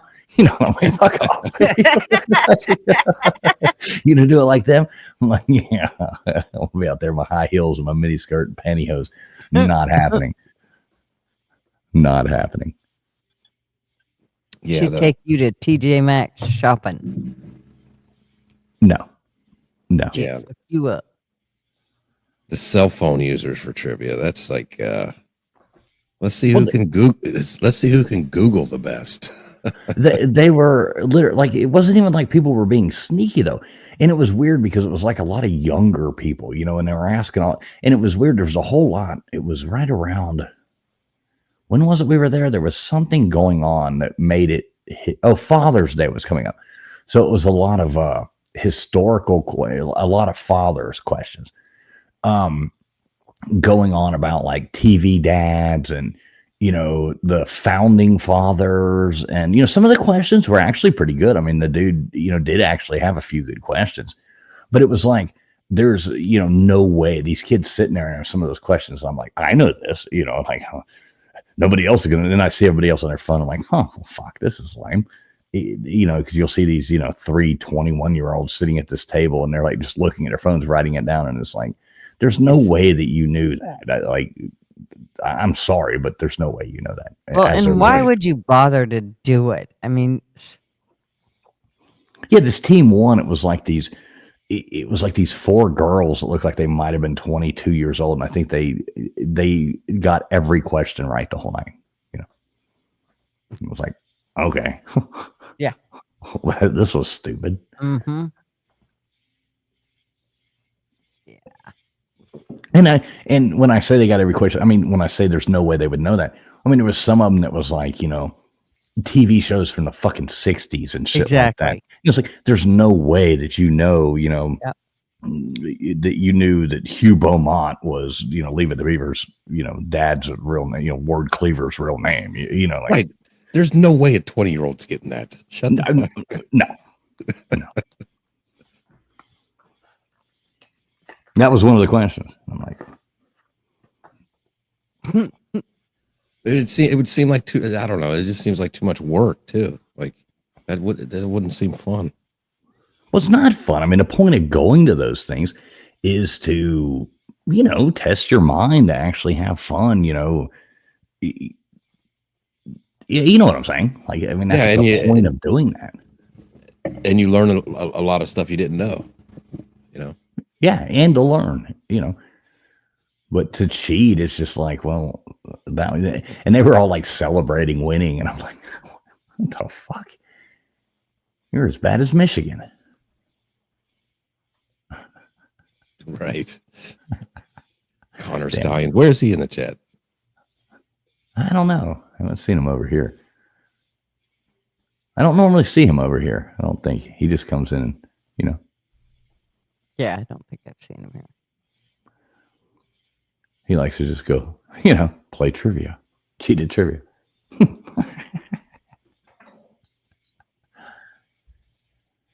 Yeah, it's not too much fun.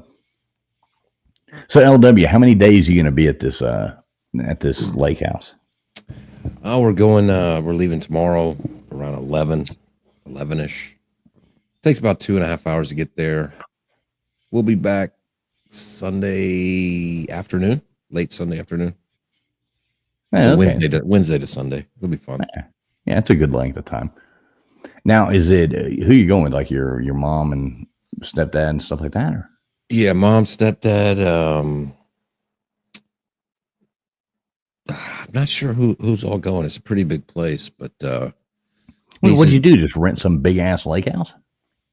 Yeah, like every summer the family gets together and does like either Galveston or the Hill Country, like we're going tomorrow. Just the whole family to get together. But yeah, sisters, nieces, nephews. My sister, her son has a baseball tournament not too far away in San Antonio, so she's going to show up for a day. Aunt, cousins, yeah. That's cool. Yeah. Do you like rent a boat or anything, or? Well, we're going to see what's out there. They have like a drive-through petting zoo. They have Schlitterbahn, which is like a big water park not too far away. They have scuba diving at the lake. It's actually a nice lake. It's got some clear water. And I don't know if it's been messed up because all the floods and stuff from a couple weeks ago. But there's actually parts of the lake that out. Yeah, there's parts of the lake that actually have like white sand and like clear water. It's pretty nice. I mean, is there stuff I've never is there stuff to see, I guess, if you scuba there or snorkel there? I mean, not really. I mean, just lake stuff, but it's just kind of fun to do. Right. Right. That's cool. And I mean, I'm sure you can rent a boat for a day or, whatever. Get a big boat and load everybody up on it. I'm sure we'll do a little fishing, and there's a pool at the house. So, the kids are going to have a blast. Is it a lake? Is it a lake house? I mean, you're on the lake. Yeah, it's on the lake, but it's kind of like, it's not where you can, like, it's not on your back porch, the lake. It's like 2 or 3 streets in, to the neighborhood, but it's still in walking distance. But that's cool. Super cool, man. That'll be fun. Yeah, school starts so early now. It starts, I think it starts August 12th. That's just ridiculous. Yeah. So it's the last summer. How many weeks do they give kids off now for that vacation time? For summer? Yeah. Last day of school is like June 1st, June 2nd, around there, the beginning of June, and they have to go back August 12th. So what was that, 10, 11 weeks? Okay, it's a little more than that time. But it starts earlier now because they've increased the vacations during the year. So, you have like 2 weeks for Thanksgiving and Christmas, and then spring break, right? but they've done a fall week break like in October, and then like in actually in February they give another week off. So they make up those 2 weeks. They make them start early during the year, where they have another week off, like breaks during the semesters. Well, see, what I don't like is the truancy thing, because like, what if you have something cool planned that you want to go do, and you know, now you can't like take your kid or do something and go like, oh, well, we have to go, you know, we were going to go to Europe and go see, you know, Paris, or go and do this, which would be, we're going to go look at all these castles, or we're going to go do this. Like, you can't do that now, because they'll be like, oh, you missed this many days of school, and now we got truancy, you know, coming after you and stuff like that. Right. Knowing damn well that they'll learn 50,000 times more on that 7-day trip than they would going to school for 6 months. Yeah, you know? Yeah, that's why it was so hard for me to go to the Slavs, is because it always fell. I can't remember if it was the week before their spring break or the week after, but it never matched up with their spring break. So I couldn't really, in the situation before, it can't be like, now I can, because the situation's different that we all, you know, or you guys know about, but you know, it's a little different now. It was just hard to work out, because you can't, you know, just take them out for a week, you know, right? Because there's going to be days when they're sick and, you know, stuff like that. So, but yeah, you have to do everything in the summer. So this will be a good vacation for them before they have to start up in a few weeks. Yeah, that's cool, man. That'll be exciting. I just think it should be more in the summer. You know, that's when the nice weather is. That's when everybody's wanting to go and, you know, do their thing. And now they've cut their summers shorter. And so I think it's just why they got to screw with shit that ain't broken, but can't fix the stuff that is broken. Well, you could be over there in like Japan, and don't they just go year round or something like that? So I think so. And then we wonder why, you know, everybody over here is stupid and they're all smart. Yeah, I mean, they don't. Go ahead. Oh no, I was going to say half the curriculum that they even teach them anymore is just total nonsense. Anyway, doing these trivia nights, I'll see these young people come in and then they'll try to play, and they are just absolutely stupid. I mean, it's like, how do you not know these basic, simple things? And you know, they don't know it. They don't know it. No. Well, it's part of that. I don't know what it's still left of it, but it's a version of that Bush No Child Left Behind, where they have to sorry, that test that's supposed to like be a competency for the teachers, you know, on how well they're doing. But what that test, basically the entire school year, is the test are this very specific things, and it's very narrow. So basically they teach them all what's on that test to pass at the end of the year. So there's no expansion outside of that, correct? You know what I'm saying? There's no detailed information or teaching on certain subjects like history or whatever. It's just what's ever on that test. We just got to teach you what's on that test till the end of the year. Does that make sense? Like, yeah, it's stupid. Yeah. I mean, I asked the thing the other night, what was 20% of 40, you know, just like, you know, and it was ridiculous. I mean, they couldn't, almost everybody got it right, but there was 2 teams of younger people and they both missed it. I'm like, huh. Well, to be honest, I was totally out. I wanted to say 10. I wanted to say 10, but I knew it wasn't. Well, here's the problem. 140. And that's a problem too. Like my son's high school, and he's been like this since it's been this way since 6th grade, I think. They started at 6th grade, where they get the tablets. There's no pens, there's no books, there's no paper. No. So it's all tablet stuff. So there's no writing out the problem, you know, trying to figure it out and working through the problem. No. They just type it into the calculator on the tablet and they never have to think about it. Exactly. And these kids are so tech savvy, these tablets, and my son tells me about it all the time. He's a really smart kid, and he doesn't do it, but he knows how. He tells me all the time. He's like, he is smart. That is a smart kid. I mean, Yeah, he does great. He's all advanced and does like academic competitions and stuff like that. He's really smart. But he tells me all the time, all these kids are so tech savvy. They have they can block all this stuff like AI stuff and calculators on these tablets. But he says all the kids are so tech savvy, they know a way around it. They know how to go through the computer and take it off. They just all cheat. Yeah, and they're all dumb as sacks of rocks. Right. Well, and that's a problem. They'll be able to run a computer, but they won't. I mean, they'll literally starve to death in a house full of food because they won't know how to work a can opener or, like a manual one because the lights went out. Or, I mean, they'll starve to death sitting on the side of the road because they got a flat tire. Yes. Right. They'll get eaten by coyotes living on the side of the road because their car got a flat tire. Well, I always say this. Everybody can blame the schools, which is, they suck. But it's up to the parent. That's right. Doesn't matter what they got to go and all that stuff. But it's up to the parent to make sure they know all that stuff. So if your kid is a dummy that doesn't know anything, it's your fault. It's not the school's fault. Right. Yeah, and that works the same way as saying like, bitching about what the school system is teaching, and at the same time, well, maybe you should teach them as well. But yeah, and I see it both ways. Well, when it comes to their curriculums, I do believe that is the school's job. Now, as a parent, it's my job to make sure the school's doing their job. So that's where it comes into, what's being done. It's also my job to make sure the kids are getting their shit done and doing their part of it. So, but I think that when it comes to the curriculum, it really is the school's job. I mean, that's what we pay them for. They got one job, do it.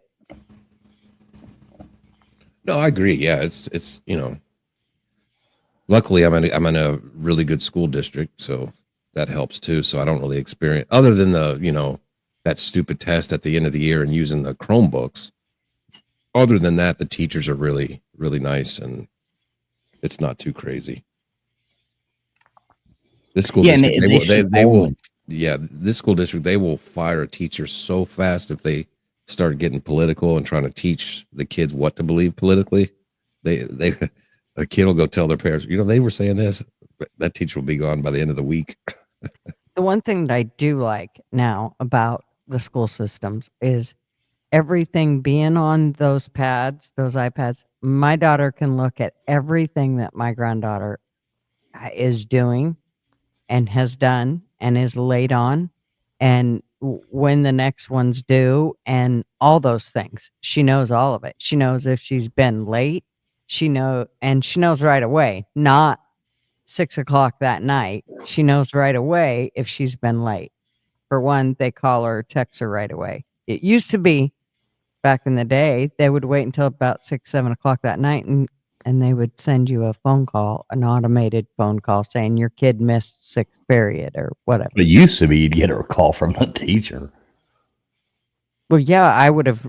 That's what I wanted. When we were young. Well, that's when we were young. The parent would get a call. And then we were held teacher. Accountable. Oh, yeah. They'd be like, this is, Mrs., whatever from, your son. Oh, hi.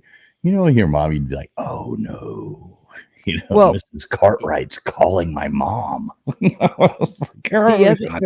other part that she's going to find out that I left school after fifth period every day for 2 weeks. Yeah, mine growing up, it was like, oh no, Sister Mary Agnes of Perpetual Pain has called my mother. No. Yeah.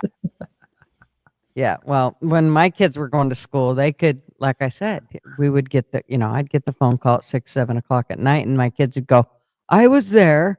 Well, then I would call up the school the next day and say, okay, they said they were there. And then the teacher would go, oh, I must have hit the wrong kid. It must have been so-and-so and not, Sean or Matt or Kayla or whatever. I was like, oh. Okay, now how am I supposed to hold them? Y'all are really pissing me. They made it very, very hard to hold the kids accountable because the kids could you know, they knew these teachers weren't paying any attention.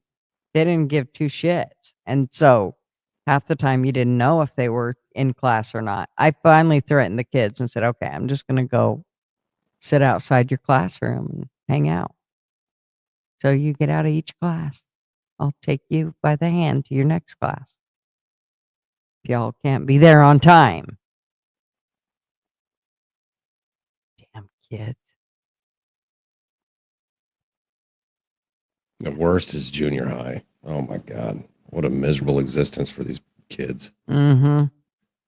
Everybody's going through puberty. Yep. Trying to figure, you know, Yep. It was horrible for my They're son. not a kid and they're not an adult and it's somewhere in the middle. It's so hard. And the hormones are just raging. Jesus Christ. They don't even know where they're at. I remember when the nuns, they used to get so mad, they would have the rulers, they would come out and they would measure the girls', you know, skirts from, you know, the top of the skirt to the knee. And it had to be that, you know, distance. I don't remember what it was. It had to be within like 3 inches or, you know, whatever from the knee to the top of the skirt. And the girls, they would always walk around, but then then they would roll up and flip the, you know, the tops of them up to make their, and then if they were going to get in trouble, they would, you know, just pull them, you know. Pull it back down. Right. Because they would just like roll up the, whatever you call it, the hem at the top or whatever the hell it is. They'd flip them up and do that. It was like the waistband, just flip it over. Waistband. Yeah, they'd fold that up 2 or 3 times, you know. Yeah. Be walking around there looking like they were in a damn mini skirt. Britney Spears commercial or MTV video or whatever. Oh. Yeah. Oh, my son, there was one year that Sean had issues at school. And so we went, okay, well, we'll get him some more help. And we knew this teacher that he taught at this private school, and it was a Lutheran private school. And so we sent him there for 1 year. And that was 6th grade. And Sean said the only thing he learned was how to hang out with girls. And that girls were way easier than he ever imagined. And I was like, what do you mean easy? Yep. I was like, oh. So he actually got a good education. See, Yeah. It pays off to go to private school. Yeah. Yeah. Oh. It was very eye-opening for Marv and I. Let's just say that. He also had to learn, it kind of sucked for him because he was already struggling in classes before we put him in there. And then he had to learn a whole new class, which was the Bible. He had, that poor kid, man. Ooh. I mean, he made it through the other side, but it wasn't easy. He definitely struggled. Hey, Heart with Hustle.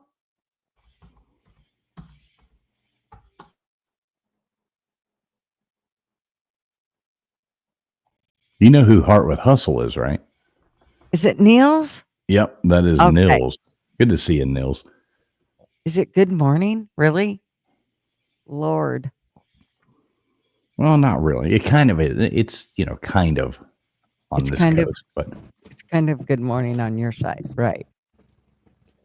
It's only 11:40 here, but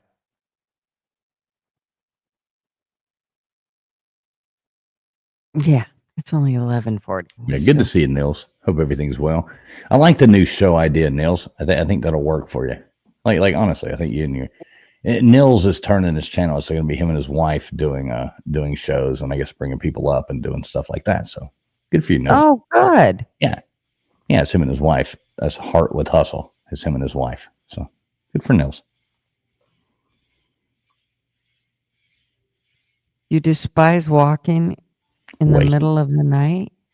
Waking. Awake. Ambulance. You can't. Gunners is talking about this education she's got.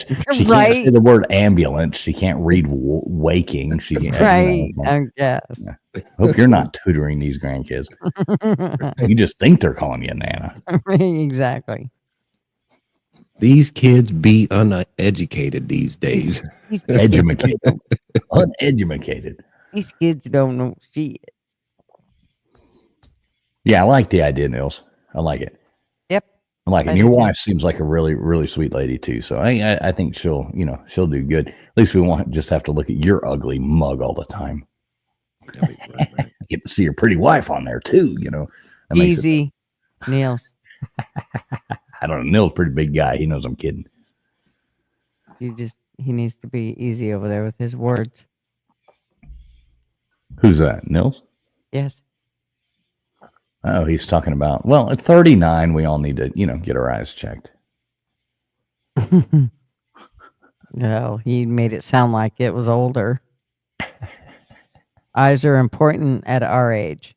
Don't get offended, Gutters. 39. 39. Right. Remember, I'm only 39. I do need to get my eyes checked, though. I need to go in and get LASIK again, is what I need to do. Do you really? I mean, what's the point? It works well. I don't know. I kind of enjoy not seeing as good sometimes. Well, I don't know. Things look better. I hate going someplace and I'm like, oh shit, I don't have my glasses. And I can't see. It irritates me. Now, LASIK, I think they can now. The new LASIK, whatever, they can help fix more than nearsighted too. But well, I just have this weird feeling that now they're making like receipts 5 times as long as they used to be, and everything's printed smaller. Right? It's like you go out to eat, and they're like, "Here's your bill," and you look at the bill, and it's like, I can't read a fucking thing on this. But Right. it looks like a a sheet of notebook paper, cut in half. Like, couldn't you just? Yeah, you know what I mean. Like, I can't. Yeah. Well, especially when you ordered 2 things. I mean, right. Miss Boulder ordered something and you ordered something, and you receipt that's at least 24 inches long. Like, what the hell? Right, exactly. I went to AutoZone the other day and got a battery, and I swear to God, the receipt. I mean, it had to be like 1.5 feet long. The receipt. It was absolutely ridiculous. What's up? What's up, Nils? Good to see you, man. Woke up in the middle of the night, can't go back to sleep. Well, at least you're at a cool place now. We'll bore you to death here in a minute. Don't worry. Right? You'll be ready to go back to bed before long. Right. Oh, the soothing sounds of GG and traveling pools in LW. We gotta get Gutters to go back to talking in that sexy voice, though. There you go. Get her. I know. What, the old 1-900 voice you used in the 90s? Mm-hmm. You guys get me raging and I can't. See, much better. So I wonder how come you guys come in on, say, 720. Yeah, I am doing it in 1080p. I don't understand. I don't know. I might have mine set to that. I don't know. With StreamYard having all the glitches lately, I did reduce most of my stuff down, like for trivia, down to 720, just because I'm running all those different programs and bringing that stuff up. I did reduce it down the other night just to try to, keep lags out. Because I thought I even was like running tests, I'm like, I got like 940, whatever the mega billion bytes or whatever the fuck they are, upload speed, which is unheard of.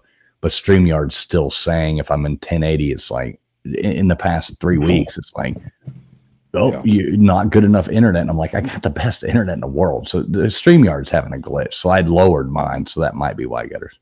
Yeah. And LW would be lowered the same as me because, StreamYard. Right. It was really bad about 3 weeks ago. Remember you? I think you were on my show, Gigi, and I dropped out like 2 or 3 times during the show. Yep. It was horrible. Multi says he bought a magnifying glass. Multi, you know what I find myself doing a lot is I actually will take a picture of shit with my phone and then zoom into it. I'm like, let me take a picture of this with my phone and then zoom in. Yep. Because I don't want to tell a 22-year-old waitress I can't read it. Right. When I'm looking, I'll be in the store. Right. And I usually keep like 2-3 pairs of glasses in my purse, but sometimes I'll end up losing a pair or whatever. and I end up with none in there. And so I'll pull out my phone and take a picture of the ingredients and then blow them up and read them because I can't see it. You know, Mrs. Fools, it's this health conscious friend of ours, gave her this app not too long ago. There's this app and you can like go to it and it's like you can just scan items like at the grocery store and stuff like that. And it'll give you like the health grade of it and tell you. And you know, you never realize just how bad some of this stuff is for you that you're fucking buying. It's like ketchup. You'll go and look at ketchup and it's like, well, there's 57, you know, tons. So it's like, and you buy the sugar-free ketchup and it actually tastes fucking better. Yeah. It's like, well, okay, now I don't feel like I just went to McDonald's. You know, like you can eat food and just feel healthier and not eat all this horrible shit, you know? Yep. That's the problem. Like ketchup. It's horrible. Like the protein bars, you know, like the health bars. Yeah. You look at some of that shit in there, it's like full of soy and like it's just all terrible shit. Oh yeah, if you go to the grocery store and all the stuff that's supposed to be healthy for you, and if you look at it, it's twice as bad as the regular shit that you would eat. Right, like turkey bacon. It has like twice the sodium than regular bacon to make it taste halfway decent. You know, it's worse than bacon. Or this type of breakfast cereal or what was that shit we used to eat? We weren't sure what it was. Grape nuts, you know, things like that with that oats and barley. Honey bunches of oats. Yeah, and it's got tons of high fructose corn syrup in it. So you're like, all right, I'll be a diabetic and 40 pounds heavier, you know, in 2 months. Yeah, I used to buy, I would be like, oh, I'm going to go on this health food kick. I'm buying honey bunches of oats and eating that every day. Then you start to realize that you're like, holy shit, I'm just like consuming. I just drank 7 Coca-Colas with breakfast, basically. You know, pretty much, yeah. Yeah, I mean, it just eat eggs, meat, and butter. You know, you'll be all right. Yes. Yeah, and hash browns. That's a good topic where they're wanting to switch back from the high fructose corn syrup to the cane sugar. Yeah, or coconut sugar. What's wrong? Like we've totally switched all our sugar to coconut sugar, and I actually like it better. I mean, I think it almost has a malty flavor to it instead of just sweet. You know, it almost has its own flavor, and you mix that in your coffee in the morning.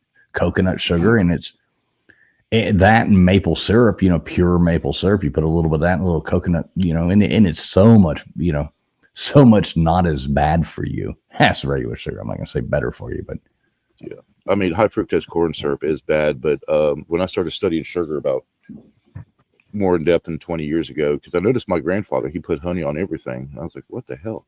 So I started putting it in my tea, you know, the glucose versus sucralose versus dextrose battle, and found out, yeah, it's actually a healthier natural sweetener than sugar is. And you'll never have allergies. Yep. Yeah, I'm not a big coffee drinker. I drink it when it's cold, you know, in the wintertime maybe.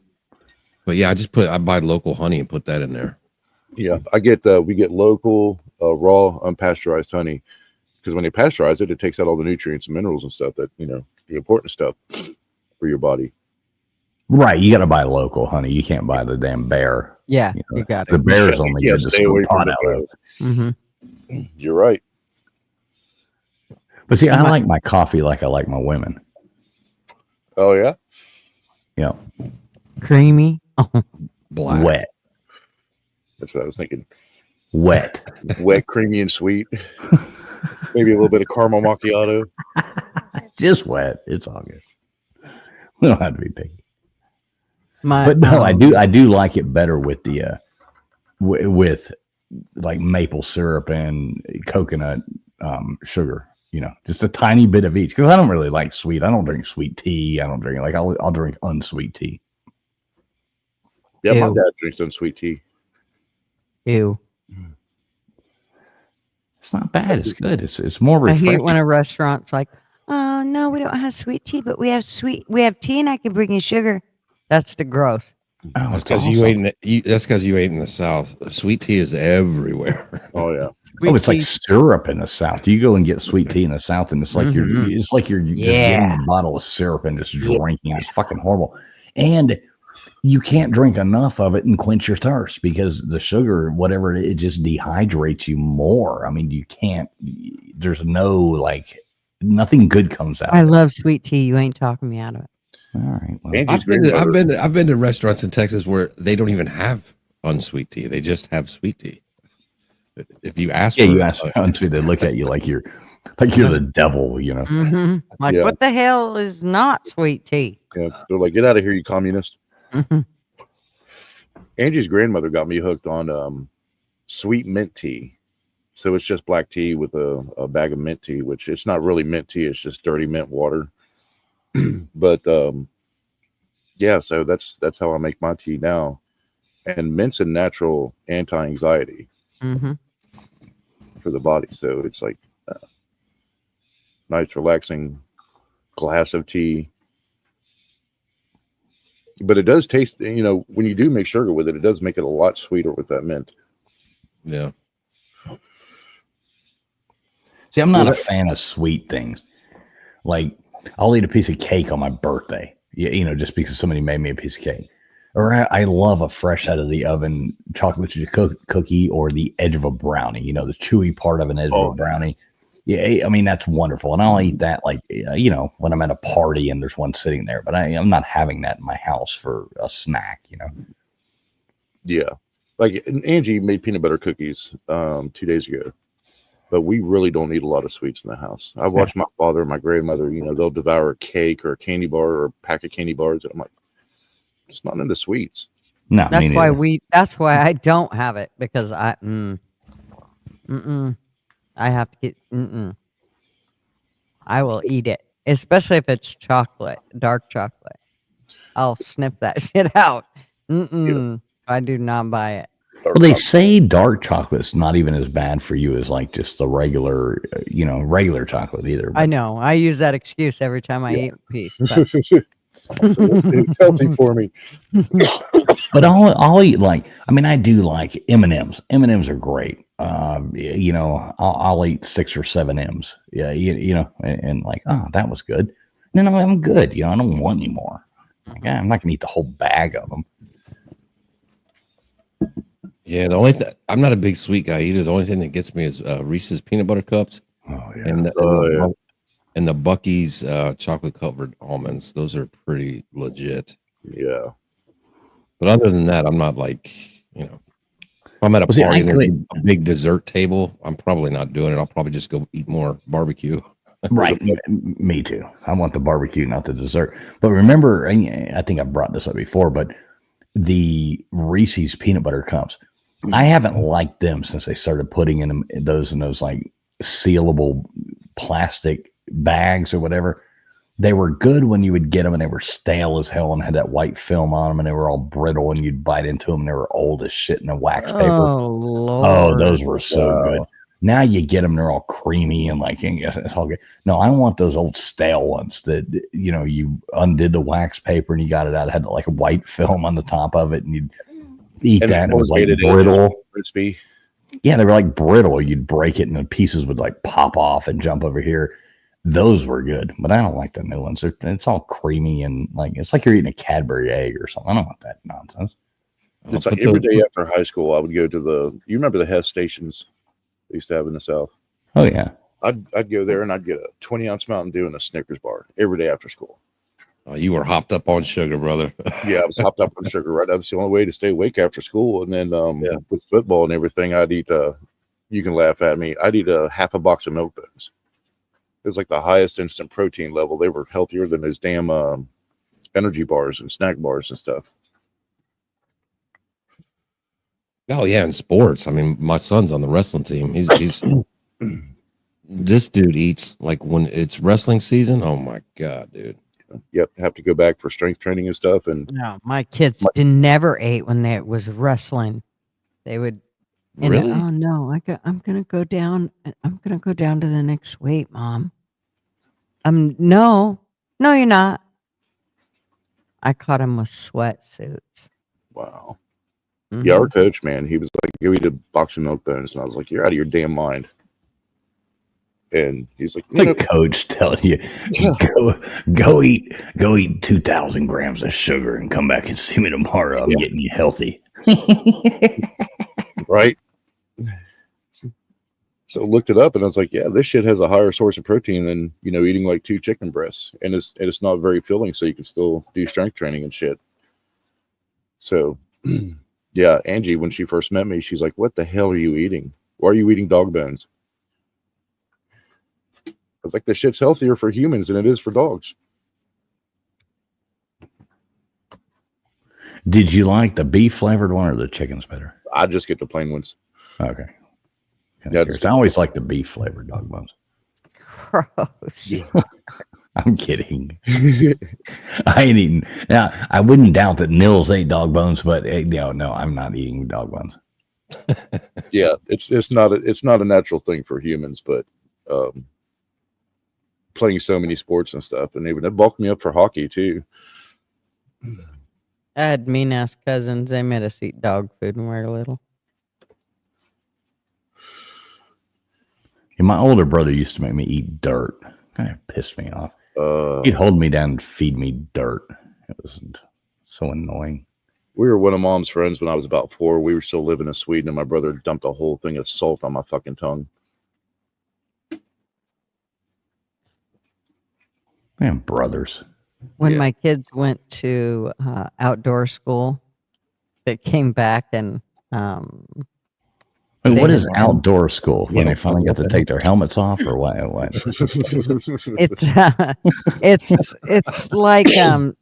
It's like summer camp, but it's while school's going on. It's usually in the spring, and they go for a week. Oh, they learn how to use a compass. Oh, yeah, they have a ton of fun. I mean, it's a big party. It's I say tons back of fun. in Northern Europe, we do have, like, when the weather's nicer, we do have like outdoor classrooms and stuff that you'll sit at all day.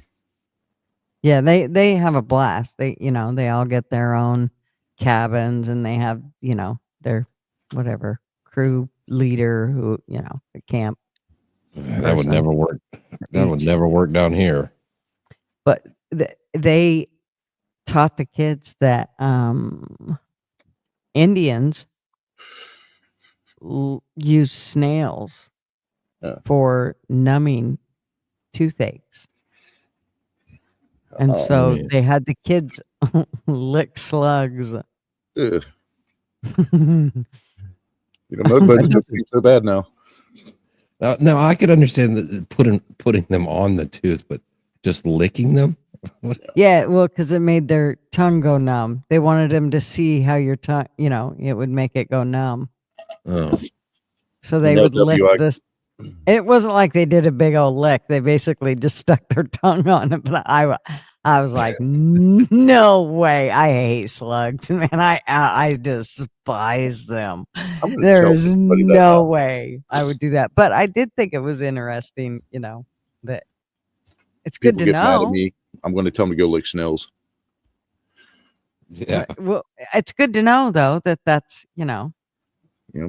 it helps a toothache. But LW's right. They couldn't have outdoor school where he's at. All right, kids, let's go outside to feed the mosquitoes. It's 98 degrees with 87% humidity. Let's take the kids out and dehydrate them. Everybody get a heat stroke. Well, you might have to have it a different time of year. I don't know. You might have to have a different type of outdoor school. I don't. It is 60 degrees here right now. Ah, you lucky fucker. Let's see. But it's supposed to be, I think, 91 today. But it's been pretty cool at night, man. It's been very comfortable here. It actually feels like summer. What is it? Okay. It's 2:00 in the morning, and where I'm at right now, it's 81 degrees. It's how it was 69 here. When right Drew was now. here. When Drew was here, that's what it was like here. When we had that heat wave, it was miserable, man. 110 during the day, and like 3:00 in the morning, it's 85 degrees. That's brutal. It looked like Drew had a really good time though, going and hanging out with you though. I think that he seemed to have a really good time. That was cool. He smiled the entire time he was here, man. He had a blast. Yeah, good for him. I think he needed that. So yeah, good for him. Yeah. My friends from England that came over too, they were like, this is a beautiful place, man. They want to move here now. They want to get the hell out of the UK. Now, where are you again? I'm in West Virginia. West Virginia, that's right. Yeah, so normally our summers are like, yeah, you'll have it warm or hot during the day. We'll get those heat waves and stuff, but normally it's like really cool at night, 60s, 70s, and then, 80, 90 during the day. Nice breeze. And now you get some horrible winters though, don't you? Yeah. Yeah. We get some pretty significant winters. I mean, really cold. Well, I think the coldest we got last year was minus 34. Jeez Christ. Yeah. And then when we had the snowstorms barreling through, we were right in the bullseye. So we got like 22 inches of snow in a week. Yeah, screw that. Anything minus, I'm not living there. No. Well, I mean, it's horrible. Yeah, anything.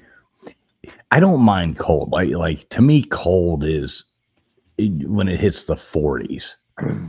Get down to 30s, I can still bear with it. 20s, okay, I'm getting pissed off. Boy, you get under 20 and it just, I don't want nothing to do with it. Oh yeah, same here. We had this on shorts and sandals. Yeah, we had this guy from Minneapolis. He's a truck driver, and he delivered mail from Minneapolis to Houston. And he became friends with the owners of our company, so we'd help him try to find a good loads back to Minnesota, on a backhaul, but try to get him like a full load rate, And he would show up in like January, February, and we'd be in the office, the warehouse guys. We'd all have like hoodies on and like beanies on, and it'd be like 52 degrees. And he would show up and call us all pussies. Like, what are y'all doing? It's only, he'd be in shorts and a t-shirt. He was like, it's minus 20 up there. What are y'all doing? All hoodied up in 52 degree weather. Yeah, it's always those people who come from there. I have a friend of mine, him and his whole family, they're from up in Green Bay, is where they all grew up and they're all from, and they all live, in the South now. And like their thing is you'll see them and they'll show up. It'll be like a New Year's Eve party, and they show up in shorts, Right. And it's like it's 17 degrees outside, or 20 degrees outside, and they're like, "Oh, there's nothing." You picture them being the person at that Green Bay, football game, just painted in the colors, standing out there in a pair of shorts and no shirt, and you're like, you're insane, because you can pretend as much as you want, but it's cold. Maybe you don't, but and I guess you just acclimate to that, because we've done a lot of things meeting up with people, and it can be 100 degrees outside and I'm fine, and other people are like having heat strokes and passing out. So yeah, I guess that it does work both ways, I guess. Yeah, like in Sweden, it was 20 degrees when we moved here. When we left Stockholm, we flew out from Stockholm, it was 20 degrees. We landed in Charleston, South Carolina, it was 86 degrees with humidity, and I almost died. That was my first experience with humidity. See, I like to be hot. I like to be sweating and hot. Like I would take that, unless I'm sleeping. If I'm sleeping, it damn well better not be hot. Yeah, I was in, let's see, we moved here in 2000. So I was in South Carolina for almost a decade, acclimated to that weather. Then we come up here and it snows again. I got excited. It got really cold, and I was in like 3 or 4 layers. And it was only like 30, 40 degrees outside because I wasn't used to it. I was used to that subtropical southeast coastal weather.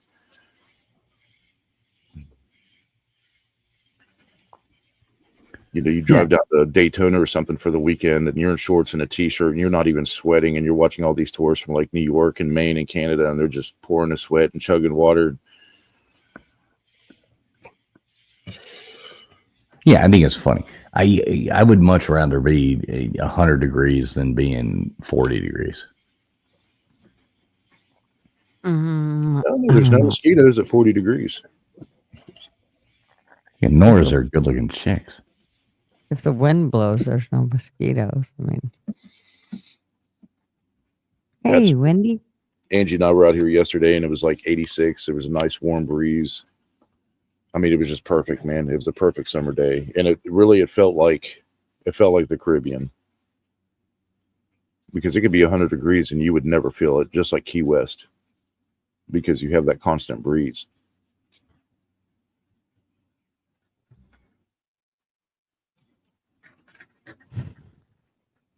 Yeah, I was just reading this hack where you can take your fan, like in RVs or wherever, your front door, even at your house, and if you put your fan pointed at the front door on the outside, the mosquitoes won't go in because they don't like the wind.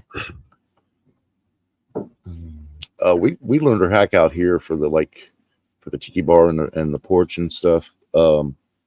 If you actually paint either the soffit or whatever you have up, if you paint it sky blue, wasp will not build a nest there because they think it's a sky.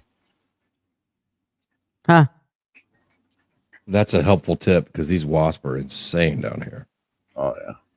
Looks They're like not you're too bad this changing your year. house to sky blue. Yep. So we're gonna paint the ceiling here sky blue outside on the porch.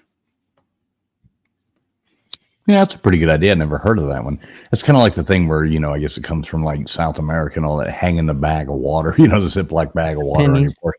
Yeah. Yeah, I just couldn't. I just don't ever want a bag of water, like in a bag hanging on my front porch. It's always like, I'd rather have a couch. Yeah. You're right. I'm going to do that. Actually, to my porch that's covered, I'm constantly killing these wasp nests. It's like I take them out in like 4 days. A new one's back. It's horrible. Now, you know what you can do? What do they make? You ever get that spider spray? I forget the brand. It comes in an orange bottle, got a huge, horrible Black Widow looking thing on the front of it. What's the brand name? But you can take that, and if you do this and just spray all your light fixtures in all the places, like at the beginning of summer, it lasts for like 3 or 4 months, and spray that is so much more concentrated than like wasp spray. I mean, any bug that touches it dies immediately. Like you can spray it on like your outdoor fixture, like Is it every moth. Taro? Yeah. It's something like that. Whatever the hell that is. Taro. Yeah, Taro. It's an orange bottle. Yeah. Boy, you spray that on your outside light fixture, every moth that touches it goes, it just dies for like 3 months after you coat it in that. But if you coat those areas where they go, and no bug will touch it, you will not have bugs. You will not have anything. Everything goes away. I'm gonna try that. Yeah, you just mist your outdoor lights with it. Yeah, I mean, you'll wake up and you just sweep the porch off because there'll be like a pile of dead bugs underneath your light. We had one of the bug zappers and the damn thing caught fire. There were so many bugs. So I just they'll burn your damn house down. So they're dangerous these days. Especially if you get drunk and spit in them late at night just to watch it go like that. Yeah, then it flares them up even worse. Yeah, you can stand on the bar and piss on it. Yeah, no, not doing that. But one of the old timers here, he told me, he said, shut off all your outside lights, turn off half your inside lights, and just have the biggest bonfire right at the beginning of summer that you can. He said it'll cook up every bug, every mosquito, and stuff like that, and you won't have that problem for the rest of the year. So we've been doing that ever since we learned that, and it works. It actually works. Like mosquitoes don't have time to relay eggs. But you're still painting your roof blue. Yeah. So it doesn't work with the water. No, just the mosquitoes and moths and some of the other critters, beetles, and things like that. Mosquitoes have been sent straight from hell. Facts. Or wasp. The wasp. Oh my God. We have the red waspers, which is your normal wasp nest, and then the blue ones here, which they call them mud daubers. They won't bother you. They just wreck your porch and make it look like hell. Yeah, Drew wanted to swat one here, and I said, no, leave him alone. He's flying behind the shutter. They got a little house behind the shutter. Just leave him alone. He's like, man, they don't even sting you. I said, no, they'll just like fly in your face, say hi, and fly away. They don't even fuck with people. Yeah, I don't even think they sting you. I don't think they have stingers. That's a good question. Mud daubers, I don't think mud daubers do. I don't think they'll sting you. No, I don't think a mud dauber will sting you. I think they just look like that as a protection thing. They're the ones that they get the spiders. And if you ever break open their little mud nest that they build, it's like full of fucking like nasty like spider carcasses and larvae and shit like that. Yeah, I don't even think they have stingers. They might have some kind of stinger, but they don't sting you. They won't use them. Yes, we used to get stung by all the time by them. Oh, whatever. You're the one person. The ones we don't mind here, but we do, are the big ass European hornets. Oh, I hate those things. Yeah.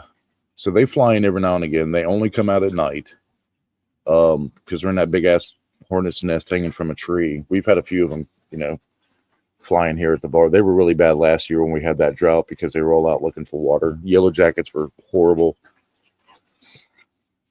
But yeah, those European hornets, their stinger doesn't come off. So they'll just keep stinging you and stinging you.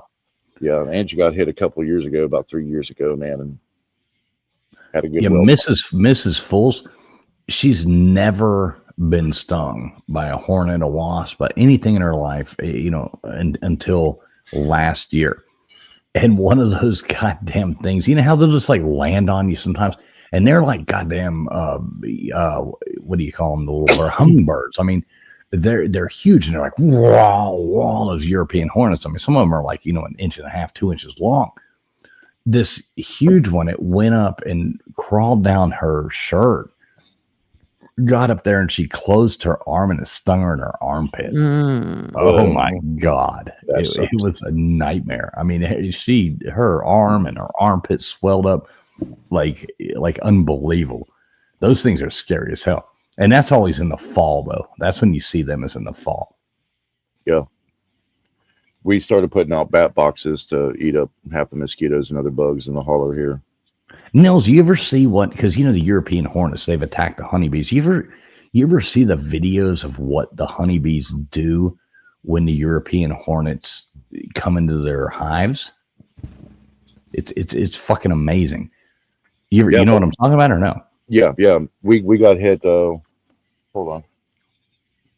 What the hell's coming down my road at 3 a.m.?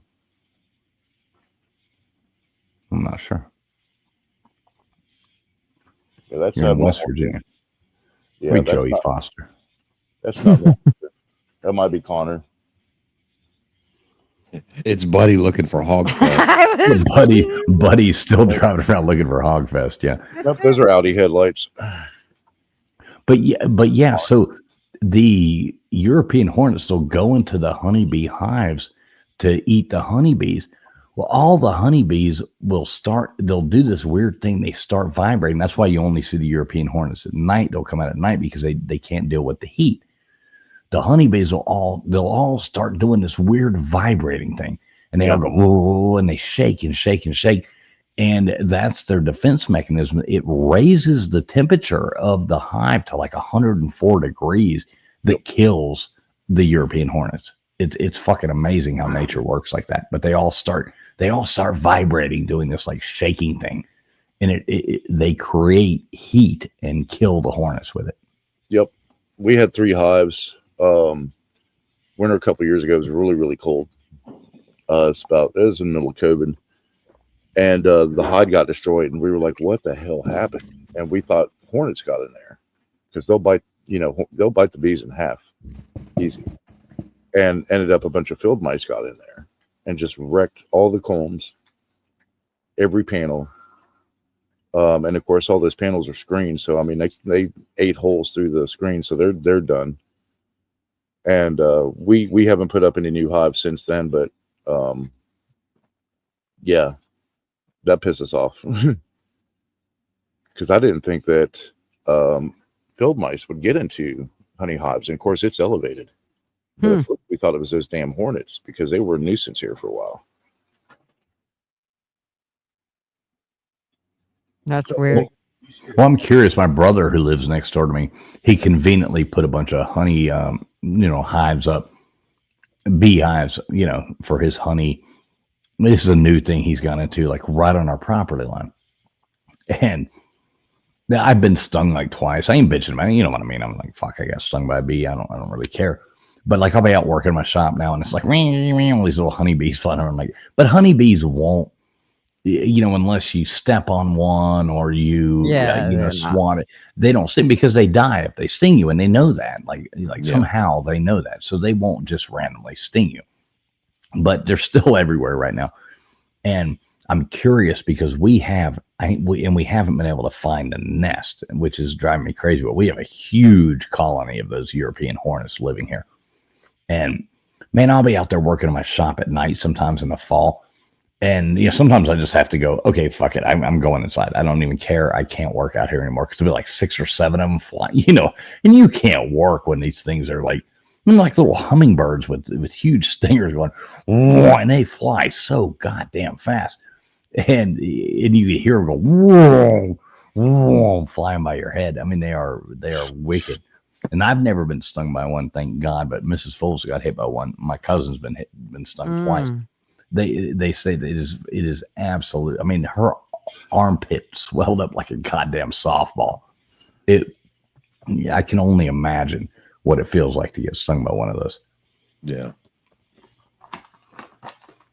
She bragged about never getting stung by anything, never getting stung by anything, never getting stung by anything. In a course of 6 months, she got stung by one of those, and then she had a scorpion crawl up her pajama legs in the middle of the night. And got stung twice on her leg by a scorpion as well. Yeah, fuck scorpions. No. Yeah, I was like, don't brag. Yeah. Well, we're going tomorrow in the hill country in Texas. It's not really here, but there, you got to watch out for scorpions. You got to go on that Airbnb and kind of check it out because you will get bit. Well, there's a lot out there. My son was he had his alert up too. He came out of the porch with his 45. He said, "You scared the shit out of me." So what are you talking about? He said, "I heard a loud thud. Saw somebody out here." I was like, "Yeah, don't shoot, Dad." I told him, I said, "Yeah, your brother just came home."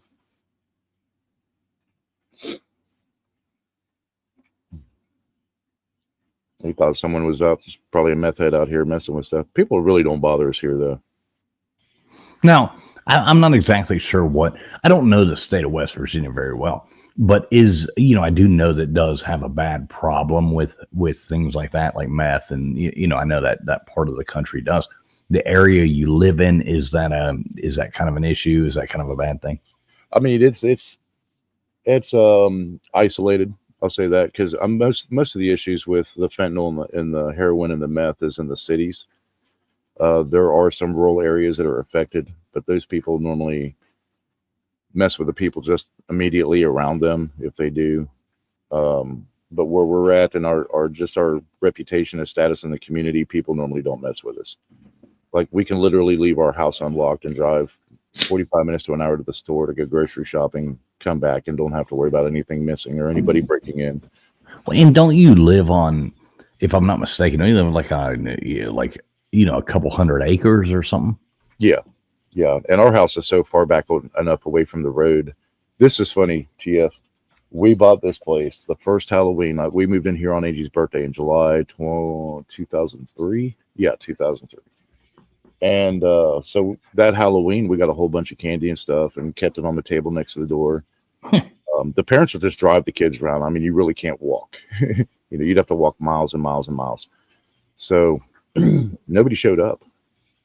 For years, nobody showed up. And we asked people, hey, nobody came out to our house, no trick-or-treaters or anything. And the kids thought our house was scary from the main road because we sit so far back in, from the main road in the woods, basically. So it's like, oh, we're that house. I got it. Okay. So one year, one of the kids' friends came by to trick-or-treat when they were still in middle school. And I grabbed my pistol because I was like, who the fuck's at our house on Halloween? Why nobody comes over here? Went to the front door and he's standing there and he's like, trick or treat. And I was like, we don't have any candy, dude. I was like, we haven't bought candy except one time when we first moved in and nobody comes out here. Now, Niels, how close are you to Williamson, West Virginia? Or do you know where that is? Yeah, I'm about 2.5 hours. Because that was the town that kind of, it's only like what? How many people there? Like 4,000? It's very small, right? Yeah. That's old coal money town. Yeah, that was that town that pharmaceutical companies sent like 21 million opioids. Yep. To that town between like 2009 and 2014 or something like that. And then all of a sudden the epidemic exploded.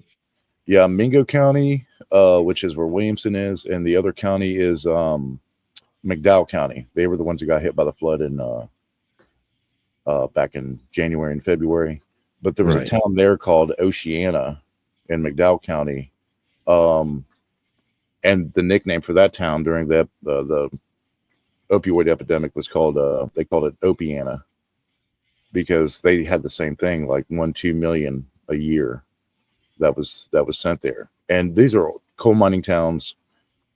So those coal miners were just going to the pain clinics and raking it up. I mean, left and right. And I mean, they got a lot of back problems and stuff like that. And there's a lot of back pain, but yeah, they got hooked pretty hard.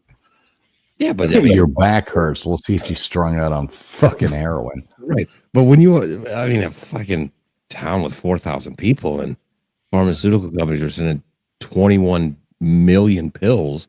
Yep. It seems like a kind of a trying to get people addicted, though, right? Yeah, absolutely.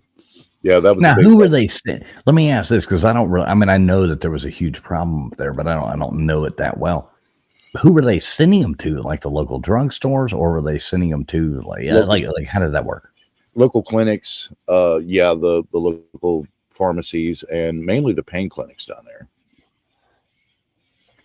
Right, and I'm sure there was some sort of incentive for these doctors. Hey, just sell this, from the pharmaceutical companies. Like this, just yeah. I mean, 4,000 people. Think about it. I mean, that's a very small town. Yeah, it's freaking horrible. Yeah. Yeah, you should we look looked up that over this story. cat. Well, It's pretty bad. Huntington, West Virginia was the opioid and overdose capital of America for like 3 or 4 years straight. It was bad here during that time. Then when they got rid of that, everybody started going to heroin. Right. And then from heroin to fentanyl, and then, meth as well. I mean, West Virginia is considerably a very poor state, but you can make good money here. But there was people that were so, what's the word I'm trying to look for? So apt, I guess, chasing that dollar, that they were doing the meth to stay awake, to work. And yeah, into coal mines and all sorts of industries. And then the heroin to combat the pain. And heroin doesn't actually get rid of the pain. It just blocks the receptors in your brain. I mean, that's what opium does. Yeah, so your muscles, your everything isn't actually healing. You're just not feeling it for the moment you're doing this. There's no healing factor. Yeah, so back, I think in the 70s, one of the locals here told me they used to do the speedballing. They do the speed and the whiskey when they would work, and he was a Boilermaker, and now it just flipped. Now it's just meth and fentanyl or heroin. Yeah, it's fucking horrible. Yeah, nobody drinks coffee anymore. I don't know what the problem is. Yeah, that's not powdered sugar on top of your waffle. Yeah. Right. So yeah, I mean, it's mainly a blue collar state.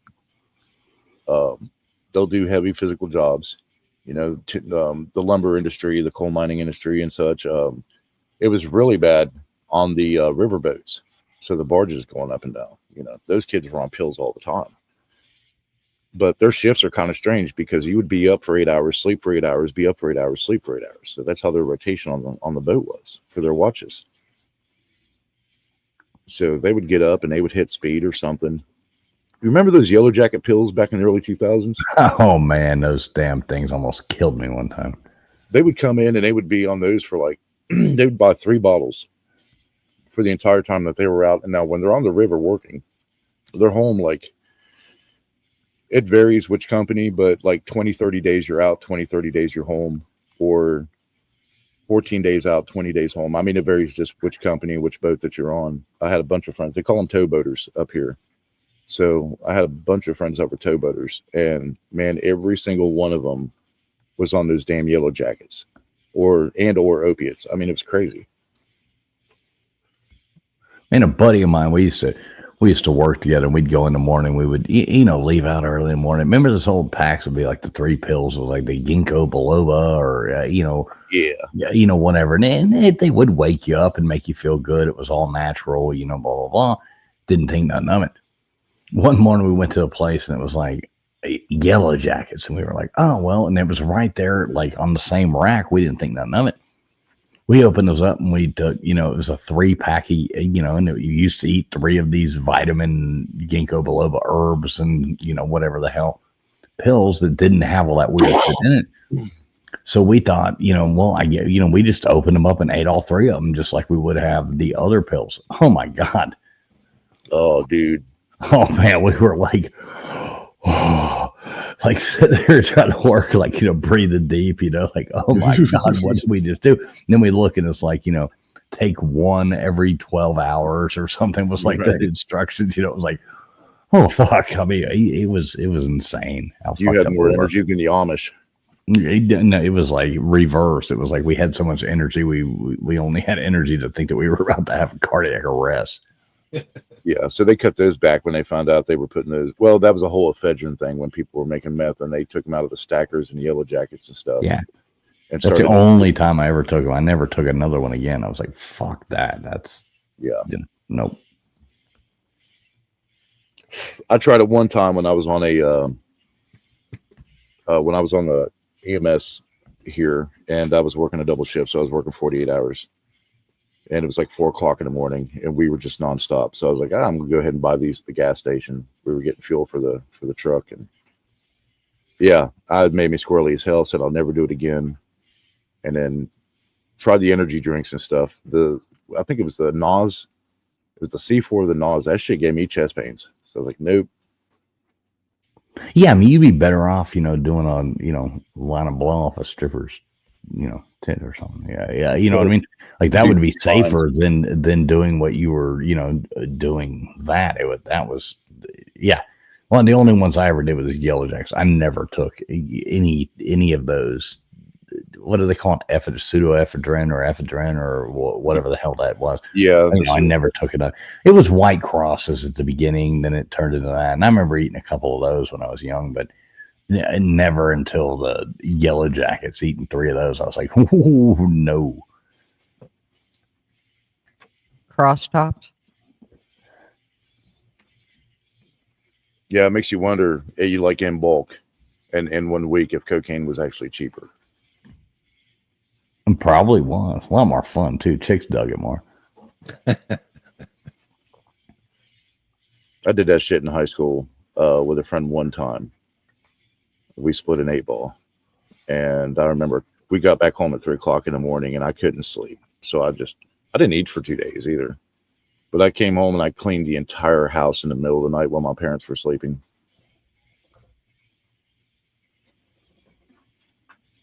Never woke them up.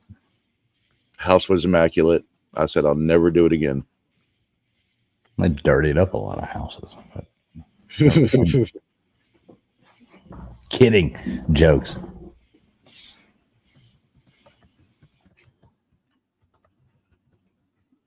All right, I'll be right back, Gutters. I'll be right back. Okay. So even like cannabis and stuff, and I know it's got a lot of positive, for like medicinal uses, but that shit was it was like a party thing. Yeah. Back in high school, if I tried to do it now, I'd be asleep in 5 minutes. Drew was out here smoking. He's like, here, hit this, man. No, I'll be asleep in an hour. On top of drinking, nope.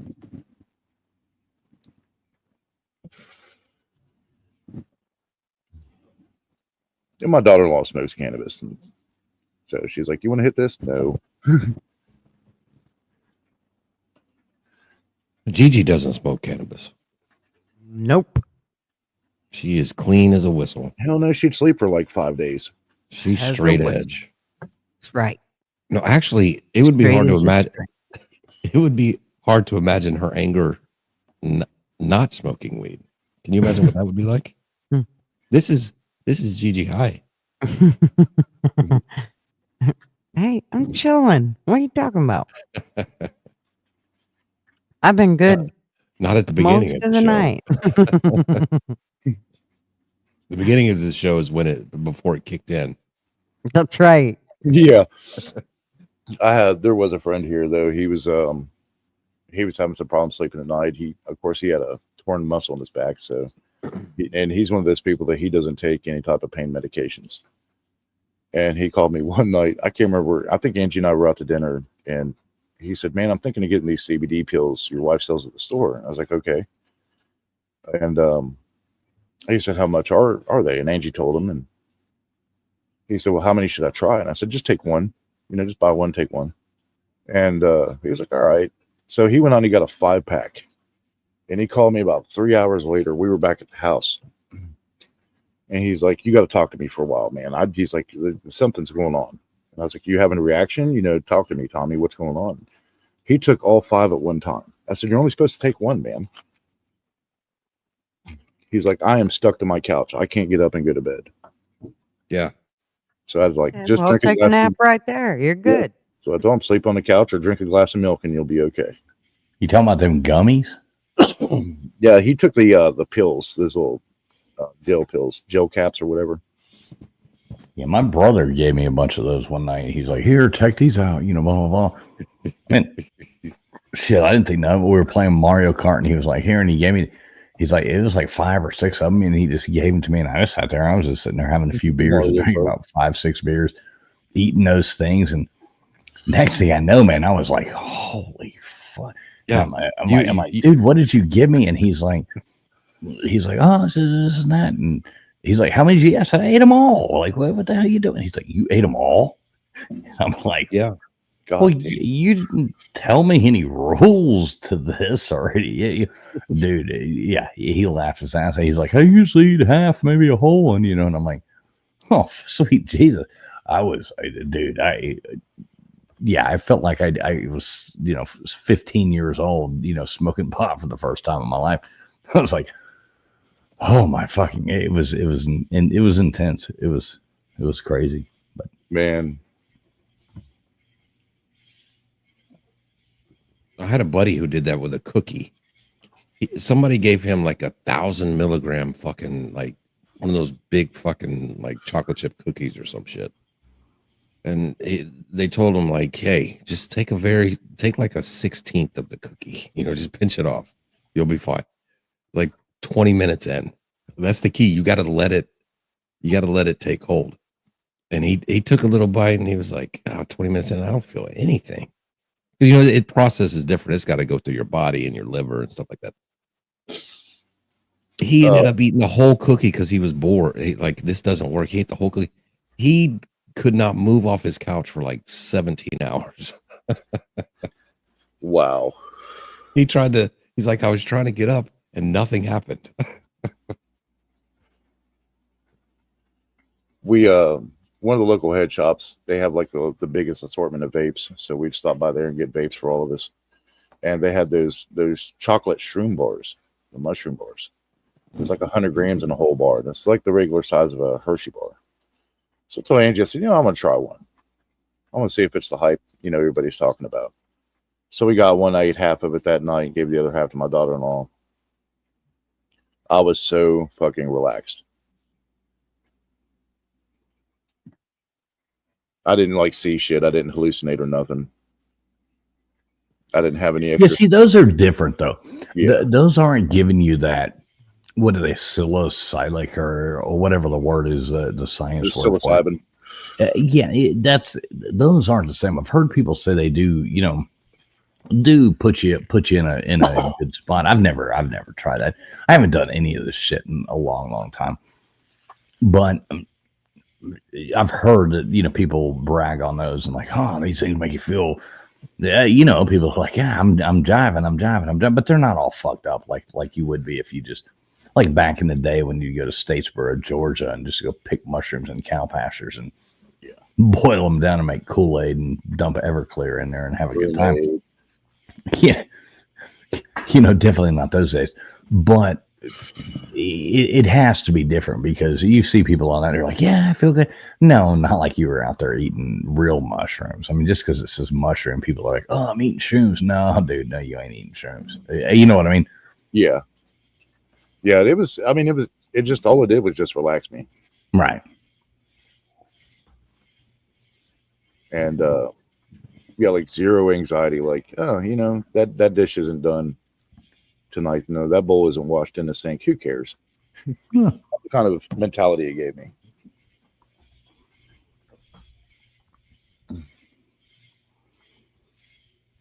Oh, don't your wife do dishes? Oh yeah. Oh yeah. You got to see the short I posted today. What do you mean dish ain't done? What the fuck? What kind of house we living in up there? She was washing dishes, and I walked over and grabbed a peanut butter cookie off the island. I walked over and it's like, well, I got the dishwasher running. Yeah, that was her response. Mm-hmm. We will literally hand wash between your legs and squeeze. Yeah. Oh, she likes that though, GT. Yeah, huh?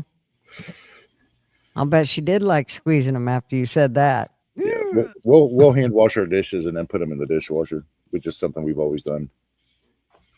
And the longevity of the dishwasher, I mean, it makes sense. So yeah, I walked up. I was like, the dishwasher's running. She's like, eh. We didn't even use our dishwasher. I don't think our dishwasher's ran, and like it's probably wrecked because it hasn't ran so long. Oh wow, makes a good drying rack. Yeah, I have no idea. I ain't doing that kitchen stuff, man. What the hell? Yeah, and when he says we, he means Mrs. Fools. That's right. He has no idea when the last time the dishwasher was ran because he doesn't He do has it. no idea. She's It was like, probably ran tonight. He grabs an axe, goes outside, and starts cutting firewood. That's what I used to do. Yeah, I'll do that all day long. I love cutting firewood. Like that is it's good exercise. It's good, it's good for you. It is, absolutely is. And I wouldn't expect a woman to, cut firewood. I wouldn't expect my wife to carry trash to the dump. I wouldn't. Yeah, like that. There's certain things that just make Marv sense. wants me to stop Unless they get stumps lippy. that are rolling down the freaking hill. Don't let it go into the ditch. I'm like, I ain't stopping it. That bitch is going into the ditch. It could run down the middle of the road. I don't care. I'm not stopping a rolling stump that you just cut off that tree. I can see you standing there with a cup of coffee. Well, there it goes. Yeah. Adios. Yeah, Marvel fix that later. Yeah. There's no way. I couldn't believe he thought I was going to stop it. So then the RV was messing up and he touched his arm with the end of the cord for the RV and it kind of gave him a little zap. So I told him, well, I think something might still be on in the RV. So I went in and shut it off and I come back in. I said, okay, try it again. And he's like, no, I am not going to try it again. I'm like, well, how are we going to know if I got the right button or not? And just put your arm on there again. Didn't kill you last time. Do it again. He wouldn't. Chicken. Yeah, so normally the way it is, if it's inside the house, it's Angie's domain. If it's outside, it's my domain. Right, and doesn't that make sense? It's like, oh, if somebody wants to cook on the stove, well, yeah, you do that. I'll fire up the grill. I'll do that. Yeah. It just makes more sense. Well, I mean, I'll cook. I'll cook. No problem inside. No problem. Oh, gutters. Hush up, gutters. You can't cook on a grill. Pellets don't count, gutters. That me. The electric grill you have for your camper does not count. I also have a Blackstone. Actually, I have two of them. Thank you. Probably electric too. No, they're propane. And they work great when you want to make big breakfasts. I had a big propane Spanish grill. rice. Angie got for my birthday one year. I mean, we love this grill. We must have cooked on that thing 100 times that year. A tornado come through last April, not this year, last year, and sucked that thing right off the porch. Threw it 15 feet into the yard. I was so mad. Got it. Put it back up here. Josh went to cook on it back in the spring, and the damn thing caught fire. I was like, yeah, just toss it. It's done. No, Wendy, I don't do charcoal. Yuck. I don't even like the taste of stuff. I love charcoal. You don't do not me. charcoal. No, I yuck. love charcoal. Oh, you are totally. Yucca. You put okay. What you do? He's from Canada. You get a little bit of charcoal. You get some either hickory or depending on what you're cooking, you get the wood chunks. You soak half of them in the water. You put the other, mix it in there with the charcoal. You get that thing going, then you put the other ones on there, and you close that motherfucker down. I can taste that charcoal. Oh, it's Gags so good. me. So Gross. good. Yeah, if we're doing pork, we'll do the applewood chunks. Don't get the chips. Don't get the chips because that shit. Yeah, you get the chunks. Yeah, like I said, the chunks. Yeah. I pour pellets in my stove Let me and guess. turn it on, and it goes, and I can smoke my meat. This and is then I rich can people. cook my This is like meat. rich people want to be cooking No. right here. I mean, she's from Oregon. Let me guess.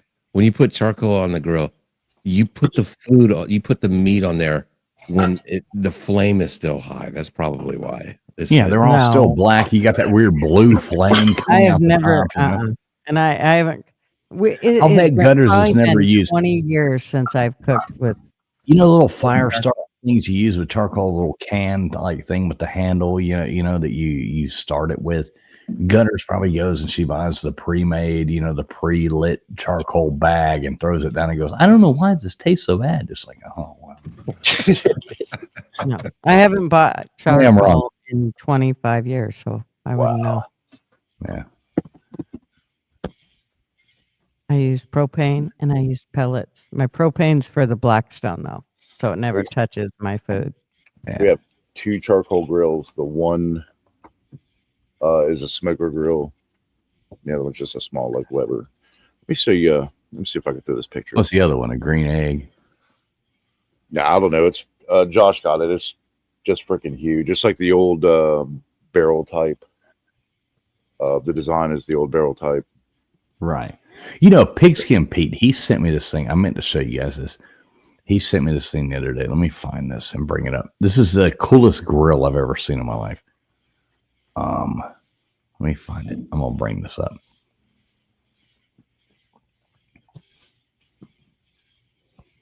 This is possibly the coolest grill I've ever seen in my life. No, I have this picture.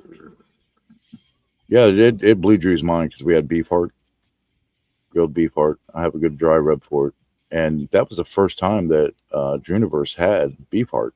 He's like, I've never had it before. Yeah, I said if it's grilled right, it tastes like sirloin when you slice it. Yeah, it does. All right, there you go, Gutters. I just share some out with you. It's all about the chef.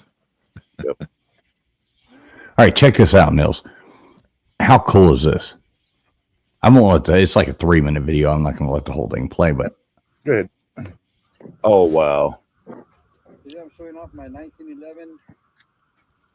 He's got a 45 grill. I have a 1911. yeah, I do too. Little hand cannons. There was a restaurant. Look at where you load. Look at where you load the wood into this. Check this out. No way. Yes. The date, the finish date right there. It's going Trigger to right be. here.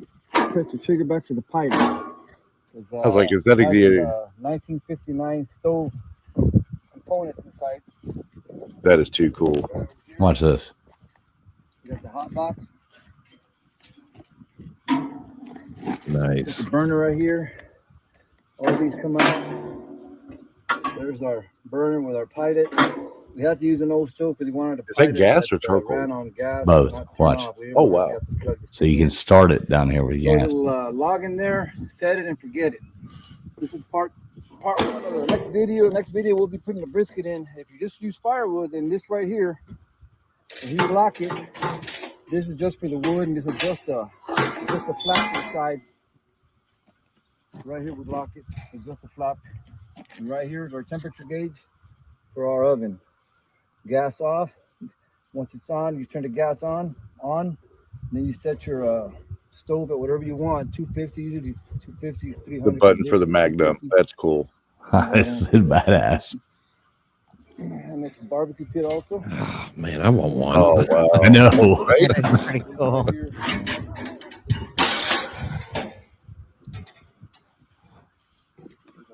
right there.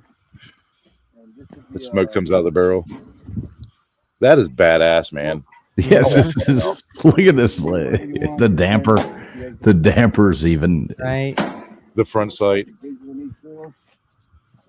Oh, the detail of whoever made that, man. That's It is. great. He made it. Yeah, I made it. that is well thought out. These are Bomar, original Bomar sights that codes come with.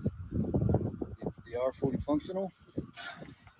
And that's just a little cool thing.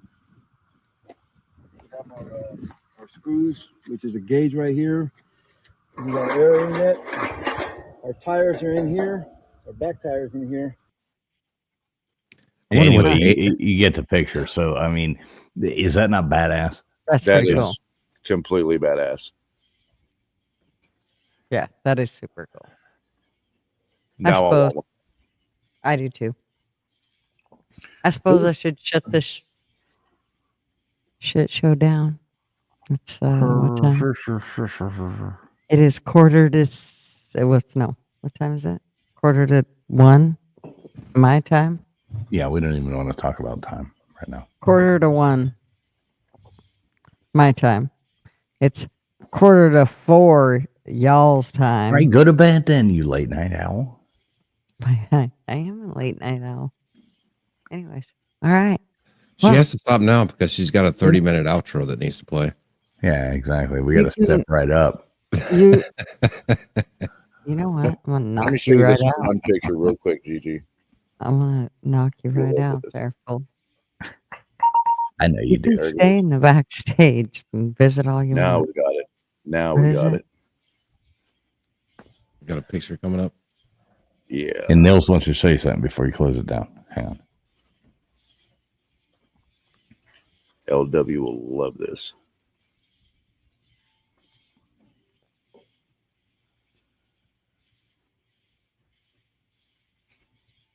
Well, maybe. Maybe. How much do you Maybe. want to be the one to save me?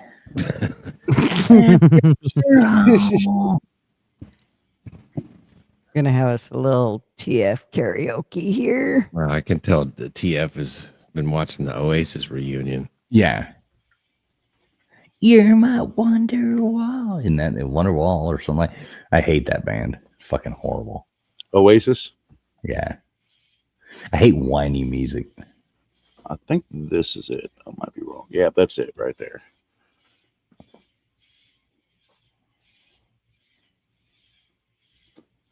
This is what we ate on the 4th. Those are 5 whole beef hearts. Ew. Beef hearts. Yeah. He's right. If you cook them right, they're fantastic, man. Yeah. Mm-hmm. Oh no, hard pass. I'm sorry. Yeah. It looks very edible, but I know. Man, y'all never would have survived anything back in the day. No, if I was starving to death, I'd eat the hell out of that, but I'm not. It's 2020. If you ate that right there, you'd probably ask for more. It's good. Well, maybe, but I'm still not. I've eaten rattlesnake by accident. It tasted really good, but I'm not eating it again on purpose. That's one of those things that you have to eat right when it comes off the grill. Like you can't reheat it and eat it. Like Domino's pizza. You know, Yeah. you got to eat it when it's fresh delivered. Otherwise, it's absolutely fucking horrible. So, yeah. Yeah, And like I next said- day, it's just too tough. I like things like beef stroganoff and spaghetti that taste better the next day. Yeah. But it's me like too. Neil said, it's about the chef. It's if you cook it right, you know. Everybody has told me that, and every time I taste it, I'm like, no, still tastes like shit. Yuck. Don't like the texture. It's No, like I'm talking liver. about What about he people should. who eat liver? I can't. I won't even be in the same house while it's cooking. You're 'cause I chewing on can't- pennies or something. Gross. And it's like a filter. Hmm. I ain't eating nothing that's a filter. Not gonna do it. All right, Gutters, take us out of here with your Ford am. exit video. All right. Thank y'all for being here and hanging out with us. Thanks for being one of the 1,000 amazing subs. And we will see you all here. Hopefully Friday. hang in there. And let's see. Is that all we got going on? Fools. You don't have any. That sounds good to me. Make sure you do give a big shout out. We do want to thank Ann Howcroft for coming in there with a $10 super chat. Thank you very much. Mayo Monkey becoming a new member, and Mayo Monkey also gifting out 5 memberships out there to some other people as well. So thank you so much, Mayo Monkey. Thank you very much, Ann Howcroft. And Gutters will be live Friday night covering our fun show that we do every Friday night. So make sure you tune in back over here. Take it away, lady. Yes. And how about you, Niels? When is your next show? Our next show will be this Friday at 8 p.m. Eastern time. All righty. There you go. And LW, are you going to do anything? Nope. You're going on vacation. I'll be on vacation until Sunday with the kiddos, so I will be MIA. All right. But we know you'll lurk. I think LW should tune in Friday night from location and tell us a creepy ghost story from location.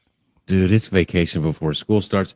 These kids are going to be up late. They'll be in bed. Nieces, nephews, 9:30 at night. No, the party will still be going on. Ew. See you Friday night. Fine. See you Friday night. I mean, I'll be in the chat to call y'all stupid, but I might pop in there to make fun of you. Yeah. Love you, Wendy. All righty. Well, y'all have a great rest of your week, and we will see you soon. News bulletin. Step right up, got tickets on sale. In today's episode, trains coming off the rails. Watch it all burn from the screen on your phone. But don't you worry about it, you're safe at home. Every talking head will tell you everything's fine. It's the blind leading the blind. Yeah, it's a circus out here, we're wobbling on a wire. There's a lady with a beard, clowns juggling fire. Elephants and donkeys got us jumping through hoops. Y'all wish that I was lying, but you know that is the truth. Get your popcorn ready and pour you something strong. If the world's still spinning, the shit show goes on. Well, the world's strongest man just dropped the ball, and the tent's caving in from the weight of it all. Yeah, the lion's out the cage, puppets in a rage, and the ringleader's on parade. It's a circus out here, we're wobbling on a wire. There's a lady with a beard, clowns juggling fire. Elephants and donkeys got us jumping through hoops. Y'all wish that I was lying, but you know that it's the truth. Get your popcorn ready and pour you something strong. If the world's still spinning, the shit show goes on. Come on! Witness the greatest show on earth. Ignore the flames. It's a circus out here, we're wobbling on a wire. There's a lady with a beard, clowns juggling fire. Elephants and donkeys got us jumping through.